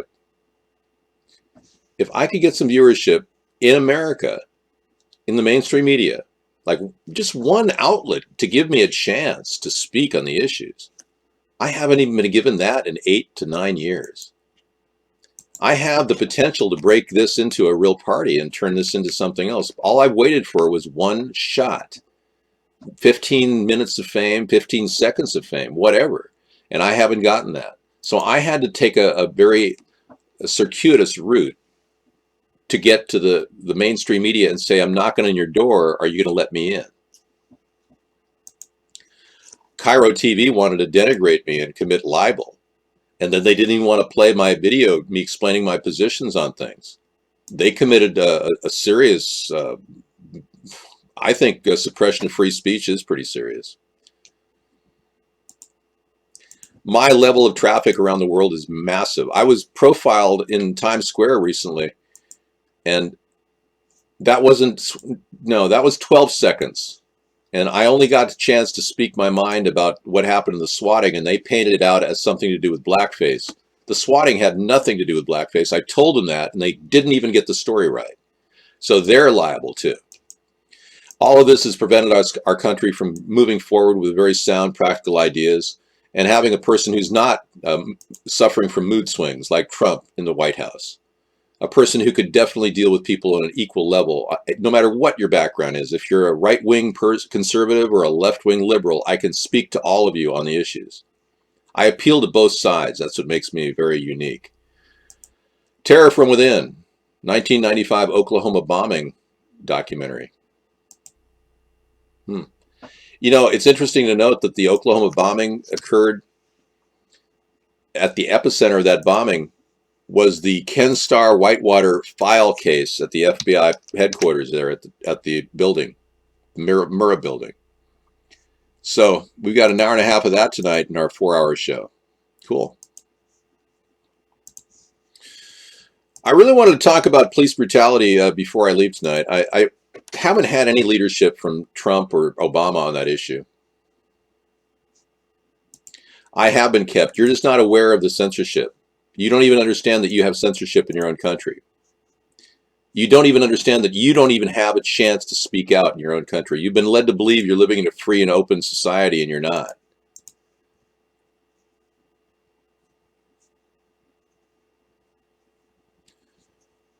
No, the Oklahoma bombing occurred.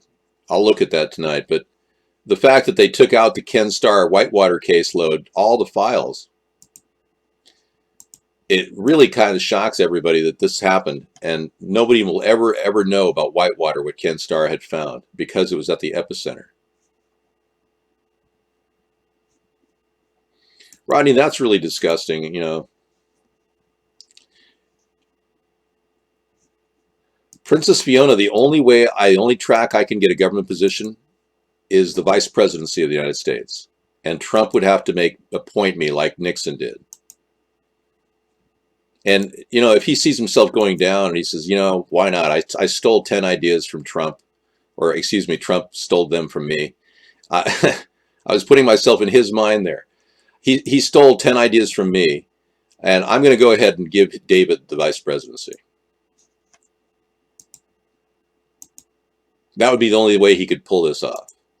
But I've been badgered, and treated like crap in this show by so many trolls that it's not even funny. And here I am, still rolling along, doing the show.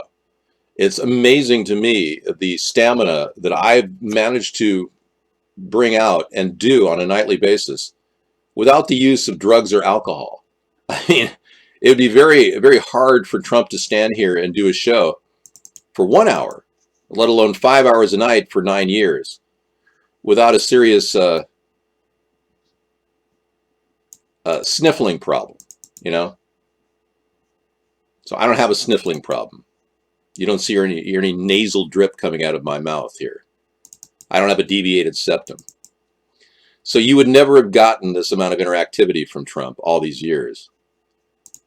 But you would get, you know, a daily show, a chat room in the White House. All right, Mr. Trump, you have 2 minutes. How do you heal the divide?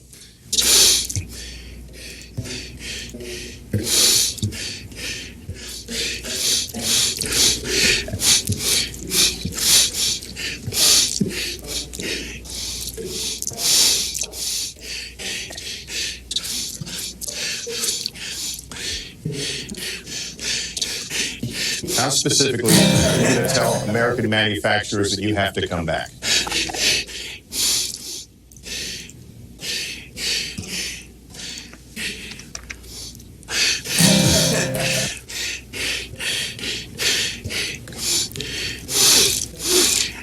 Good night, everyone.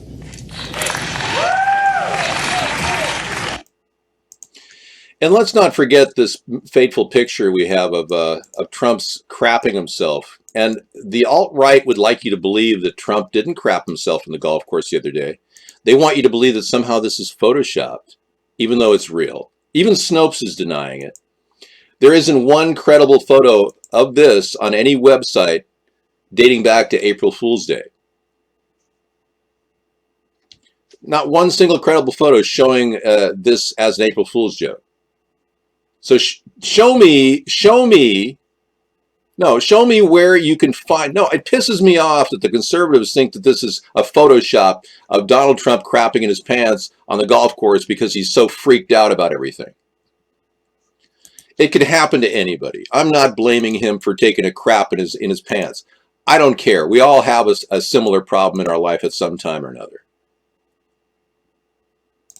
But seriously, coming up with this BS story about it being an April Fool's joke, the photo is real. That's right, Guest 466. It happens. He needs to get some Depends underwear.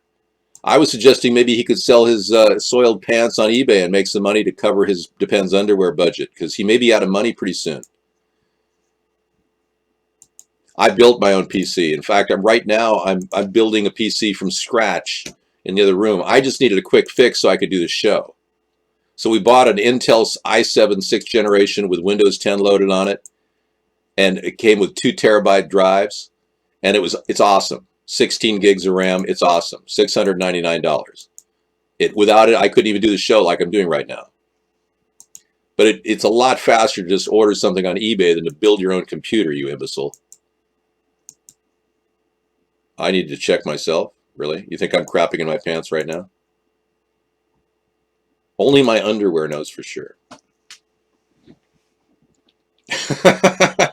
Hey, you know, personally, if I had a chance to sit there and talk to Donald Trump one-on-one, I bet we'd get along pretty well. I really do. I bet we'd get along just fine once we put all our BS past us. Seriously. I know. I'm not going to put my disagreements with him on issues or even the fact that he took 10 of my ideas to win the election be in front of our relationship. I'm not going to do that. I don't have a relationship with Donald Trump. Oh, really? He wouldn't have the power to tolerate me. He'd have to appoint me vice president. Then it would just be, let's just enjoy the ride as we find out if the country's going to have an impeachment or they're going to have a backup president who looks almost like him. Granted, I'm better looking, but I'm not going to make a big deal about it. Nothing is insane about me being appointed vice president of the United States. And then the next election, you can test my worth to see if I want to be president. You have to vote for me. But you got to admit, I've been hampered by censorship for the past 8 years. And a willful attempt by our own government to stop me from becoming a president or even a party. Appointed vice president. You remember Gerald Ford, Rodney? Yeah. He was a male model.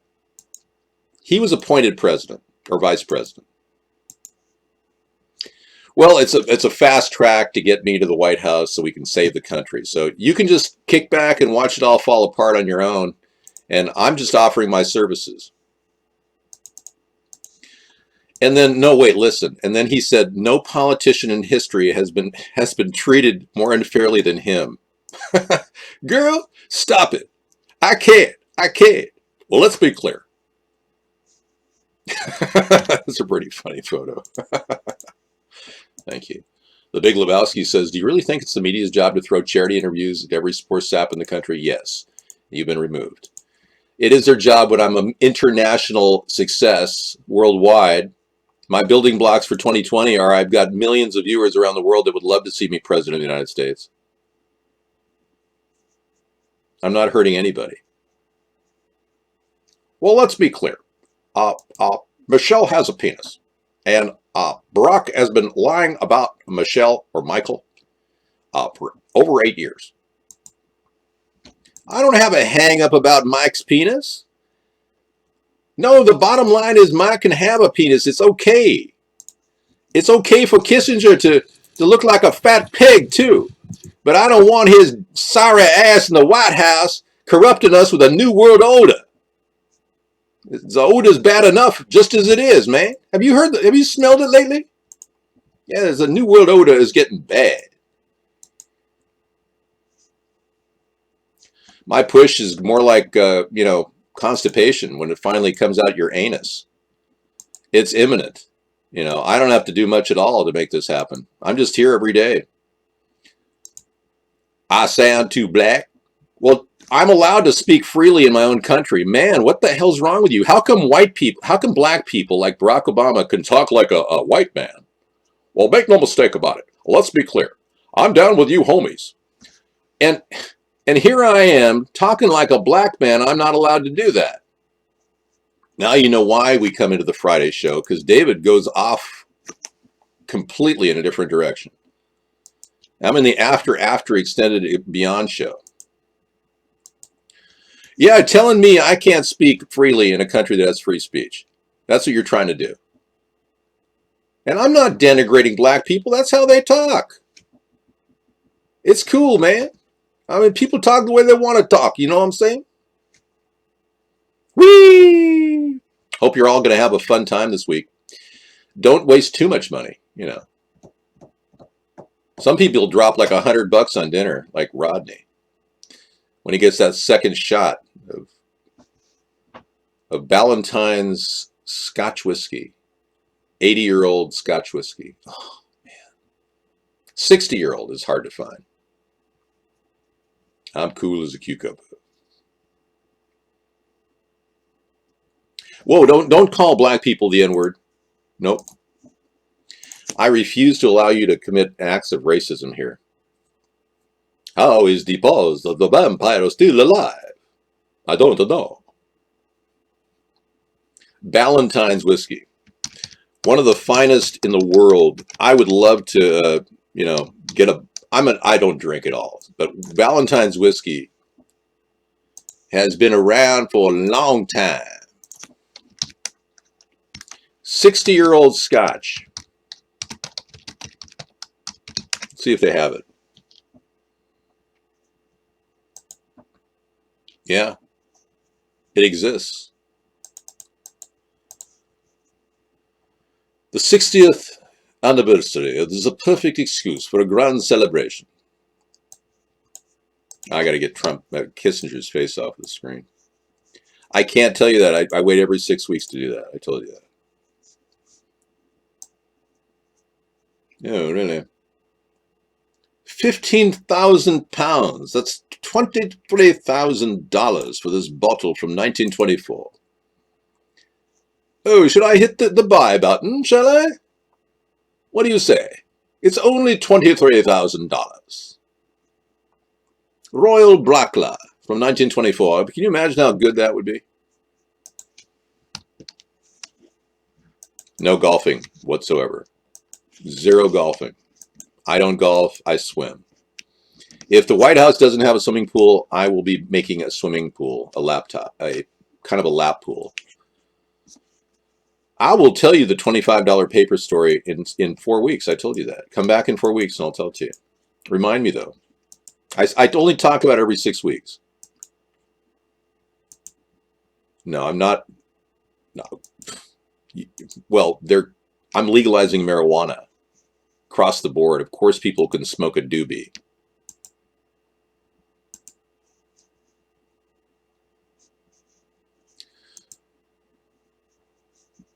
You call me a manatee? That's pathetic. You can do better than that. Call me a lemur or something.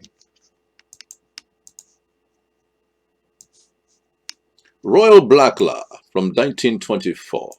One of the finest Scotch whiskies ever made. The Highland Single Malt Scotch Whiskey Distillery Bottling Company sells you that for only $23,000. Yes. I haven't lost anything, man. Yes, we will immediately move to prosecute pedos in Washington, D.C. and around the country. Consider Beverly Hills to be definitely under scrutiny. We know that there's a disproportionate number of pedophiles in areas outside of Beverly Hills, meaning Beverly Hills is avoiding prosecution somehow. Yeah.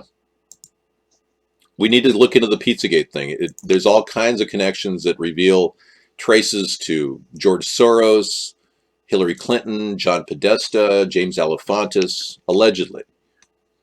Yeah, in the tunnels for sure. Oh yeah, we should bring a camera crew. That'll be the first job of C-SPAN, is to go into the tunnels with security agents and police and a camera. Trump hasn't done anything to take down the pedophiles in D.C. He's still protecting his friend Jeffrey Epstein. We need to know why. Yeah, lots of rabbit holes. No, don't do cash and delivery. No, Mad Dog. I'll just send me before you send it, send me at America's Third Party, send me your PayPal account, and I'll mail you the money for the cost. If you can fix the, like, if you can fit it into like a large flat rate shipping container, those things will ship. I think the large is $17.90 or $18.90. And if that's big enough, if it's maybe a medium will fit for $13, but just send me that and I'll send it PayPal ahead of you. But that sounds really great. A new mic and a mixer sounds like exactly what I need. Yeah, no one in the media will ask any hard questions because they're all working for the sponsors, Now, Bill O'Reilly could have done something with his job, because in a way he kind of lost it when he could have spoken out. He could have revealed 9/11 as a possible inside job, but he refused to take any interviews with anybody who would be labeled a truther. He could have questioned Obama's birth certificate, he never did. So he played it by the rules, and the rules bit him in the ass, because what he didn't do is stop his harassment of women, allegedly. And those suits that were migrating about sexual harassment cost him his job. No, I'm not a millionaire. So if a person's a billionaire, technically you're not a millionaire. Is that correct? Would you accept that as a possible answer? Yeah. Oh, yeah, a lot of people have read it. I'm not really concerned about anybody reading it, but it's not hybrid communism, it's hybrid capitalism, man. No, I'm not a millionaire. If I were a millionaire, I would have only $1 million. So we came up with Hybrid Capitalism, which is a pretty cool book. It just gives us great ideas to start working with. New technologies, green, clean technologies, new ways of getting the government to run like a business. It's a hybridization of various schools of economics blended together. You got the Austrian school. You got the Chicago school. You got the Keynesian economic model. You got the monetaristic economic model. And you got the hybrid capitalist economic model. All right? There's a little bit of things in there that like socialism. Yeah, I won't deny that. I want to socialize Google.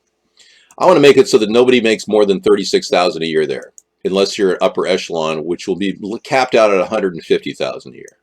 Right now, the salaries are through the roof. The government's funding Google's existence. In-Q-Tel, a government-owned company, pretending to have its own money, is buying up large portions of our social networks. So starting with Google, I'm going to socialize Google. And we're going to open it up so there's no more BS AdWords site monies, and the algorithms won't be fixed for people with extra money going into it. The whole AdSense business will be wiped out. We won't even give money out for your YouTube videos. That'll be over. And salaries will be capped at $150 for an echelon. $36,000 starting salary working from your home for Google. And think of all the jobs we're going to open up. Think of all the people that will be doing home programming and IT. Think of it. Of course, unban all. Thank you. Even Baxter's coming in and treating me nicely now. Baxter 1 is starting to kind of tone down his rhetoric. You made a mic from a .45 caliber casing? Wow, look at that. That's pretty cool. You're quite an artisan, aren't you? Pretty cool. You should see my, it's so funny. I got the $8.50 cordless microphone. Let me show it to you.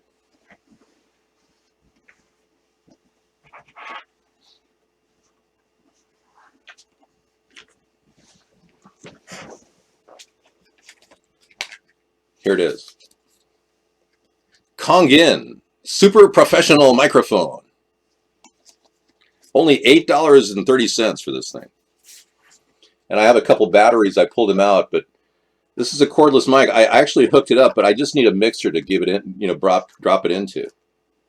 I even bought an extension cord to go into the 1/4-inch plug to an 1/8 inch, thinking I could run it on an 1/8 inch plug. But it doesn't have enough volume. It needs a little boost. It needs a preamp. So hopefully the mixer will have a preamp. Then I could use kind of a semi non-professional lavalier mic that cost me $8.30. King Kongin, yes, very big mic, super professional. I'm looking forward to it. It was a flea market Chinese mic, yeah. No, the only boost this show needs is for you to stop coming in here, Rodney. That'd be great. NewsViews is not even a real site. It's hacking into Fox News Network and doesn't have legal authority to do so. That'll also be named in the suit. No, I refuse to tax the Chinese people heavily. The government is already paying way too much for solar panel taxes right now under Obama and Trump. 250% tax on solar panels from new startups is ridiculous.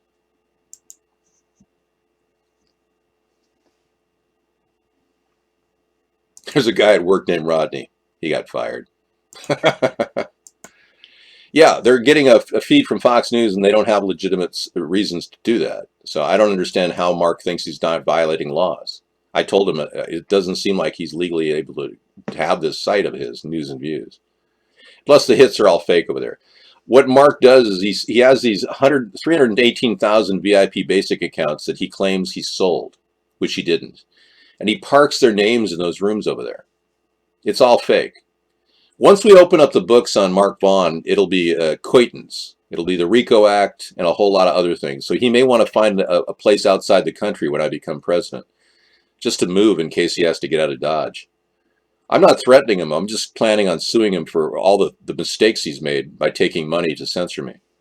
You realize I could have beaten Trump in the 2016 election, and the third party could have been off and running? If Mark hadn't done this, I would have had donations. Do you realize that? I mean, I have not only a civil case, but I think I have a criminal case too against him. Because when you conspire to stop somebody from freely speaking out and singling them out and violating the fairness doctrine and forcing all kinds of people away from our site to get in here, you're basically limiting my free speech, and you're violating the RICO Act. It's a conspiracy to commit a crime.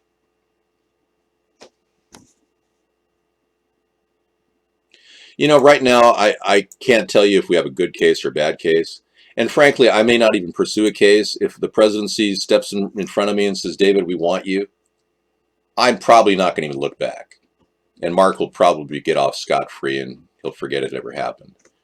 We have to move forward on other cases, though. The one with Clinton, Obama, and obviously Trump and the Russians. I can't be bogged down talking about Mark the rest of my life. Really, I'm serious. And I really don't want to turn this into a disastrous waste of time. Remember, simplicity is the key to success. Now, if Mark is colluding with Trump and Russia right now and stifling me and the growth of this third party, that would be entering into the RICO Act again, and he would be named in the suit.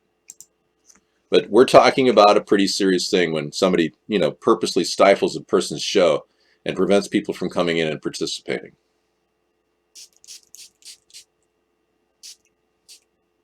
This is so nice. It's like a day spa.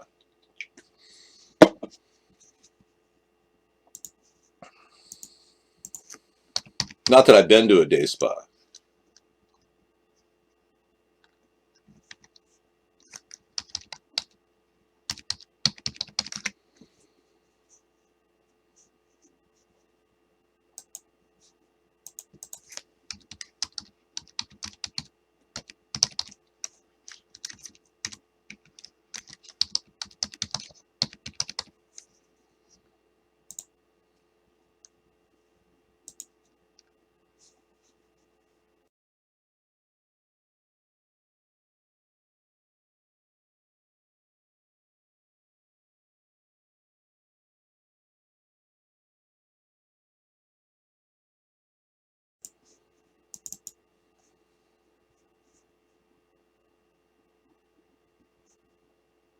Get down.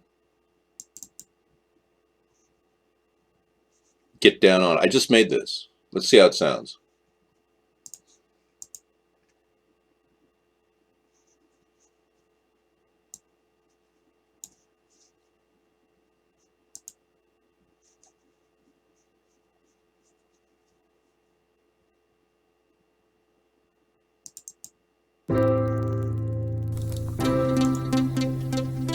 This is America's Third Party, and I'm David Sponheim, and we're going to chat about the truth.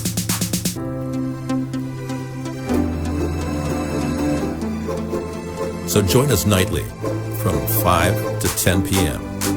and encounter interactive virtual chat like you've never heard before.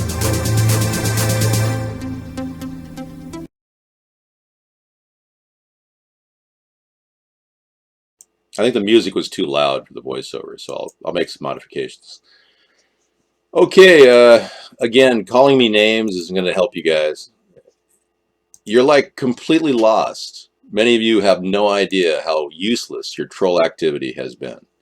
You could be out promoting America's Third Party and giving up on this stupid President Trump, who has absolutely lost it in so many ways.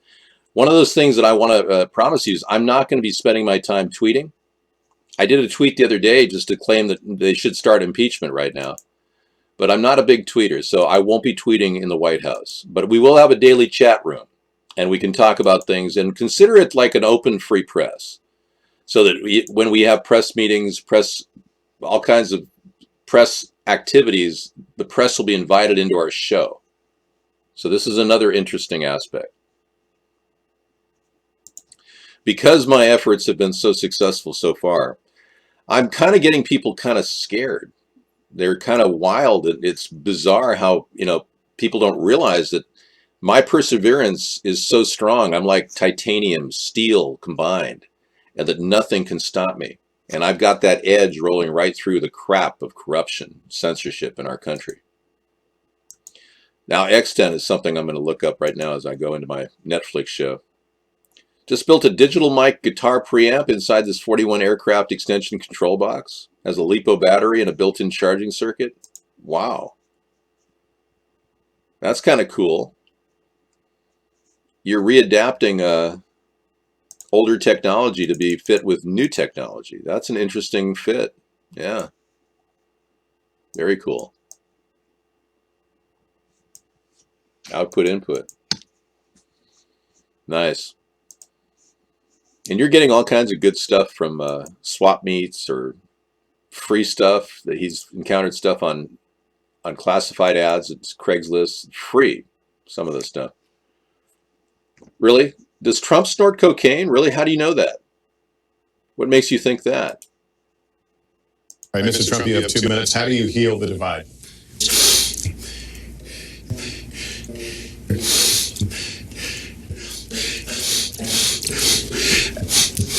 I don't believe it. No. It sounded like he had a respiratory problem, like he was having breathing issues. I do listen to high resolution music. I'm really a huge music fan. I even recently, we picked up Sirius XM. Yeah. And we drive around listening to it. It's pretty cool.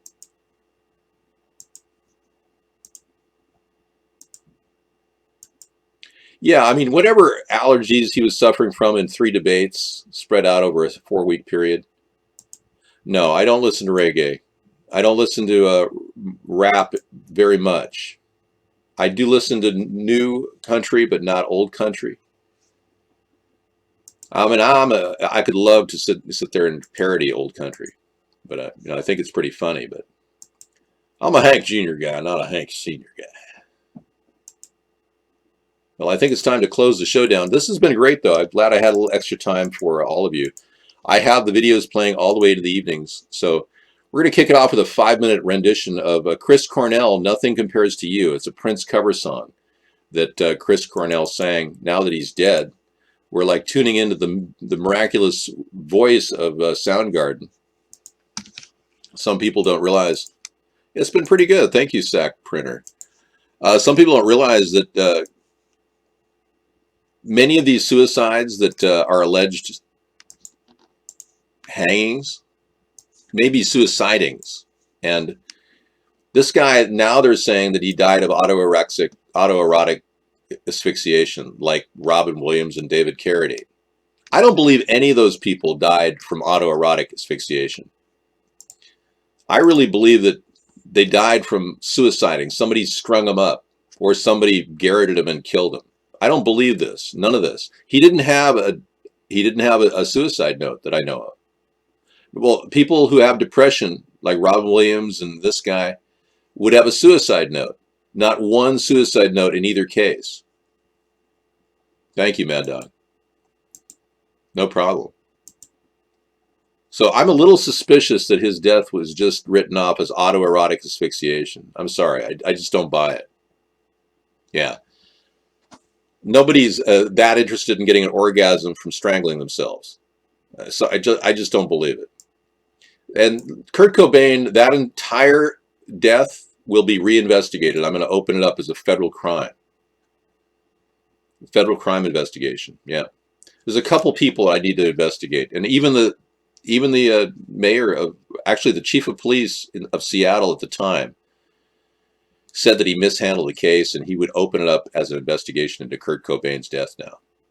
So why these people are not investigating Courtney Love, I don't know. There needs to be a serious investigation into that. And I don't think that the statute of limitations have expired on the Natalie Woods death in Catalina, in Avalon Bay, with Christopher Walken and Robert Wagner in a boat together. And not one single testimony from either one in the case of what happened. I mean, it's bizarre. The LA County just turned their way another way, didn't even bother investigating this stuff. Very shady. And the Pizzagate cultists, all of these DC people that are involved in secret cultic activities, the alarming rate of child abduction in America, which is truly a news story that isn't even represented. MissingKids.com talks about it quite a bit. But that's the whole concept of autoeretics. That they claim that depriving oxygen to your brain gives you a better orgasm. Don't even think that that's the case. It's sick. The whole thing is sick. But they keep blaming that as one of the reasons why these people are strung up and hanging. No, believe me, we're going to have a supercharged Justice Department. Under my leadership, we're going to have 5 or 6 different teams of people working on different cases that are cold cases. But more importantly, we've got the 9/11 Commission report to look at. We have possible ties to, Mossad in that case. That would be very interesting to find more out there, as well as the clear and outrageous cover-up of countless false flags that have happened in our country. Sandy Hook has got to be revealed. Our government needs to get involved. The FBI needs to oversee the state of Connecticut's work and verify whether it's legit or not. It doesn't look legit. But you're right. Saving the children is our #1 priority. So aside from other cases investigating, and we can't just spend all our time doing this. We got to build the country up. We can't just spend our time prosecuting old cases. So I won't take a lot of time, but every week I'll touch base with the Justice Department on all these issues and give you guys an update. All right. Okay, here's Chris Cornell. I'm going to say good night for the evening. I'll be back tomorrow for our anti-war rally extraordinaire. We keep doing it. So far, we've prevented war from starting in Syria. It's amazing. So far, so good. Very happy about that. Okay, good night, everybody.